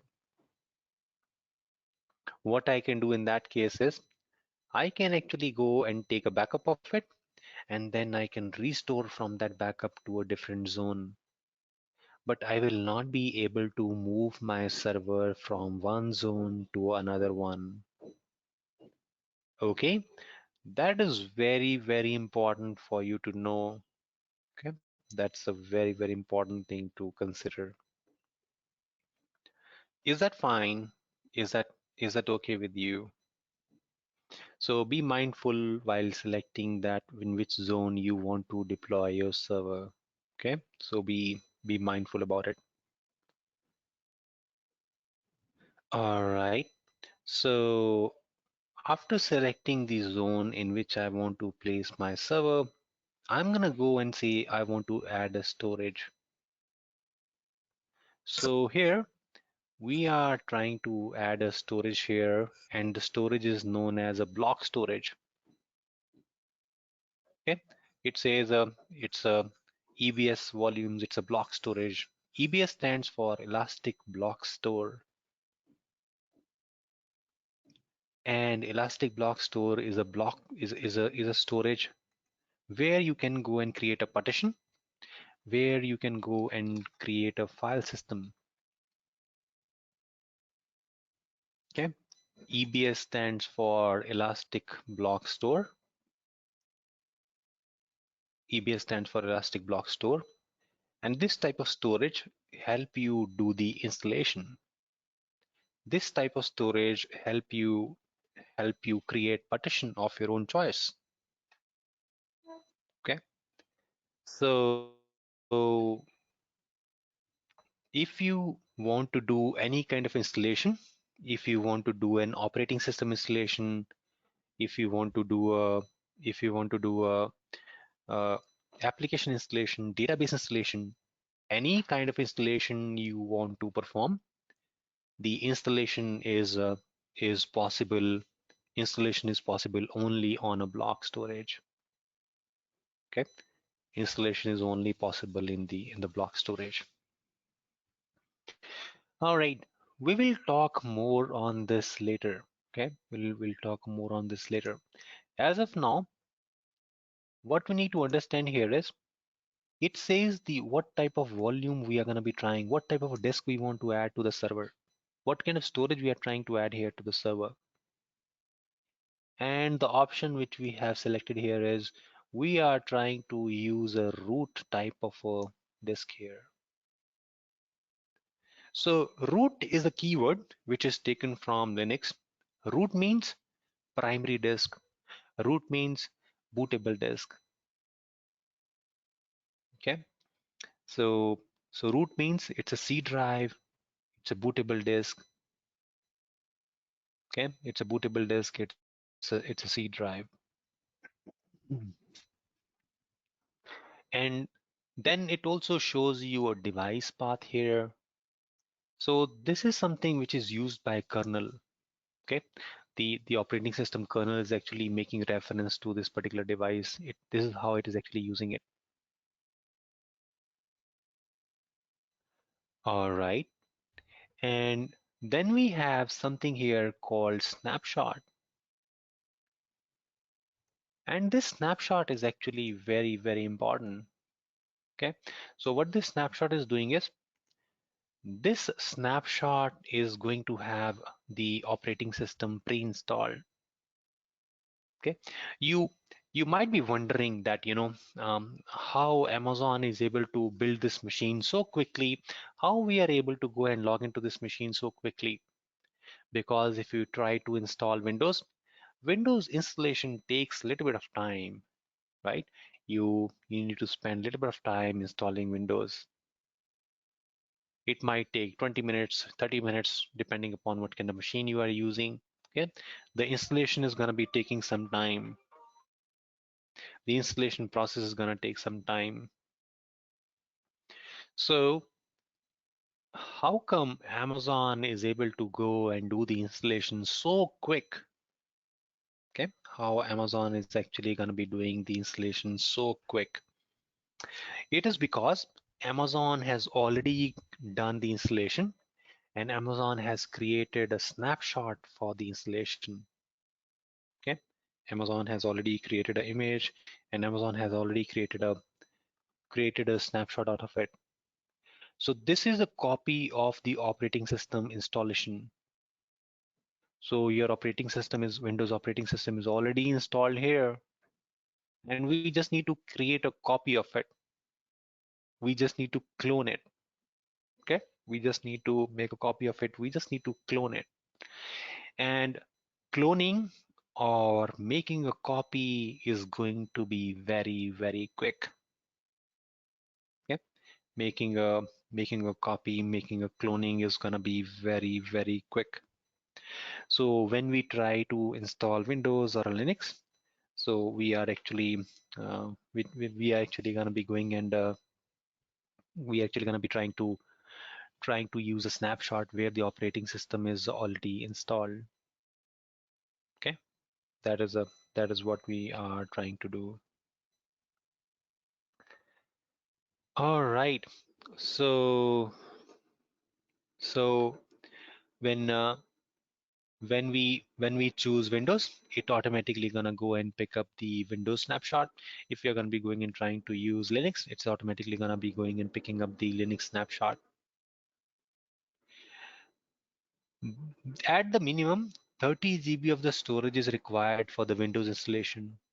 Okay, so for the Windows installation, we need a 30 gig of we need a 30 gig of storage. Okay, now uh, you also see a message here. It says if you are in the free tier, you can actually go and use 30 GB of storage for free. There is no cost associated. And next time when we are trying to use the next time when we are going to be trying to use Linux, you will see Linux is actually going to be requiring very less very less space.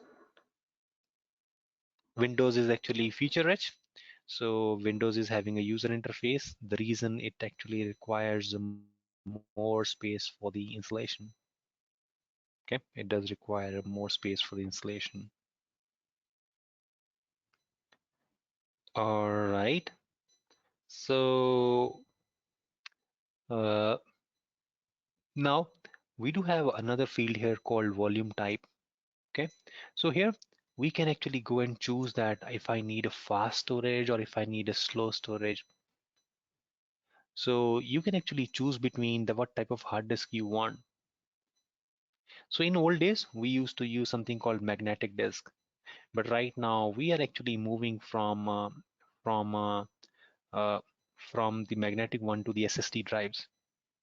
Okay, we are trying to move away from the magnetic to SSD. SSD are fast, but SSD are expensive at the same time. Okay, SSD is fast, but it's expensive at the same time. So if I'm going to be going and clicking in here, it gives me a lot of options to choose from. It says, do you need a fast one? Do you need a slow one? So if I choose a magnetic one is going to be the slow one, but it's going to be economical as well. It's going to be the cheapest one as well.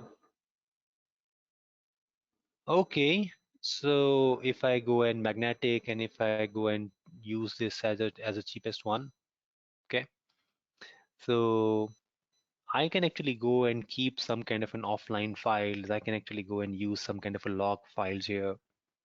Okay, I can keep some log files here, which are not required to impact my performance, right? Which are not very important, which are not going to be used all the time. If I want to store any kind of a backup data, if I want to keep any kind of a offline files, so I can go and choose magnetic one. But in case if you have a requirement where you are going to use a fast storage for database for your production application, then you might want to consider a super fast storage here. Okay, then you might want to go and say, I need a provisioned IOPS storage. So IOPS means it's actually a parameter to measure the speed.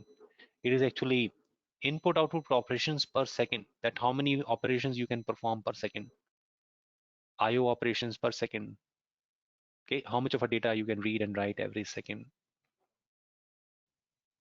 The more the number, the better it is. Okay, so we will talk more on this on the storage section, but as of now, I'm gonna go and use the general purpose here. I say general purpose is fine. And we do have certain columns which are going to be showing us some kind of a performance statistics right now. And we also have one column which says, do you want to delete this particular disk when you delete the server? Okay. Or do you want to retain it? So you have a choice. Okay. So you have a choice that you can either go and delete this storage as well as when you delete the server, or you can choose and say, okay, no, I I actually want to uh, retain this disk. I do not want to delete this storage. Okay, I do not want to remove this storage. I don't want to delete it. I want to retain it. I want to continue to use it. I may be able to use this storage with some other active server. I will show you what this means and how to use it. So at this stage, you also have an option to add one more disk. So far we have using just one single disk. It's going to be the bootable disk. It is going to be the primary disk. We can actually go and click on say, I want to add a one new volume here. I can go and say add new volume, and it will let me add one more volume here. I can choose that I want to have a D drive, and I want my D drive be a 2 GB in size. You know, as a best practice, what we do, we actually keep operating system disks separate. Okay, we actually use the one specific disk for the operating system, and then we keep another disk for application or installing database on it. we try to install, we try to keep all the different piece of softwares on different storage. Okay, we try to keep them, separate. So this means if I'm going to be going and configuring this server, I will be able to work with the two different disks here. I'll be able to use a C drive, and I will be able to use the D drive as well. Okay, so let's go and use a one more disk this time. Okay, I'm gonna be going and making use of one more additional disk this time. Let's go and click on next here. Do you have any question on the screen? I'm gonna go and click on say I want to move to adding a tags here. Let's go and talk about something on the tags. All right, I do not see any questions here. Okay, so she's saying that do we have the new volumes also going to be part of the free tier? So Shri, the same method is going to be applying here. I can actually go and make use of 30 GB for 24 hours, and I can go and break it down. I can say 60 GB, I want to use it for 12 hours. So that's going to be free for me. Okay, yes, the answer is yes. The additional volume which we are storing, we are actually going to be going and getting that for free, because we are not going to go and use that for 24 hours, right? We are just going to be going and using it for a few hours. So it's going to be part of the free tier. Okay. All right.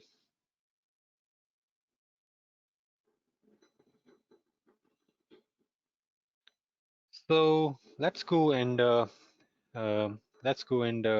move in here. Okay. So I'm going to go and say I want to add tag here. So what exactly these tags are?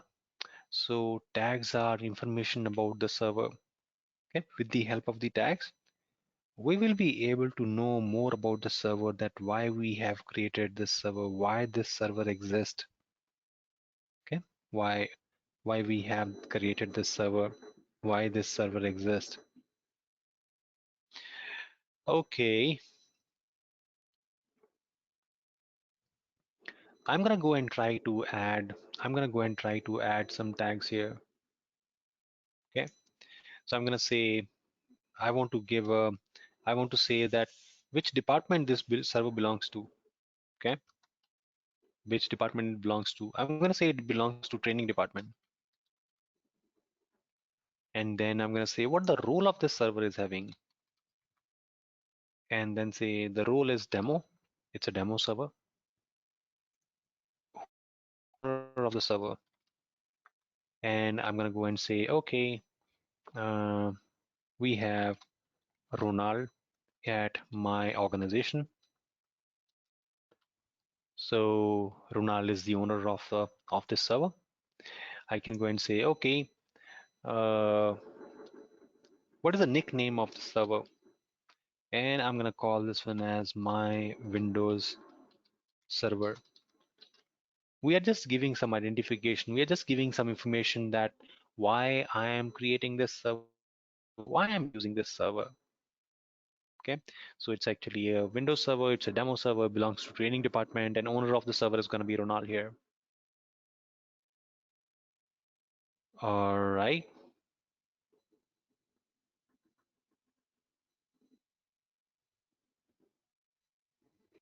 So we can actually go and add up to 50 tags.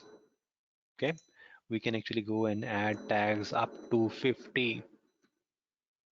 Okay, we can go and add up to 50 tags here, and you can actually go and modify these tags at any point of time later as well. And these tags actually have a lot of different application. Okay, these tags are actually having a lot of different type of applications. I can actually go and generate reports based on these tags. I can create a report that I want a list of servers which belongs to training department. Okay, I need a list of all the servers which belongs to training department. Or I'm gonna say I want to shut down all the server where the role is demo. So at the end of the day, I might want to run some automation script, and I'm gonna say go and find the servers where the role is demo and go and shut down all those servers. Okay, go and shut down all the servers. So we will show you how to do that automation. Okay, we'll show you how to do that automation by using these tags. So as of now, I'm actually going to be going ahead and using these tags. And these tags are optional. You remember when we created a server in the morning, we actually have not used any single tag. We have not used any tag over there. Okay, so is that fine? Any questions, anyone here? Are you okay? Are you with me? Does it make sense to you? Okay. So Shri, I see your question. I will answer that in a while. Okay, I see your question. Okay, so I don't have any response here, so which means all good with you. Let's do a quick exercise here. Okay, let's wake you up. I want everyone to go and raise the hand in the app. So let's see how quickly you are able to raise your hand in the app. Let's see how many of you are still awake. Okay, all right. So where are you, Mohammed? Okay, all right. We got Mohammed here. How about you, Surbi? Where are you? Okay, all right. And how about you, uh, Sanal and Kajal? So, okay,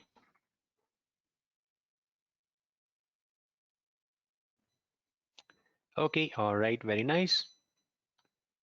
So, okay, looking for Surbi here.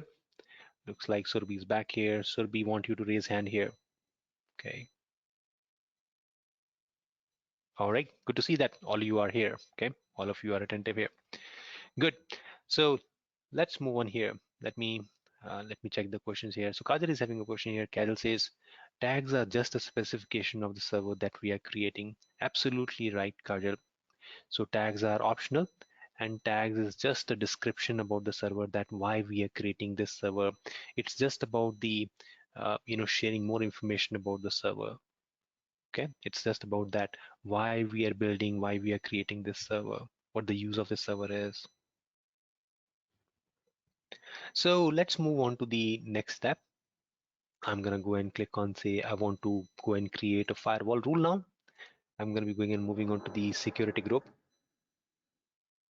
We can actually go and give a security firewall name, and I'm gonna call that as it is a NSCIT firewall. Okay, so this is a firewall which I am using. I can give a name, and I can actually go and use the same firewall with multiple servers.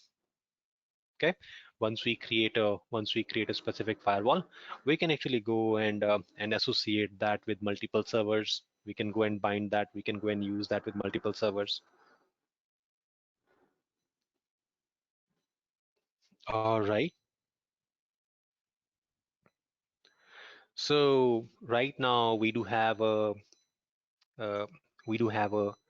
rdp as a we do have a rdp as the protocol here. Okay, we do have a rdp as a protocol shown here. So we are RDP is the remote desktop protocol that is going to help us connect a remote Windows machine. An RDP service works on port number 3389. Okay, it's going to work on port number 3389. And now I'm going to specify that who is going to use it. Okay, who is going to consume it. If I'm going to say 0000, that means I am going to allow all the IP addresses. So I am actually allowing everyone to go and use it. I'm actually going to be going in trying to allow everyone. I'm not creating any kind of restrictions here. This is open for everyone. So opening the firewall for everyone may not be a good idea. Okay, because anyone can go and try connecting to it. Anyone go and try to use it. Okay, so opening this up like 0000 is not a good idea. We should try to keep it restricted. We can actually go and choose, say, only I should be allowed to connect it. I can say my IP address. You will find that it is automatically going to be going and finding your IP address, and it is also going to be going and adding your IP address here, which means this is the most secure way of logging onto the server. Okay, this is actually the most secure way here because you can only log into this particular box in the cloud. No one else will be allowed. Okay, no other IP address is gonna be allowed here. Only you can connect to it. Okay, only you have the privilege to connect to it. So is that okay? You can also create a range here. Okay, maybe you want all the people from your organization can go and connect to it. You can go and say I want to custom it.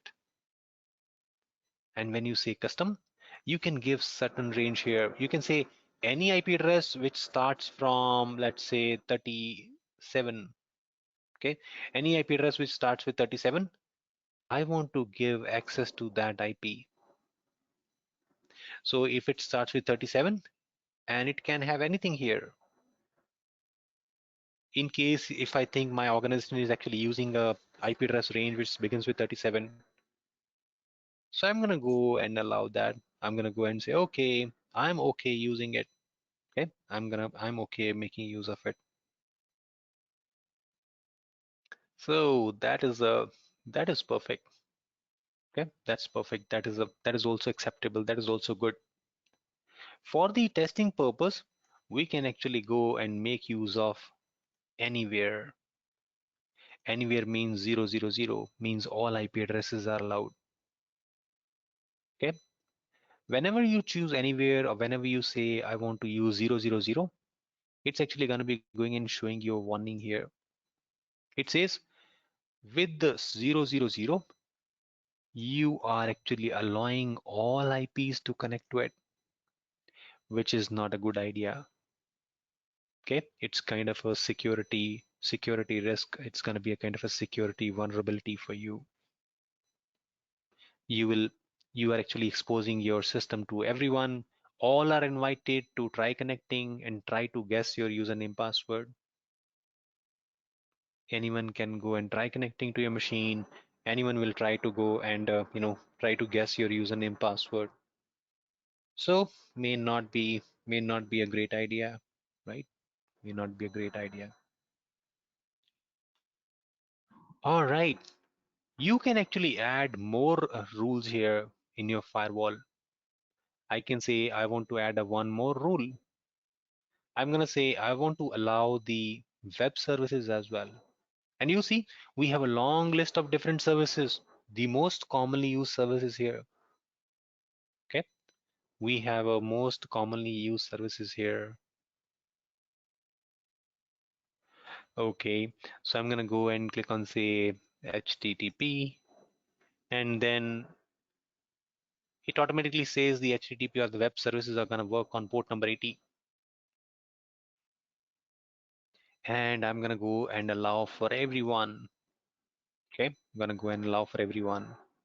For web services, it is fine because I want my website to be accessible for everyone, right? I want everyone to be able to go and use the website. That is fine. We can choose anywhere for it. It justifies, right? Because I don't want to restrict my website for limited people, for limited IPs. I can go and add a one more rule here, and I'm gonna go and a rule for SSH. Do you know that for what purpose we do use SSH? What is the use of SSH? So are you aware that why I need SSH?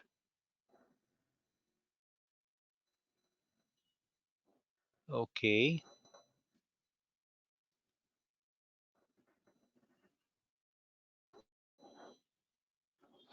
All right, anyone? So SSH is actually a protocol which is gonna be useful for connecting Linux machine. So Linux works on SSH. Linux works on port number 22, which is SSH. SSH stands for secure shell. Okay, it's gonna be trying to access the secure shell. It's gonna be trying to access the secure terminal from the Windows. Okay, so that's what it means. Okay,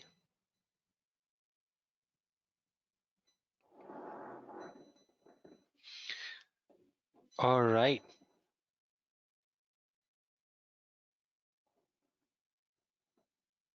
So I'm gonna go and use the SSH as well because I can use the same firewall for my Linux server as well. Okay, if I'm gonna be going and creating a Linux server later on, I can actually go and make use of the same firewall for Linux as well. Okay, that way it's gonna be helpful. Okay,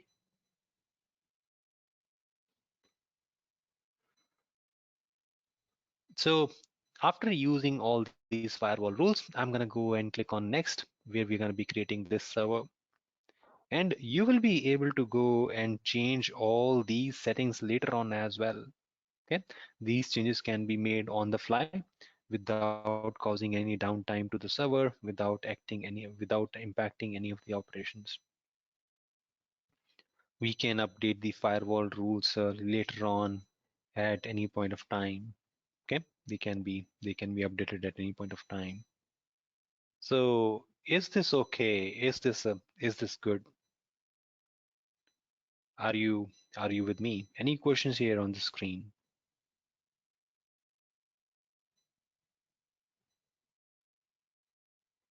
Okay.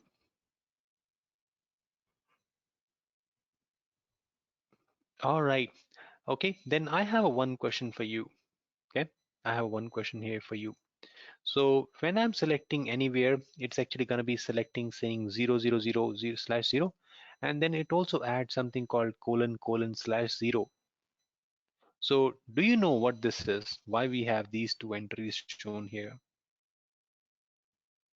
Okay, what is the reason we have these two shown here?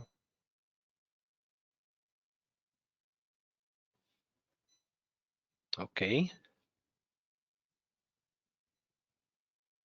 anyone?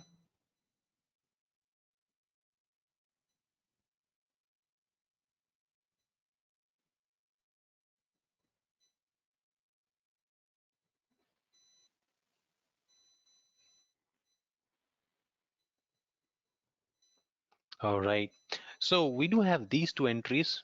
These are actually for two different type of IP addresses. So this one is for IP version 4. So IP version 4 is actually a 32-bit address, and this one is actually for the IP version 6. And IP version 6 is actually a new numbering or a new protocol we are going to be adapting to, shifting to. Okay, that is why we do have these two different. All right, very, very nice. Go and move on to and say review and launch. And finally, I'm here on the review screen, and I'm gonna go and click on launch my server. It is going to be trying to get the information on the key we have created earlier, and we do have a NSEIT AWS key created. I can actually go and use the same key for multiple machines. Okay, so it's going to be possible for me to continue to use the same machine across multiple servers. That's absolutely fine.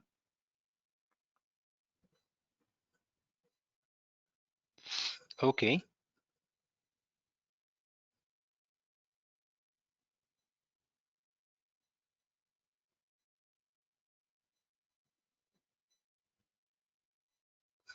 so I'm gonna say I do have this key. Okay, I do have this key, and I'm going to go and use this key for this new server.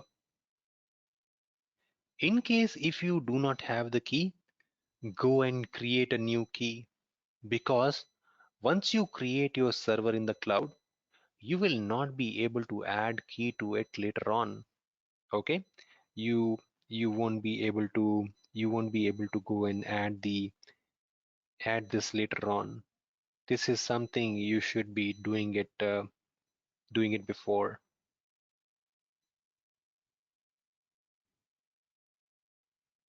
All right. Okay. Is this good?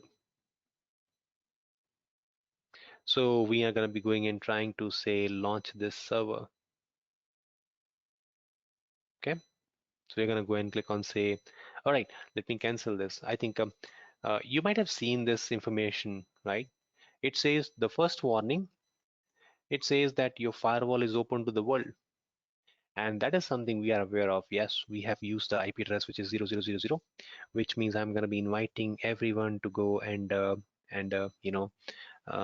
use the firewall, because I'm going to be using it for the testing environment, which is fine.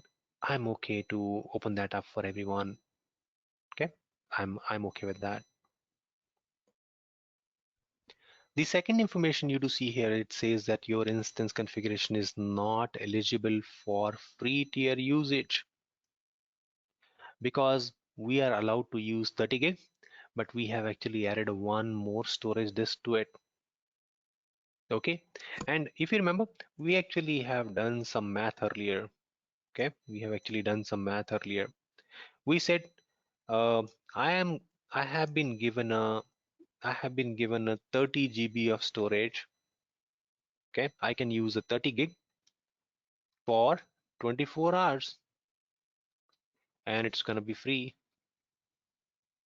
And I can actually go and use 60 gig for 12 hours. So it's again gonna be free for me. And I can actually go and use 120 gig only for 6 hours.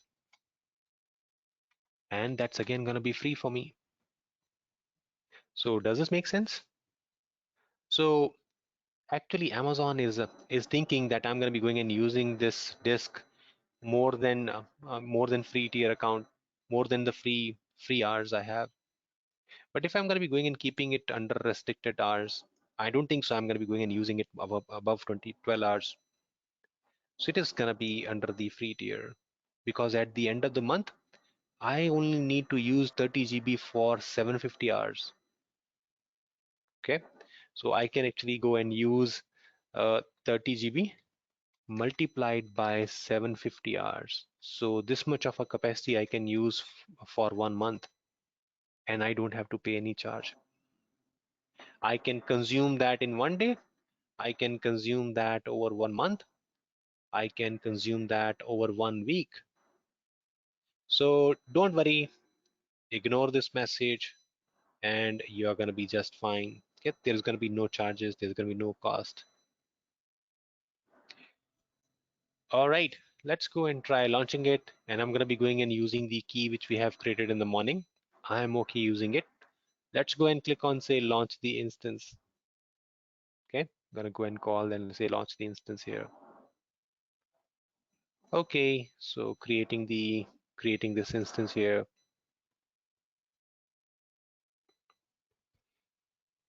It came back quickly. It says your instance is being launched, and I'm gonna go and click on say I want to see my instances.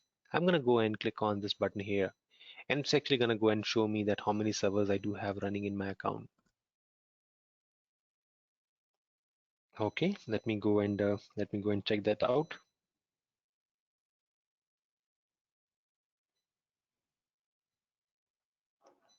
All right.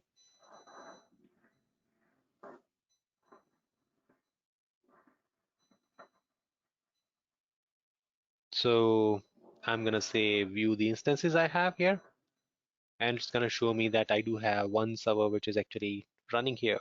And this time it actually shows the name of it as well, right? It makes more sense to me. And it shows that it is actually running in 1C right now. Okay, currently it is running in 1C. If I'm going to be trying to connect to it, if I try to retrieve the password, it's going to be asking me to wait for some time. Okay, if I go and click on say get the password, it says no, password is not available right now. It says you need to be patient.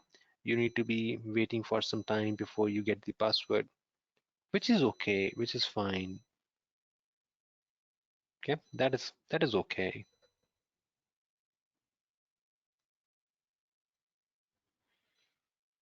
All right, I'm just gonna wait for some more time before I go and try to connect to this server. All right, so are you able to create your server? Is this something working for you? Is this something okay for you?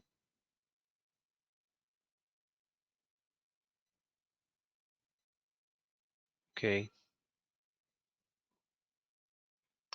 let the server get ready and then we'll try connecting to it. Okay.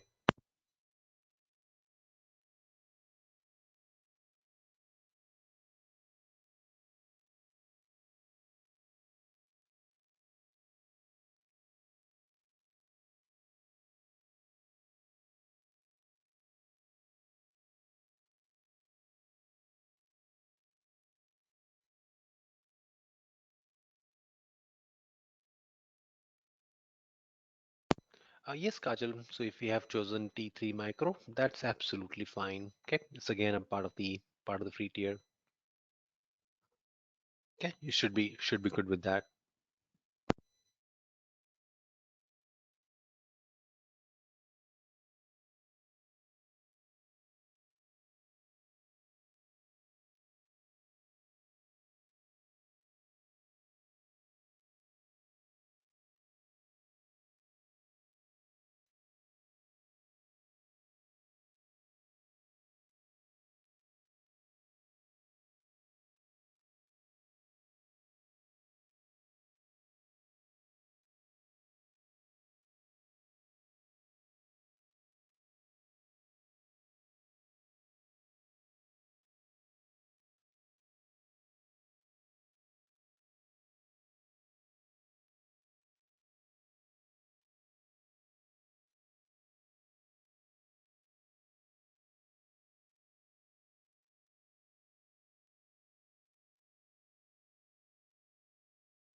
All right.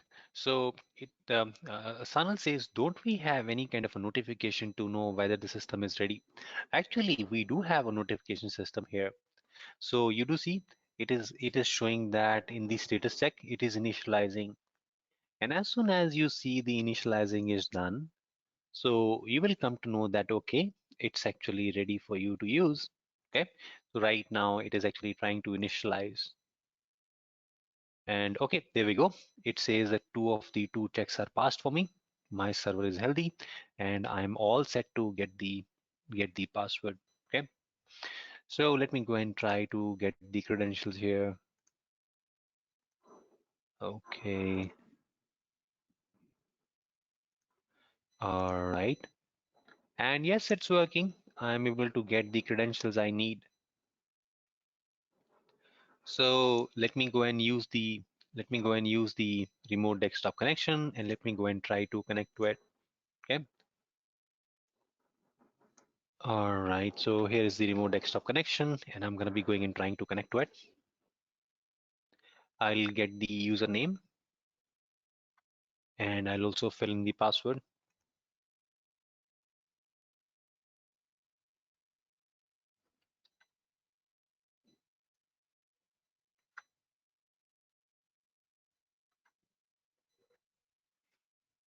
And I'm going to go and hit enter.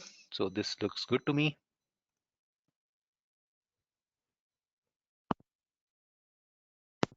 Yes, I'm gonna go and trust the server.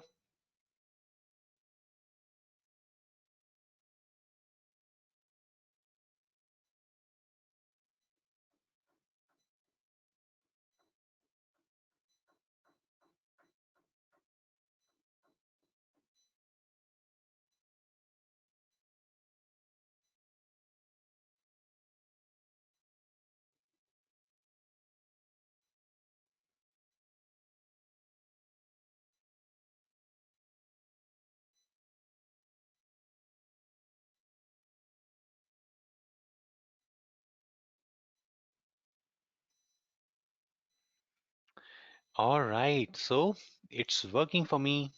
So is it working for you? Are you able to connect to it?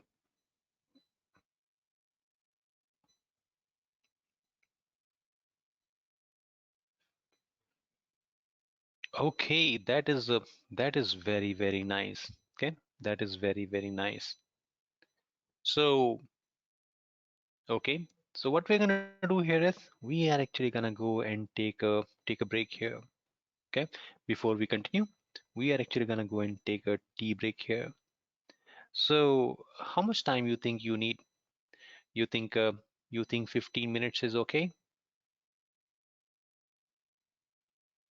Is 15 minutes fine, or you need a 20 minutes here?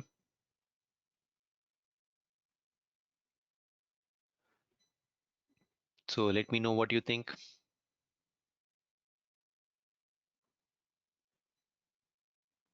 Okay, so Rahul thinks 15 minutes here. Anyone else have any thought?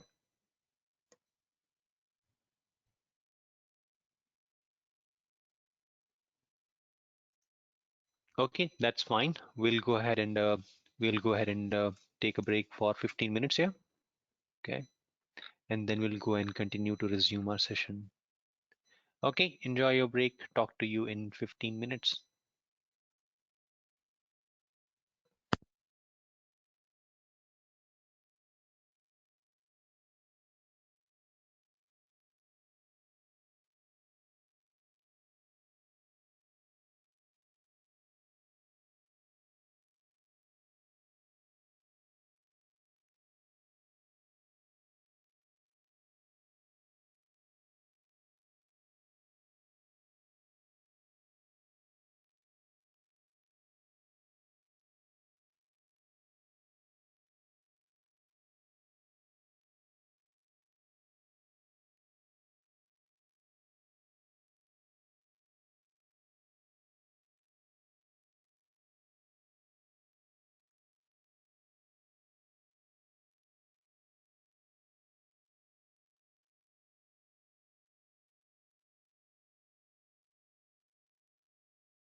All right, folks. So time up, and I am back here.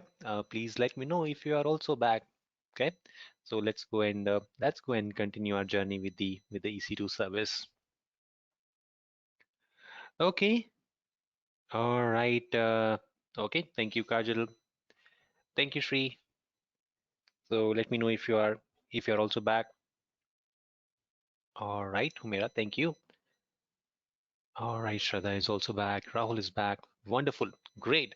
So we are all good to resume here. Okay, we are all good to resume here.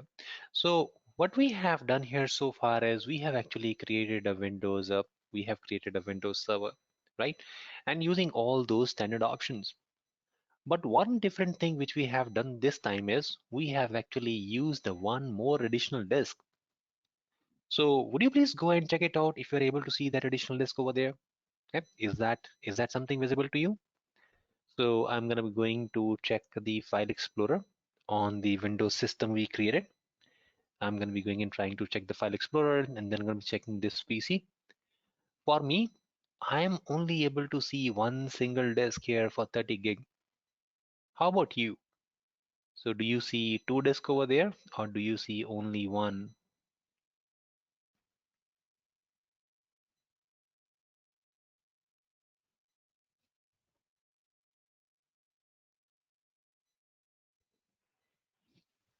All right, only one.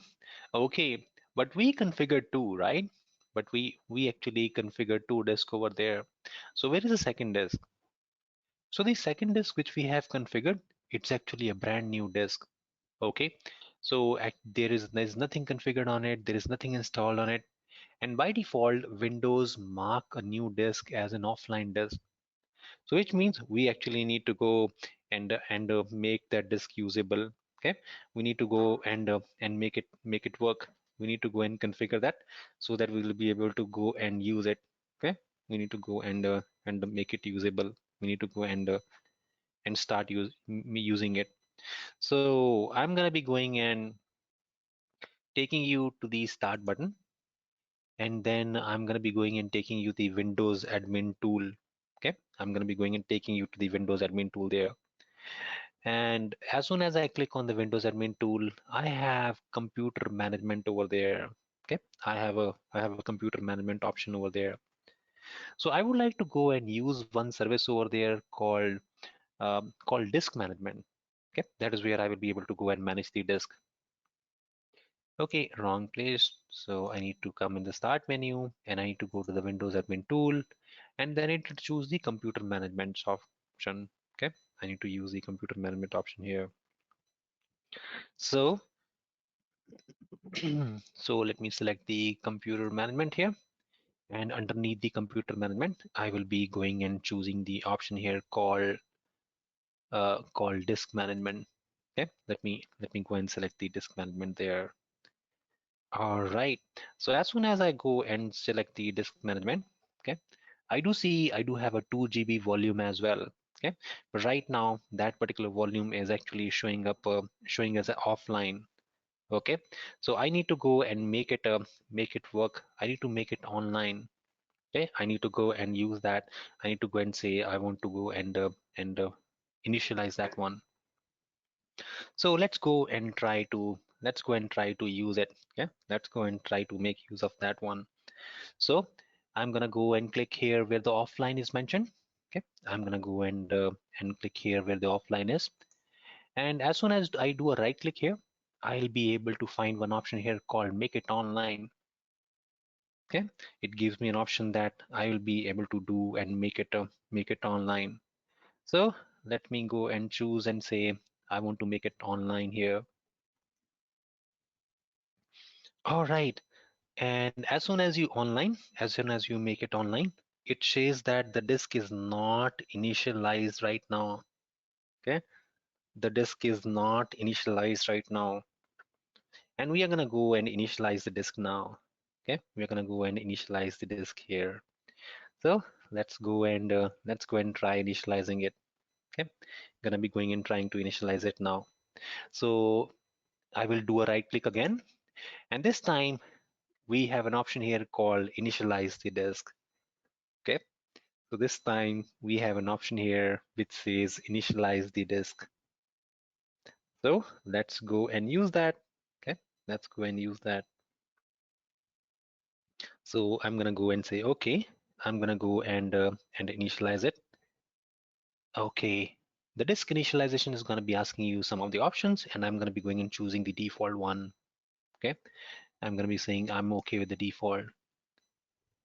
Okay, so after selecting the default, the disk is online. But right now, we do not have any kind of a partition. We do not have any kind of file system on the disk.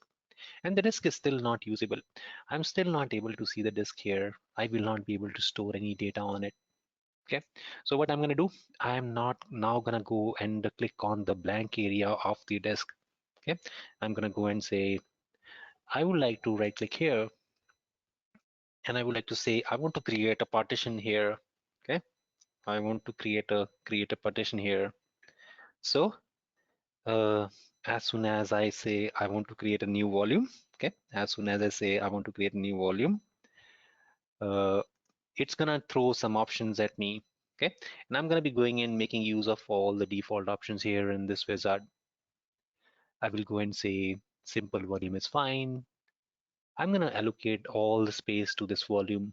I will not create multiple partitions, so this is good. And then I'm gonna use all the default drive letters and other information, and then I will go and create this particular file system. So right now it shows that it is online and it is healthy. Okay, it is healthy and it is online, and I am all set to use it now. Okay, I'm all set to make use of it now. So I'm gonna I'm gonna now able to see that here in the file explorer, and I'll be able to go and store all the data on it. Okay, I will be able to use this for installation purpose. I can go and do the installation for my application. I'll be able to go and do the installation for my database. Okay, I'll be able to make use of it for any of those purposes. Okay, I'll be able to go and use it for the way I feel like. All right, so that is very nice. Okay, that is very nice. So this way we can actually go and work with the multiple storage on the same system. Okay, when we actually go and discuss the storage tomorrow, I'm going to be actually going to show you that how you can add a one more disk on the fly, or how you'll be able to unplug a disk from one system and go and attach and use that from a different system. Okay, we are actually going to be going and making use of all those options. Okay, we're going to be going and exploring and working with the advanced options over there. All right, so uh, what is the next we are going to be doing? Okay, what is the next we are going to be doing? So we are actually going to change the password on this machine. Okay, we are going to be trying to customize this machine. We are going to be trying to create a golden image from that. So I don't want to depend on a key pair anymore. Okay, I don't want to depend on the key pair anymore. I would like to give my own password here. I would like to choose and use my own password here. So let's go and use that. Let's go and work with it. So to choose the password, I will go to the start button, and I will go and use the settings. Okay, I will go and choose the settings here. All right. And here on the settings, I'm gonna go and click on the accounts. Okay, I will go and check the accounts option here. All right. As soon as I check the accounts option, it's gonna show me more options here. And on the left hand side, I'm gonna go and use sign in options here. Okay, I'm gonna go and make use of sign in options here. All right, let's go and pick this up. Okay, let's go and choose this. Let's go and pick this up. So I'm gonna say sign in options, and that is where we do see an option to change the password. So I'm trying to change the password for the administrator. Okay, that means I need not to use the complex lengthy password which is supplied by Amazon. I can actually go and make use of my own password. Okay, I can actually go and make use of my own custom password. Let me go and click on say I want to change this password. The very first thing it is going to be asking me, it says, okay, if you want to change the password, give me your existing password. Okay, it's asking that give me your existing password. All right, and my current password is actually here on the console, which we have retrieved, which we have decrypted. Let's go and copy that.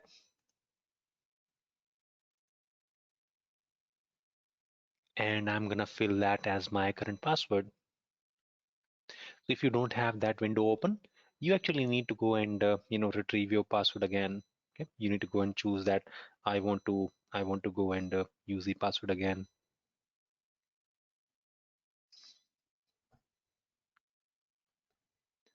Okay, so I have used this password, and now I'm gonna go and say next. Okay, I'm gonna go and move the next here,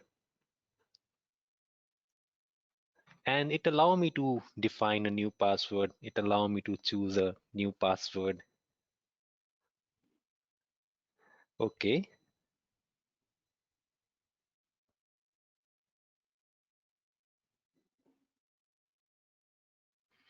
all right. I'm gonna go and define a new password here for me. Okay, I'm gonna I'm gonna select a new password here for me. All right, so I'm gonna say this is going to be my new password, and please make a note of this password, okay? Because we do need this password. We want to use this password later when we gonna be connecting to this machine. Okay, we do need to remember this password. So make a note of it on a pen and paper.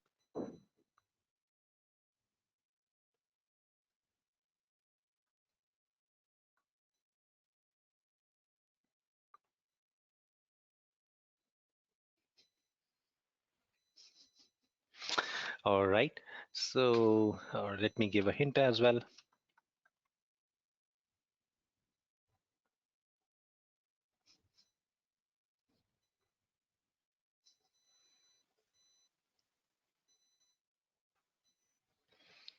And I'm gonna go in next and change the password here.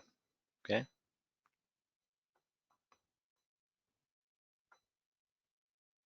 All right.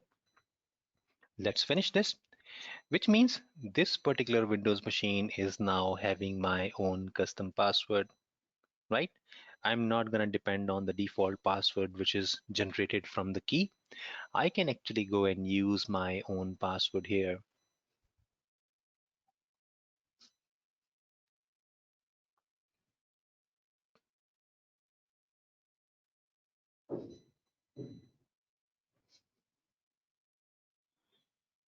All right.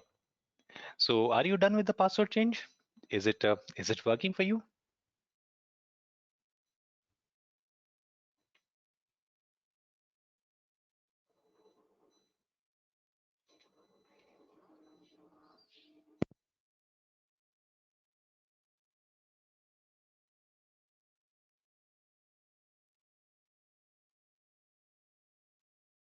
All right, very, very nice. Okay, very, very nice. So that is good. Okay, that is good. We are also gonna go and install the IIS server here. Now, what is IIS server? Okay, let me share more information on that.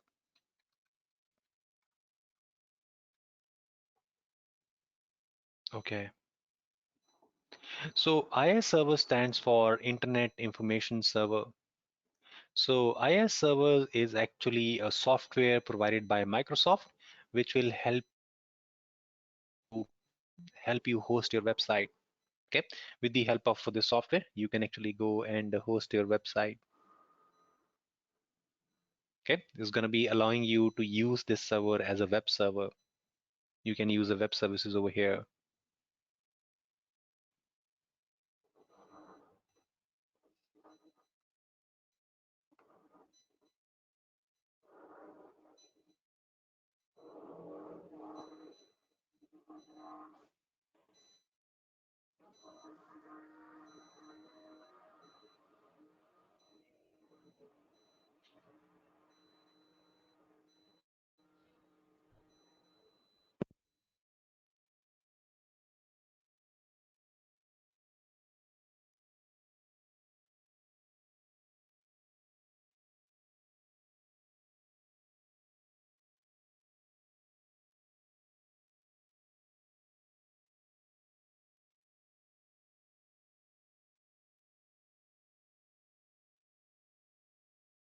So we are going to be trying to install this particular application now. Okay, we are going to be trying to make use of this.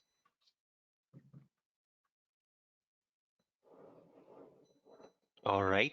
So to make use of this, what we are going to do, we are actually going to go and follow the instructions given here on this page.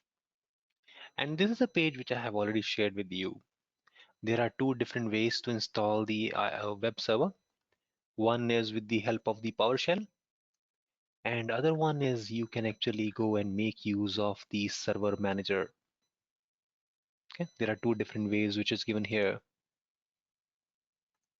So feel free to use any of those. Let me share this once again. So which means this particular server is not a standard Windows server anymore. I'm actually trying to customize it. I'm actually trying to use my own password. I'm going to be trying to add some kind of additional softwares on top of it, right? I'm trying to customize it so that I can convert that into an image. So what I'm trying to do here now, I'm actually taken a Windows 2019 base and I have changed the password on it, and I have installed IIS web server. Okay, I do have that IIS web server also configured on it, and now I'm actually gonna go and convert that into my own golden image, which means if I'm gonna go and use this golden image and then create another server, the server is gonna be having my own password. It's gonna be having a IIS server already installed and configured.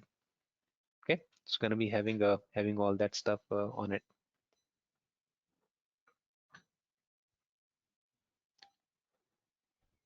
Okay,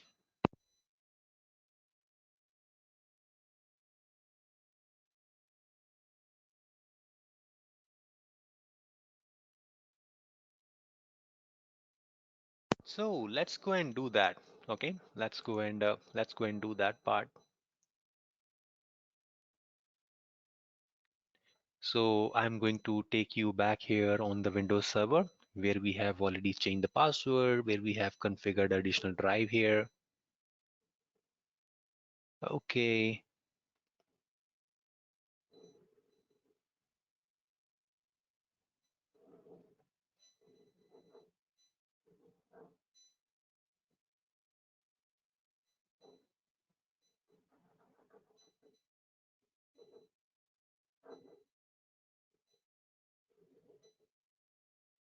all right.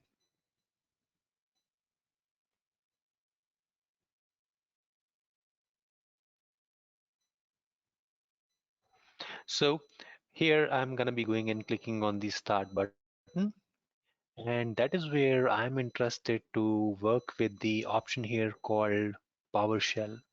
Okay, you need to choose this option here, but you need to make sure that you are selecting this PowerShell terminal on remote machine, not on your local laptop. Okay, this is something you need to choose, you need to use on a remote machine.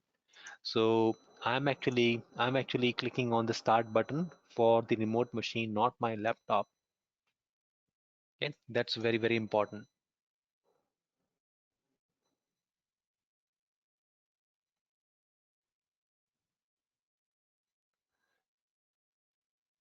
Okay,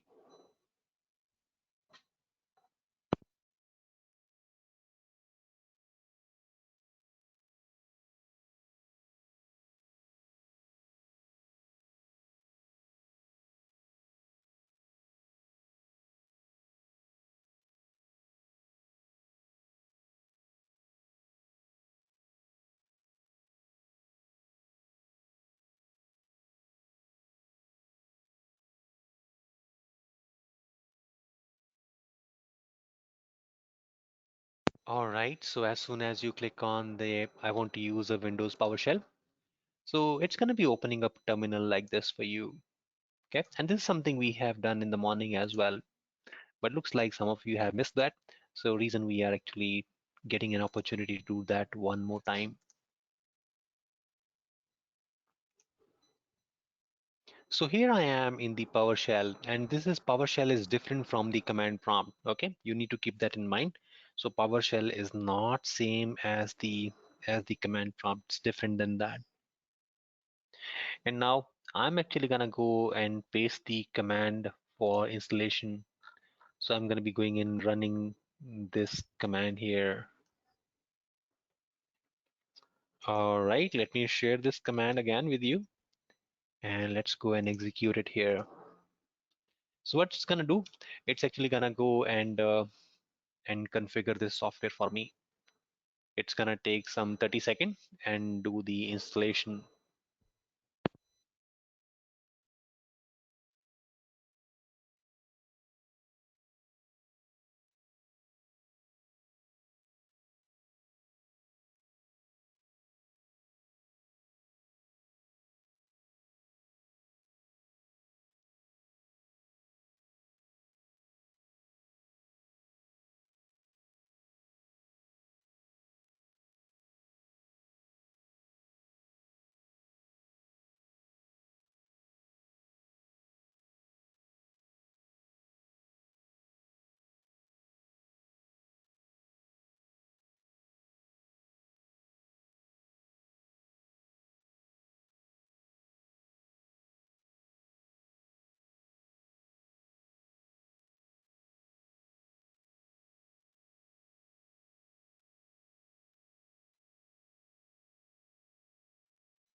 Yes, that is correct, Kajal. So if you have to do the installation, you just need to copy paste this command which I have shared. Okay, not the link, but I have shared a command. Okay, please make use of this command. And the command looks like this, which I'm currently using.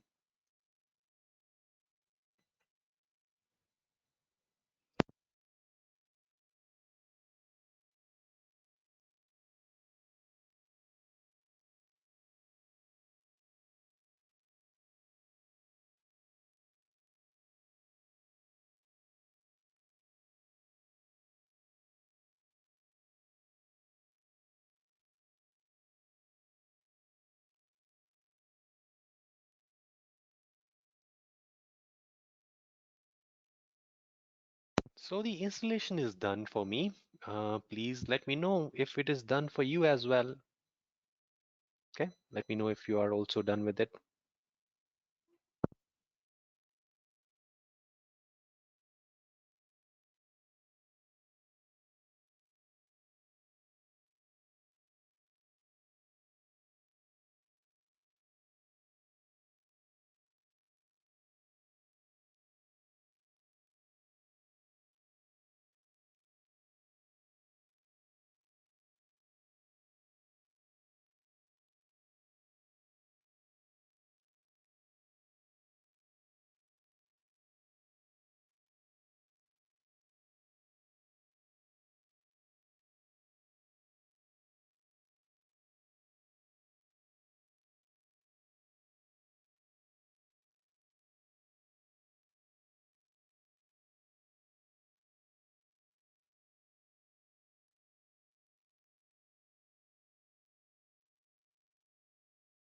All right. So let me go and track this if you are able to complete this in our sheet. Okay. Let me see how many of you are done with it. Okay, let me go and click on say IIS web server and just mark that as done if it is complete for you.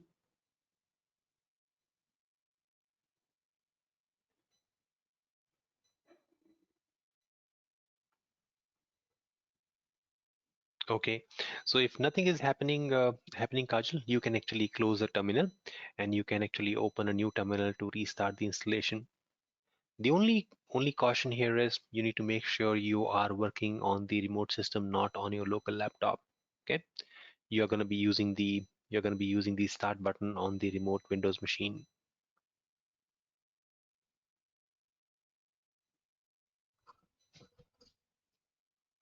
All right, looks like most of you are done here. That is very, very nice. And let's do a quick check whether it is working as expected or not. Okay, we are gonna go and do a quick check here.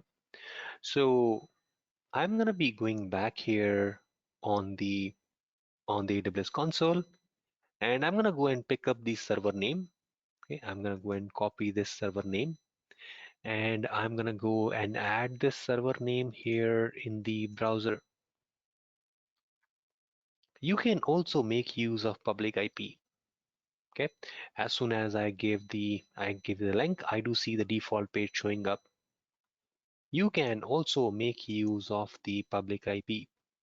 When you are here on the screen, go and select the server, okay, you wish to work with,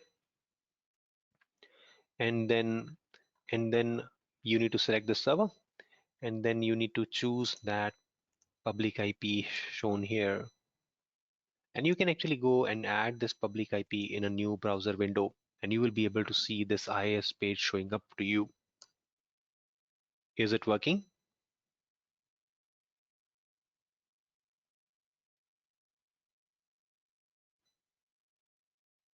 You can use the name, or you can use the IP as well.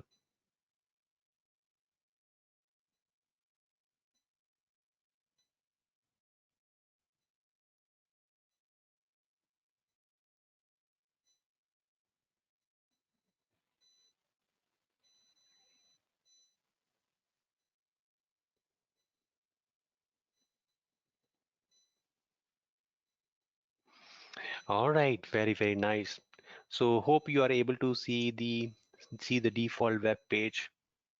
Okay, you are able to see this default web page. Awesome, very nice. We are actually going to be going and customizing this one. I don't want to see this default page. I actually want to go and show my own message. I want to create my own web page here. So what I'm going to be doing is I'm actually going to be going back here onto the server. And this time I want to create a simple HTML page with the help of a notepad. I will go to the start button and I will try to open a notepad here. Okay, from the start button, I'm gonna go and click on say would like to work with the notepad.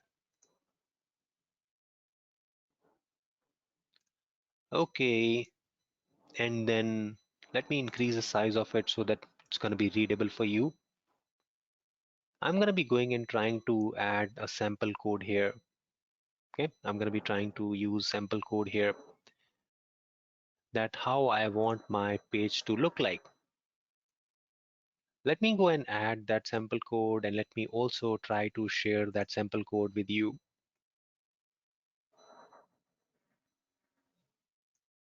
Okay, so I'm gonna go and pick up the sample code here and gonna be using it. I'm gonna call that is HTML code, and I'm gonna give background some color, and then I'm gonna say it is a my web server. Okay, I'm gonna call this as a my web server, and then also gonna be adding a signature that it is hosted on Windows 1. Okay, it's hosted on Windows 1, and let me go and close the HTML tag here. All right, so I'm gonna share this with you as well, and I'm gonna add this into the resources sheet. Let me go and add it here in the resources.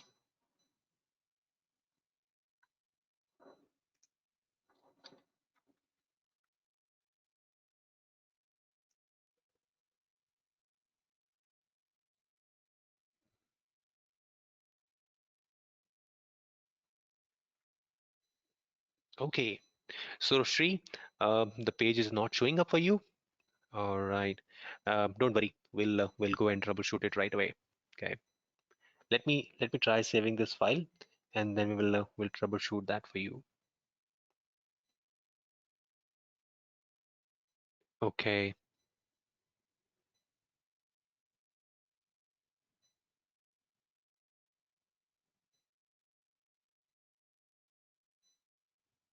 so I'm gonna save this file in a specific location. So please join me, please follow me. I'm gonna go and click on say I would like to file and save as, and then I'm gonna be selecting I would like to go and save this on C drive. Within the C drive we have a directory called inetpub, and within that I'm gonna go and save this to a location called www root, and I'm gonna be going and trying to save this as a index.html. And while saving the file, I'm gonna choose that I would like to see all files. If you're not going to be selecting the all files, it is not gonna save that in the HTML format. Rather, it's gonna use that as a text format, which we don't want. We actually want to save that in the HTML format. The reason I'm actually going to be going and choosing that as an all files here. Okay, so I'm gonna go and click on save. Let me share the location where I'm saving this one. Okay, let me share the location and the file name. I'm going to add that here in the resources sheet as well.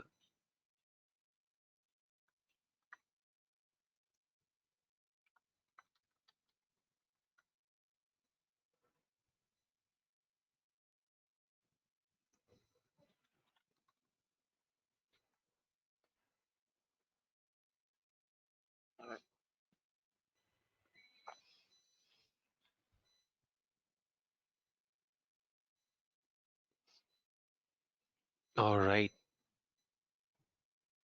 So let's save this file.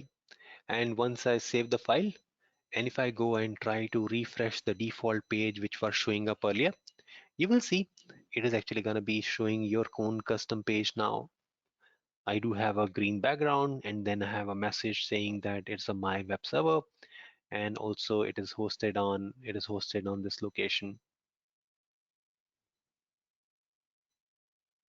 Okay, is this fine?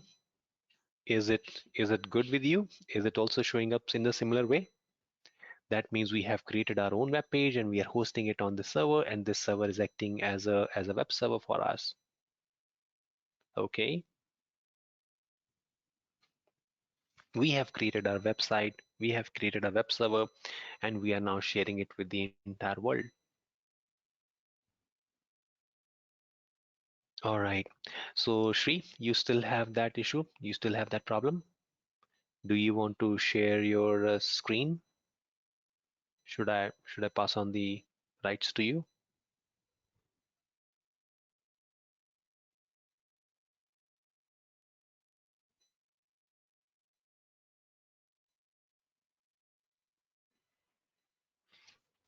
So okay, very nice. The web page is good for you. Good, good, very good. Do you need any other help?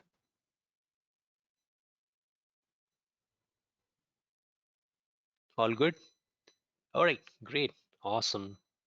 Okay, that is very, very nice. Okay, that's awesome.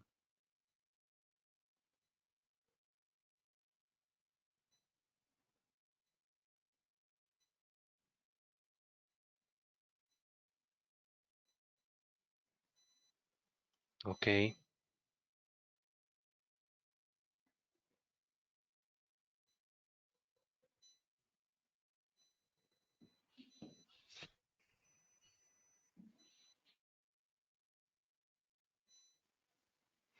sure, Kajal.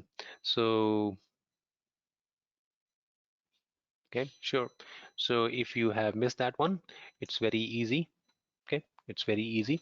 You actually need to copy the content here in the notepad, and you actually need to go and store this on a specific location which I shared. Okay, you need to go and store this file on a path that is inetpub www root, and underneath it we need to create the file as a index.html. So Shivam is saying that does IIS works on a local system too? Absolutely, you can actually make it work on your local system as well. You can make your local machine as your web server. So the web page is visible inside your virtual machine? No, you should be able to see that outside your machine. Is that visible outside?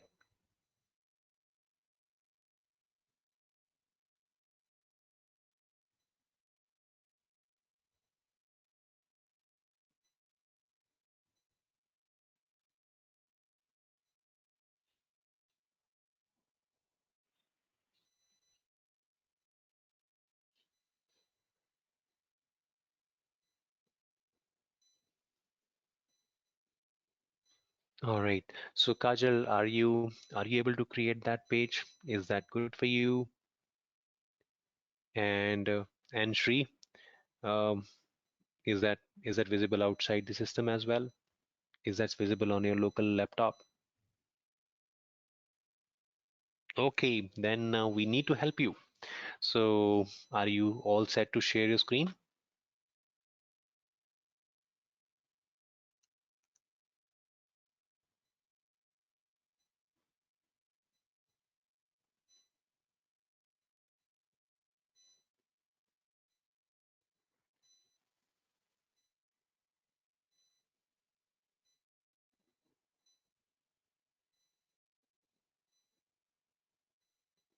Okay. All right. Very nice. So I'm gonna be going and sending the rights to you. Okay. All right. I do see there are actually two sessions with your name. I'm gonna send that request to you. See if it is hitting the right one. Okay.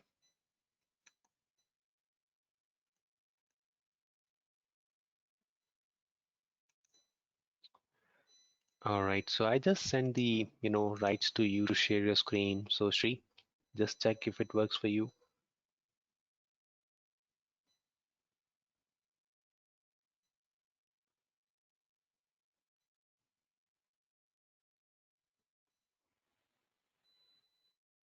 Oh, it came to your mobile. Okay. No worries. I'll send that to you on an other account you're using. Okay. So how about now?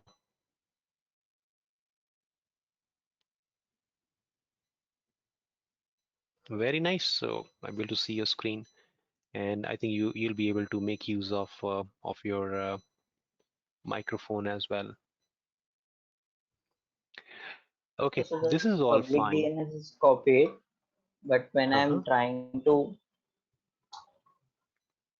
Okay, so I think this is a very good example for troubleshooting purpose. I think everyone can get benefited from it. Okay, so right so now, see here it has came inside the PowerShell. right, Sorry, right, inside that's the perfect. Internet Explorer, inside that virtual machine. But I Right, got right. confused that it came outside. Okay, no worries, no worries. That's fine. So the issue here which Shri is facing is, so Shri is able to consume the web services within the server, but those services are not available outside the server, which means it's a problem with the firewall. So we actually need to go and check it out the firewall rules, and we need to fix the firewall rules. Okay. So in case if you have this kind of an issues, always check with the firewall rules. So let's go to the console here, Shri. Let's go and click on the second tab you have here in the browser. Okay, on the top you have a second tab. Yep, and let's cancel this one.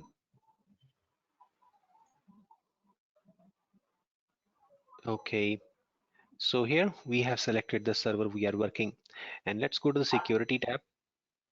And within the security, if you scroll it down, so you do not have port number 80, right? So the port number 80 is required for web services. So we have created a HTTP port, which is missing here in the security group.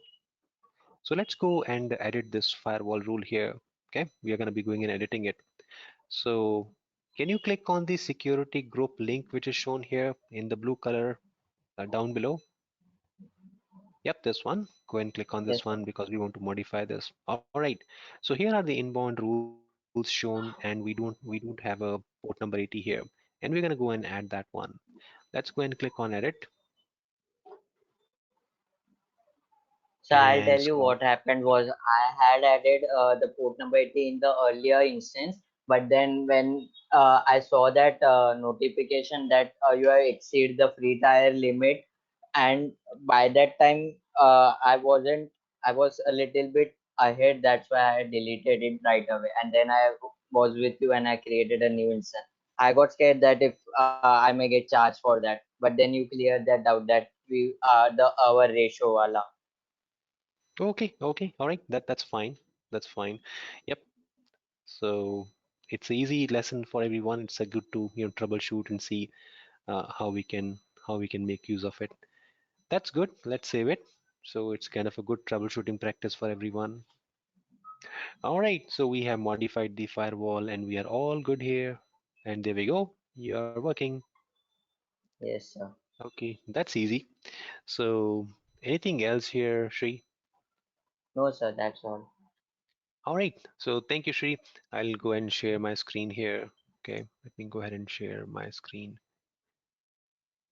All right. So I'm gonna go and share the screen back. Okay, and we are all set. So you good, Kajal? Is it working for you? Okay. So how you're gonna supposed to do the path thing? That's easy. When you're gonna be trying to save it, save file, save as, and that is where you can actually directly save this path here. You can choose a path. You can give the path here as well. You can say I want to save it here. Say index.html. Okay. In that way, it is gonna be going and saving it over there. So you can give the complete path here, or you can actually add double quotes so that it's not going to change the format of the file. You can simply go and save it here.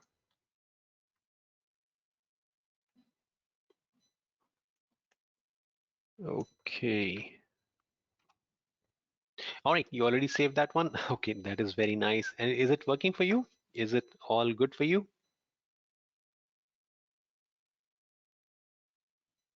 No, you are not supposed to do it again. If it is working, that's good. If it is not working, then please do again.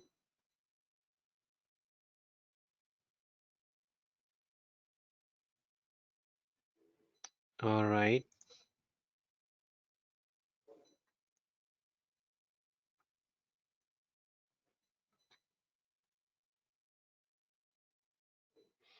Okay. So do you want to share a screen to help you troubleshoot real quick before we proceed? Okay. All right. Very nice. So let me share the rights with you and let's see where you are. Okay. Go ahead, share your screen, please. Okay, great. And all right, put the put the code here in the file.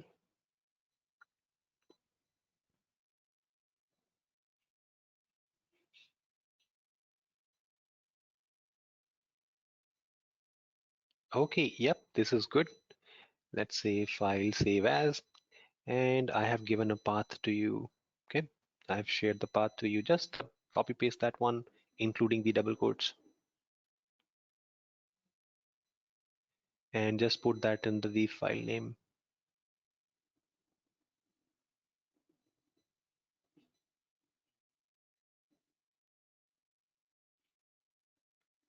All right.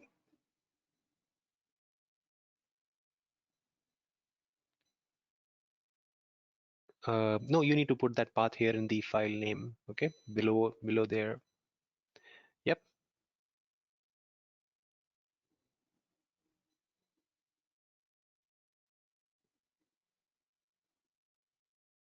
Okay. Yep. Click on save. All right, this is good. Let's go and check that out if you're able to see the page. Okay, just go and check that out.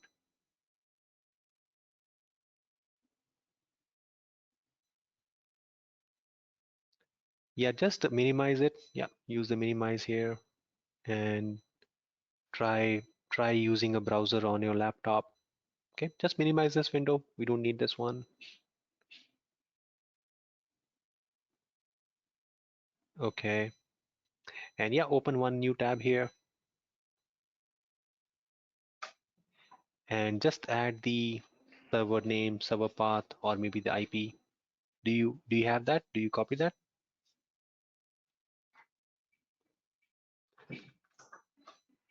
Okay, if not, we can actually go and pick that up quickly. let's go to the browser where you have a console working.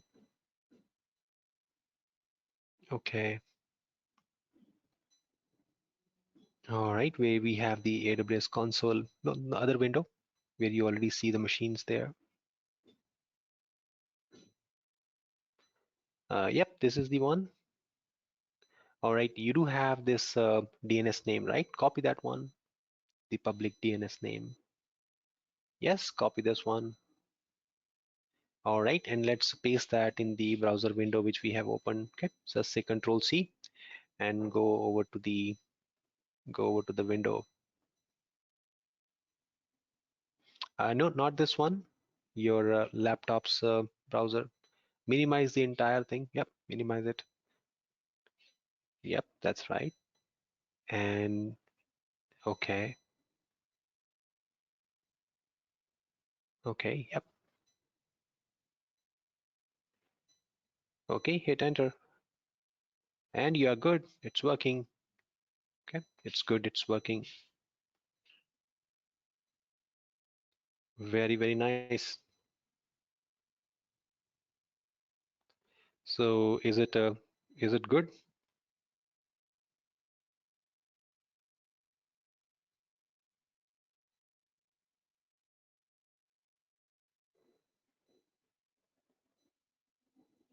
All right. Anything else you need, Kajal? Is or shall we proceed ahead here?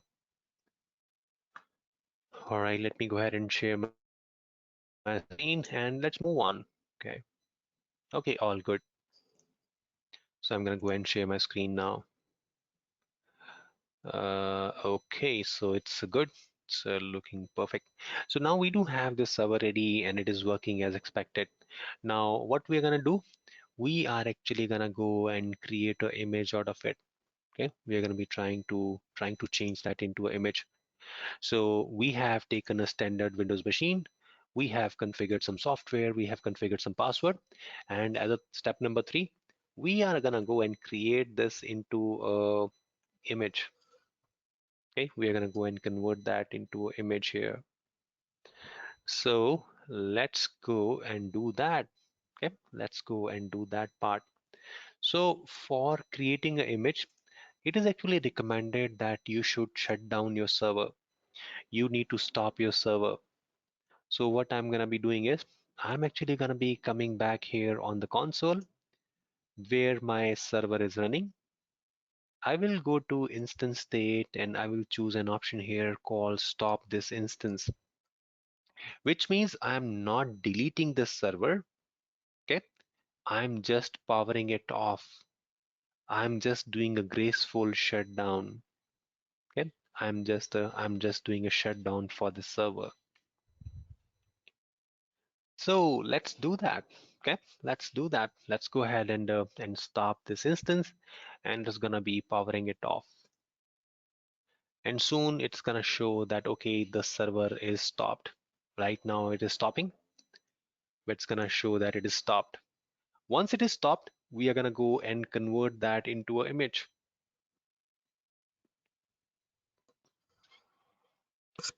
All right, so I'm waiting for it to stop. It need to confirm me that it is stopped.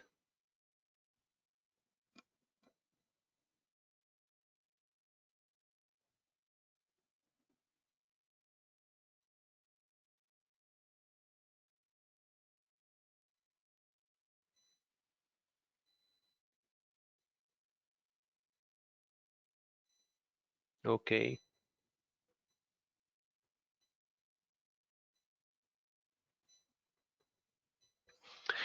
All right. So right now it is showing me as a stop. Okay. So if you don't see any other options activated, this means you have not selected the server for taking an action. Make sure you have this checkbox selected. Okay. So you need to make sure you are selecting this server you want to take action. The server is showing as stop one. Okay. Server is showing me as stop one. And now we are gonna go and create an image. So how I can create an image? Again, I need to make sure that I have selected the server for which I need to create an image. I will go to action and I will go and choose an option here called image and template. Okay, I'm going to go and choose an option here called image and template.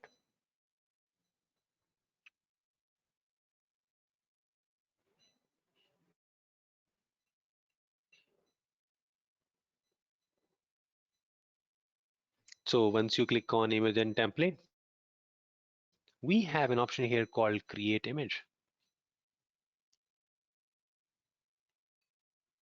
Okay, we have one here called create image.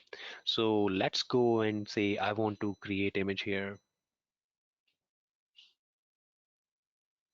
Okay, let's go and click on say I want to create an image here. So action, image and templates, and then create image. So as soon as you click on say create image, it's gonna come back and say, okay, what the name of the image you're gonna give.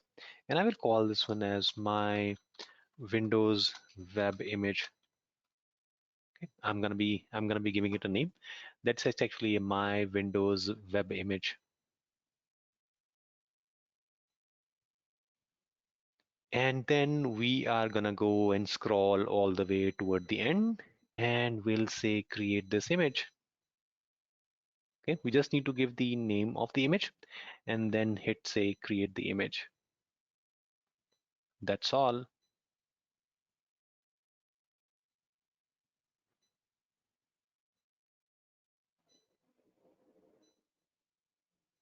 Okay, so I'm gonna go and say create this image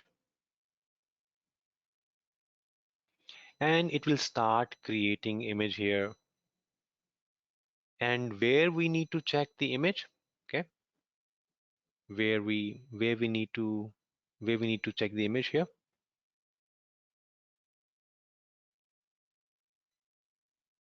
So we need to actually go, okay, we actually need to go and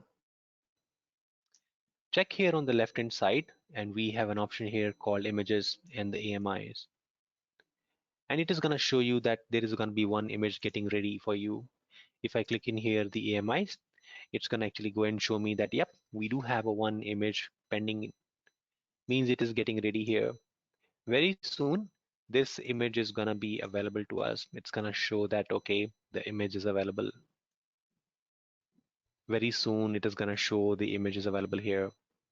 Okay,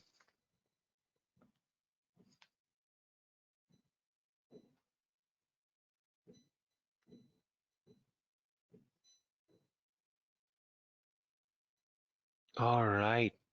So is this okay? Okay, is this okay? So so Kajal, I see you still have a challenge. So are you able to overcome that, or you still have the problem? And Surbi, you said you failed to stop it. So did you try that?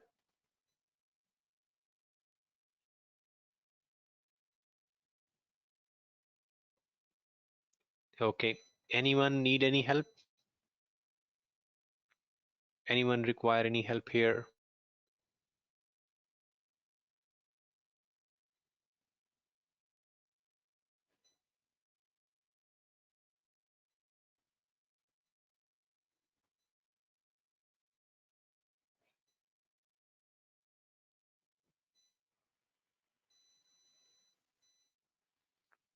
Yep, that is right. We just have to go and create the image directly. That's it. Okay. And very soon you will find the image is gonna be complete and it's gonna show that it's available. Okay, it's gonna show you that's available.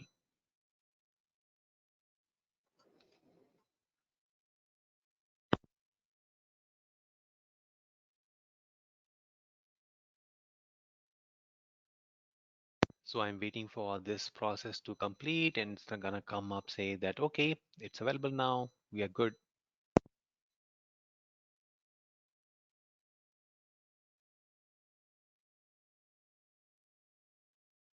So you can give an image name, say that my Windows image. Okay, there's no need to give the description. Description is optional.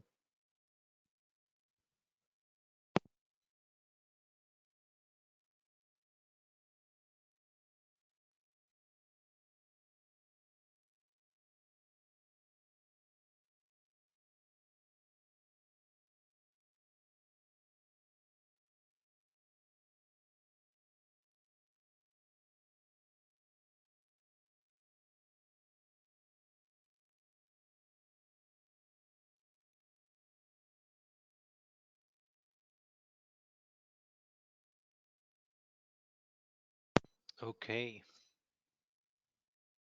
All right. So for me, it is actually showing the images available for me. Okay. I do have the image available here. So is it good for you?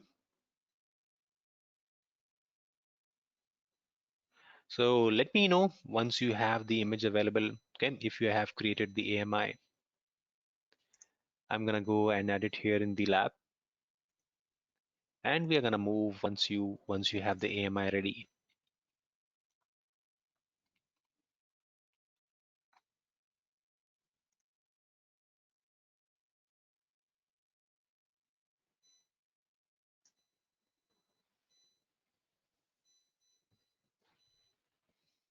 All right, Shubham, good job. You are done here. Or looks like Humera is also done.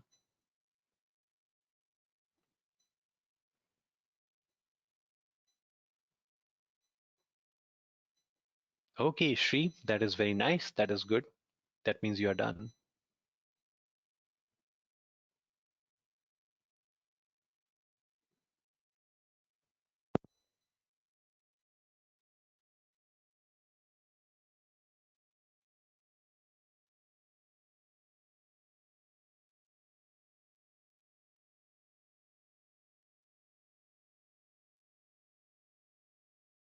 So I'm gonna give you 1 more minute because it does take a little bit of time to complete the image. Okay, so it won't be instantly.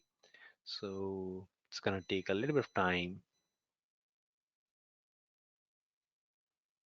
Okay, so Mohammed, if you have stopped the instance and no instance is showing for you in the dashboard, you actually need to clear the filter because there's a filter that it only shows the instances which are running.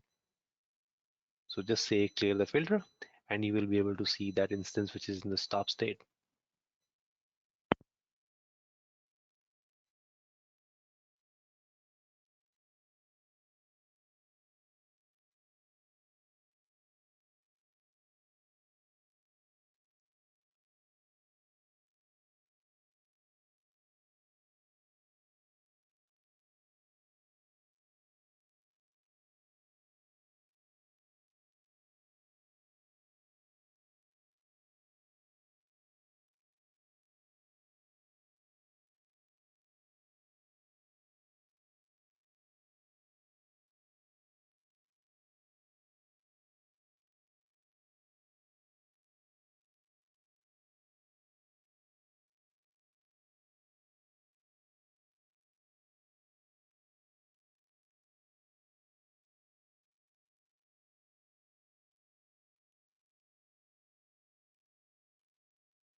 All right.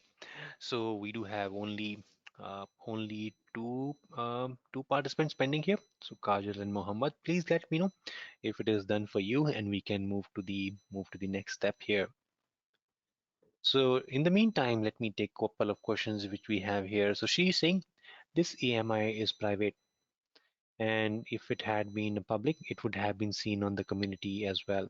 That is correct, Sri. Okay, we can actually go and share that with everyone in the community, or I can actually go and share that with a specific account as well. Okay, that's also a possibility that we can go and share that with a specific Amazon account. For example, all of us are using all different accounts, right? And I can actually go and make it shareable with just with you. I don't want to share with all the people on the Amazon. So that's a one more option here. So can we use this as a community AMI also? Absolutely right, Rahul. You can actually go and change and share that as a community AMI as well. Okay, and gonna be available to everyone. And there we go. We do have a Kajal and Mohammed also done with it. And that is very, very nice. Yep, good to see that we all are on the same page. We are all on the same level and doing this exercise together. So let's move on here. And now I'm actually going to be going and making use of this image. So how I'm going to use? I'm going to take you back here onto the EC2 dashboard. And here on the EC2 dashboard, we do have an option here called launch instance. Okay, so here I'm going to go and click on say I would like to go and launch an instance here.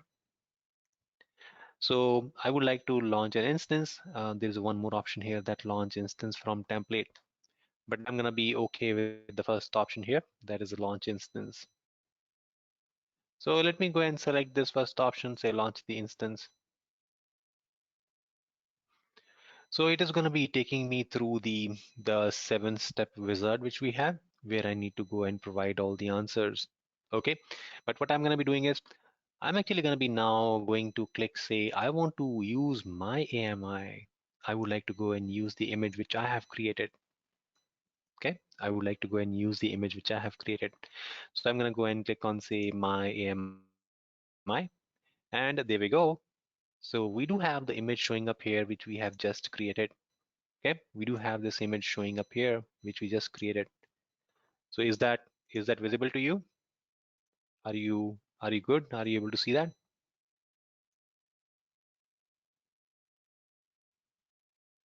Okay,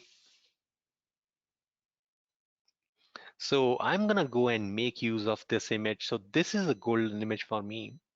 Okay, so it's an image for me where I have all the configuration done. I have the additional software installed. So I'm all set for it.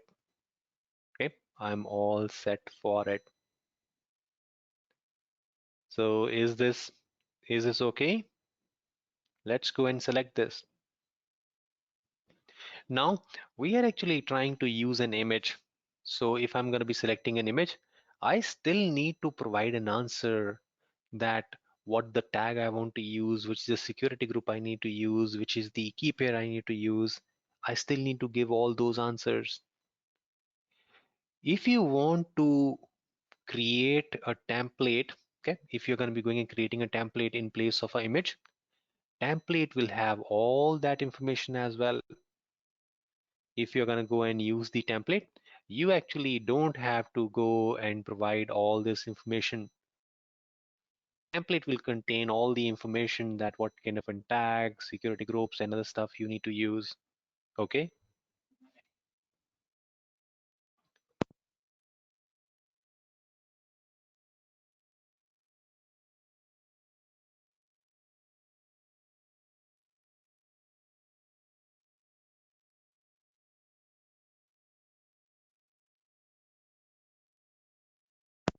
All right. So let me go and use this AMI now, and it will allow me to choose which model I would like to use. But if you want to provide these answers in advance, that is known as a template. Okay, that's a difference between an image and a template. If you use a template, you don't have to give all these answers. These answers are also already going to be part of the template. We will do that exercise as well. Okay, we'll show you that as well. So right now, let's go ahead and choose that I'm going to be okay with the T2 micro. And here, this is the interesting part. Okay, this is interesting. Now, what I'm going to be trying to do, I'm actually going to be going and trying to create one more server. Okay, I'm actually going to be trying to create a one more server, and I'm going to call that one as a server 2.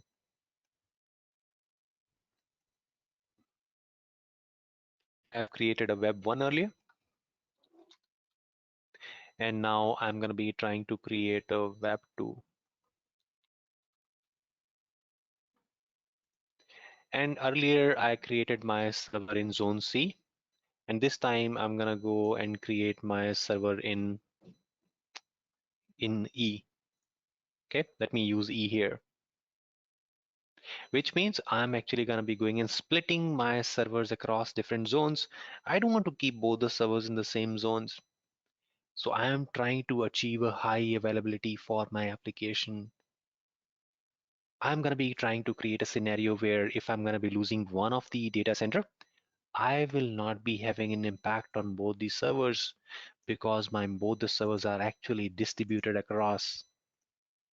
Okay, it's not gonna be impacted in that way.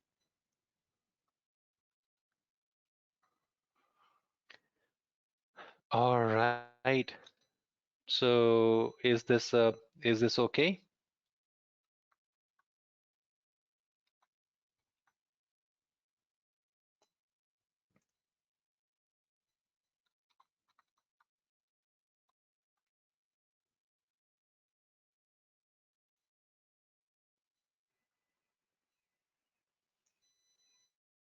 All right.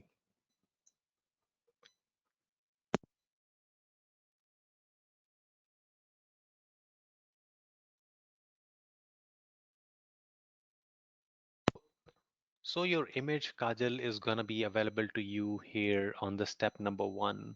Okay, when we start building this server. Okay, when we actually start building this server.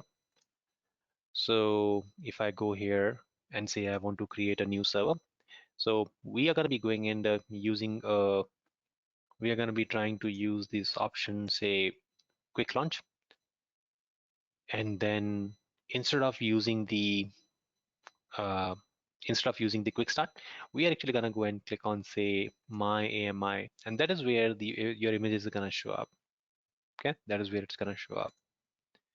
And I'm going to go and make a choice here that I would like to go and create this particular server in E.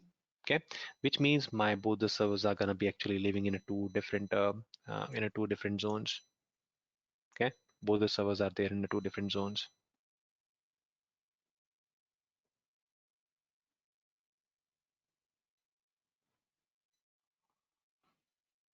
All right.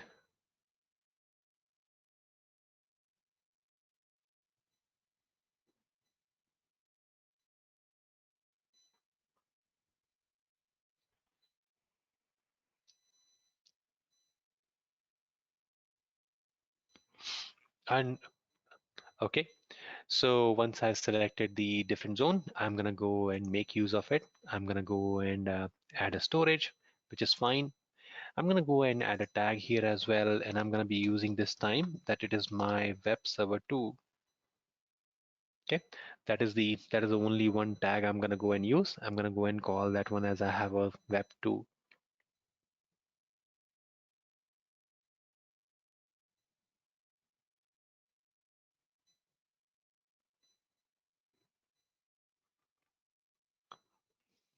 And then we will move on to the security group here. Okay, and within this security group, I'm gonna go and say I would like to use an existing security group. Okay, I do have created that NSCIT firewall, which permits port number 3389 and port number 80 as well. So I'm gonna go and make use of all these ports in this firewall, so which works fine for me. Okay, this works perfectly fine for me.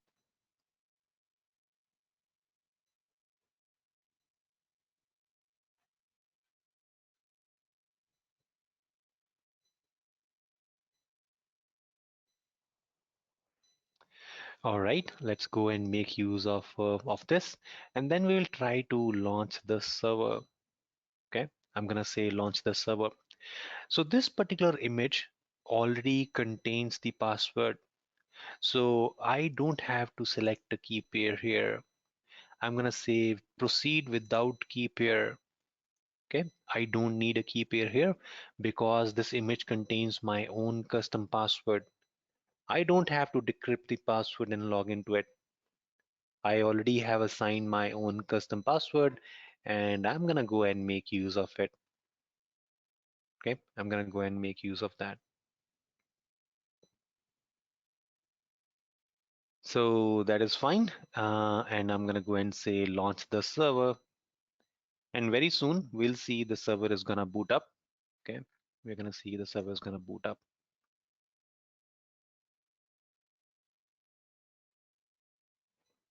Okay. Yes, absolutely. All that stuff is default. Only thing is we need to take care of that we are gonna be launching the server in a different availability zone. We just need to select that different availability zone in the step number 3. So I have my previous server running in C, and this server I have chosen that to be running in E. So both of them are in different zones.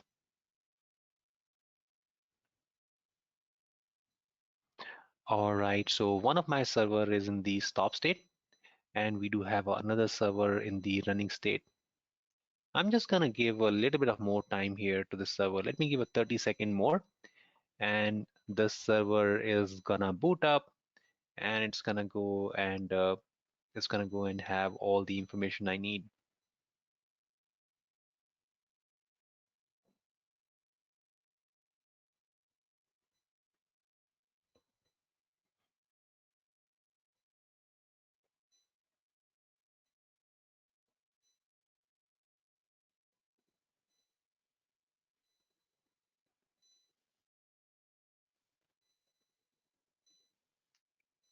Okay.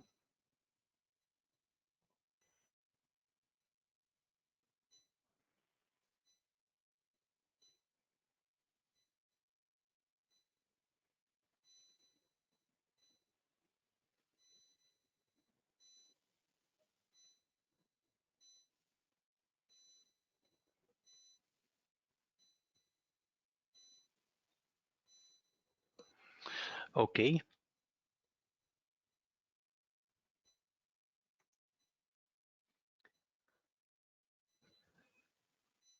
All right.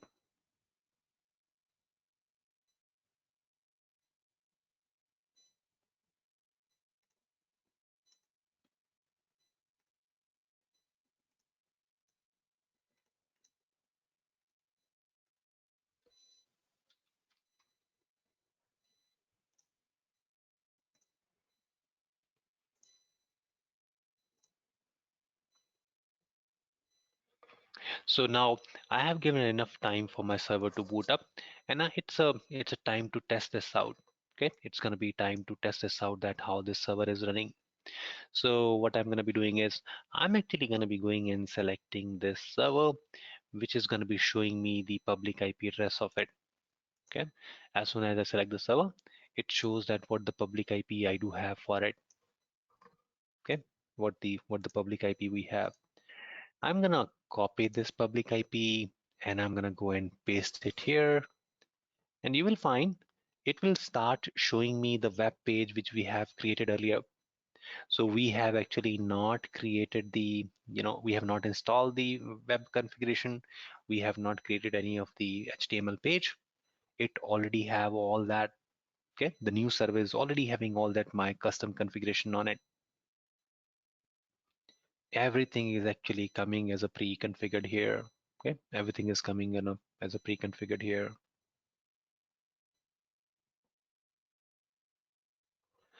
All right, now I'm gonna do a one more test here.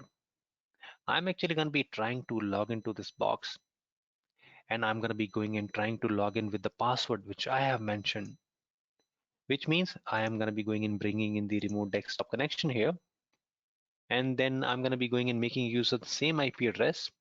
Okay, I'm using the same IP address here, the public IP address, and then I'm gonna go and click on say I want to go and connect to it.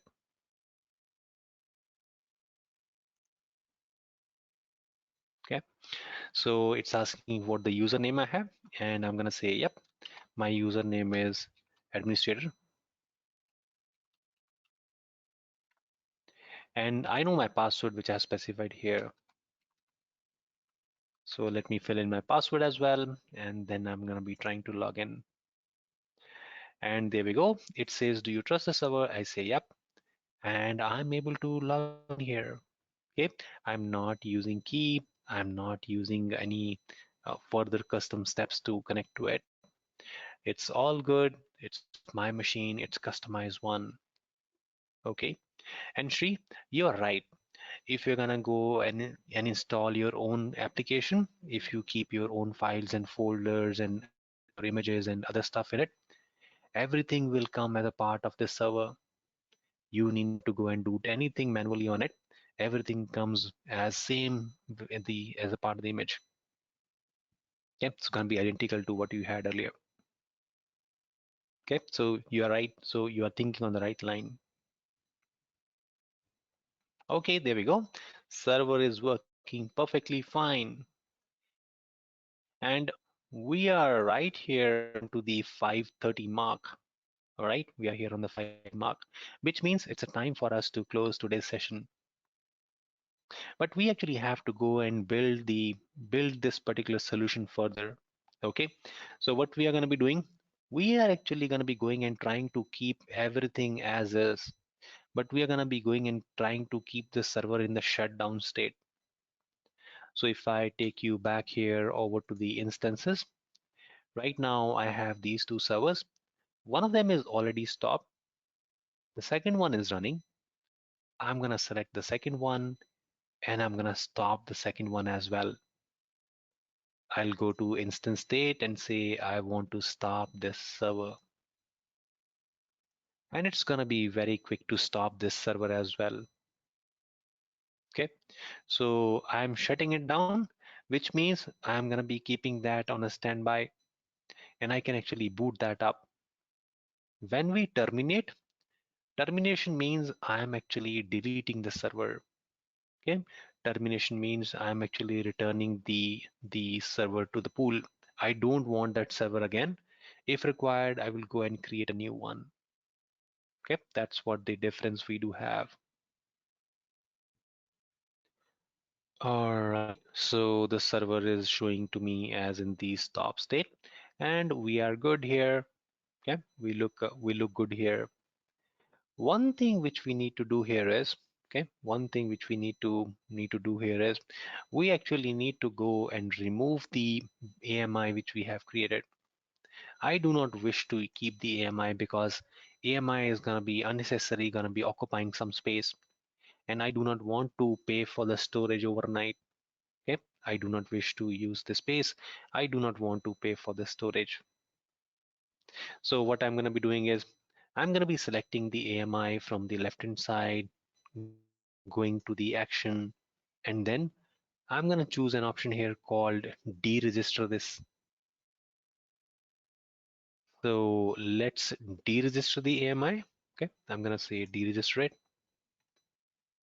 and the image is gone.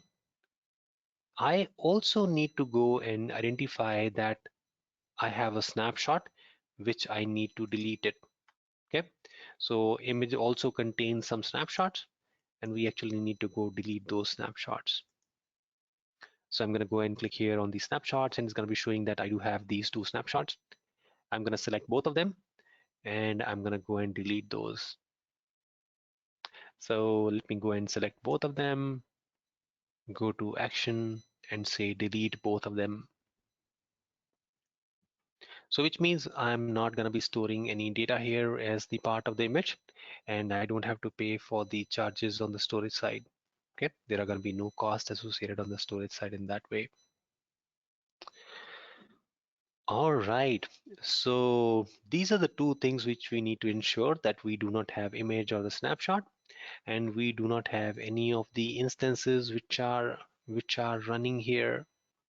Okay, we don't want to leave any of the server in the running state. So that's all we want to cover here for you for today. Okay, tomorrow we are going to be going and picking up where we are leaving and we are going to be going and building further on it. Okay, we are going to be adding a little bit of more complexity to it and going to be understanding that how things are being used in the real world.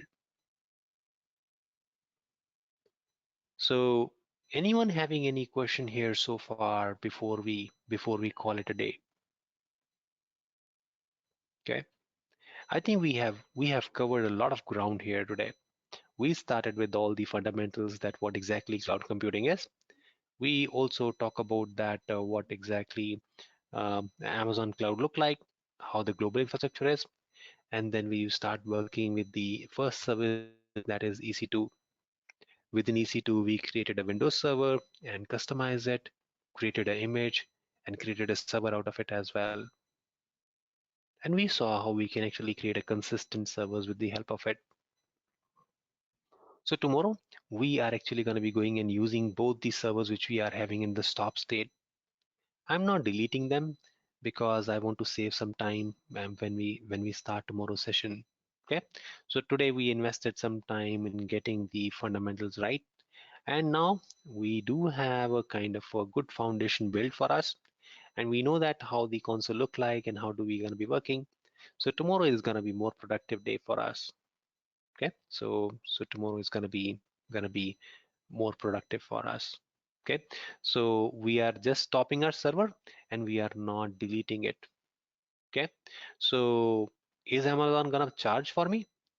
The answer is yes. Amazon is not going to charge for the server, but I do have some storage associated with the servers, right?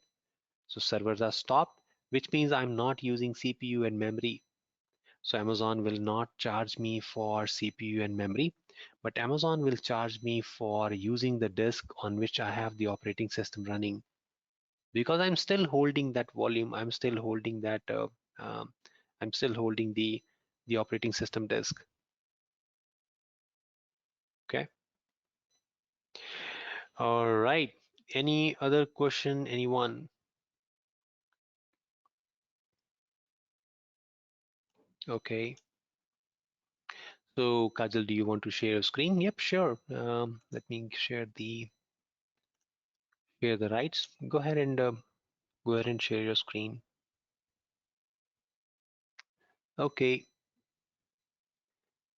Yep, you are good. You have both the server and the stop state. That is what we need. That is perfect. Can you please click on the AMI on the left hand side and see if you have any of the AMI here? All right, we need to remove this one. Okay, so go to action and say I want to deregister it. And once you deregister, please select the snapshot on the left hand side. We need to go and remove these snapshots here. Okay, you will find we do have a two snapshots gonna show up here. Please select both of them and say delete. All right, action delete, and you are done. You are good. All right, so that's all, folks. All right, that's all I want to cover here today. So hope you have enjoyed today's session and you found that interesting, and it's definitely going to be adding some value to your knowledge. Okay, you might have learned something new today. So thank you so much for spending today's day with me. Okay, thank you very much for spending Monday with me. So we are going to be going and connecting back with you tomorrow morning and going to continue our journey learning cloud. Okay. All right. So thank you, folks, and enjoy your evening. You have done a great hard work today. All right, and that is something you should be proud of. So with that note, uh, thank you and enjoy your evening. We'll talk to you tomorrow. So bye for now.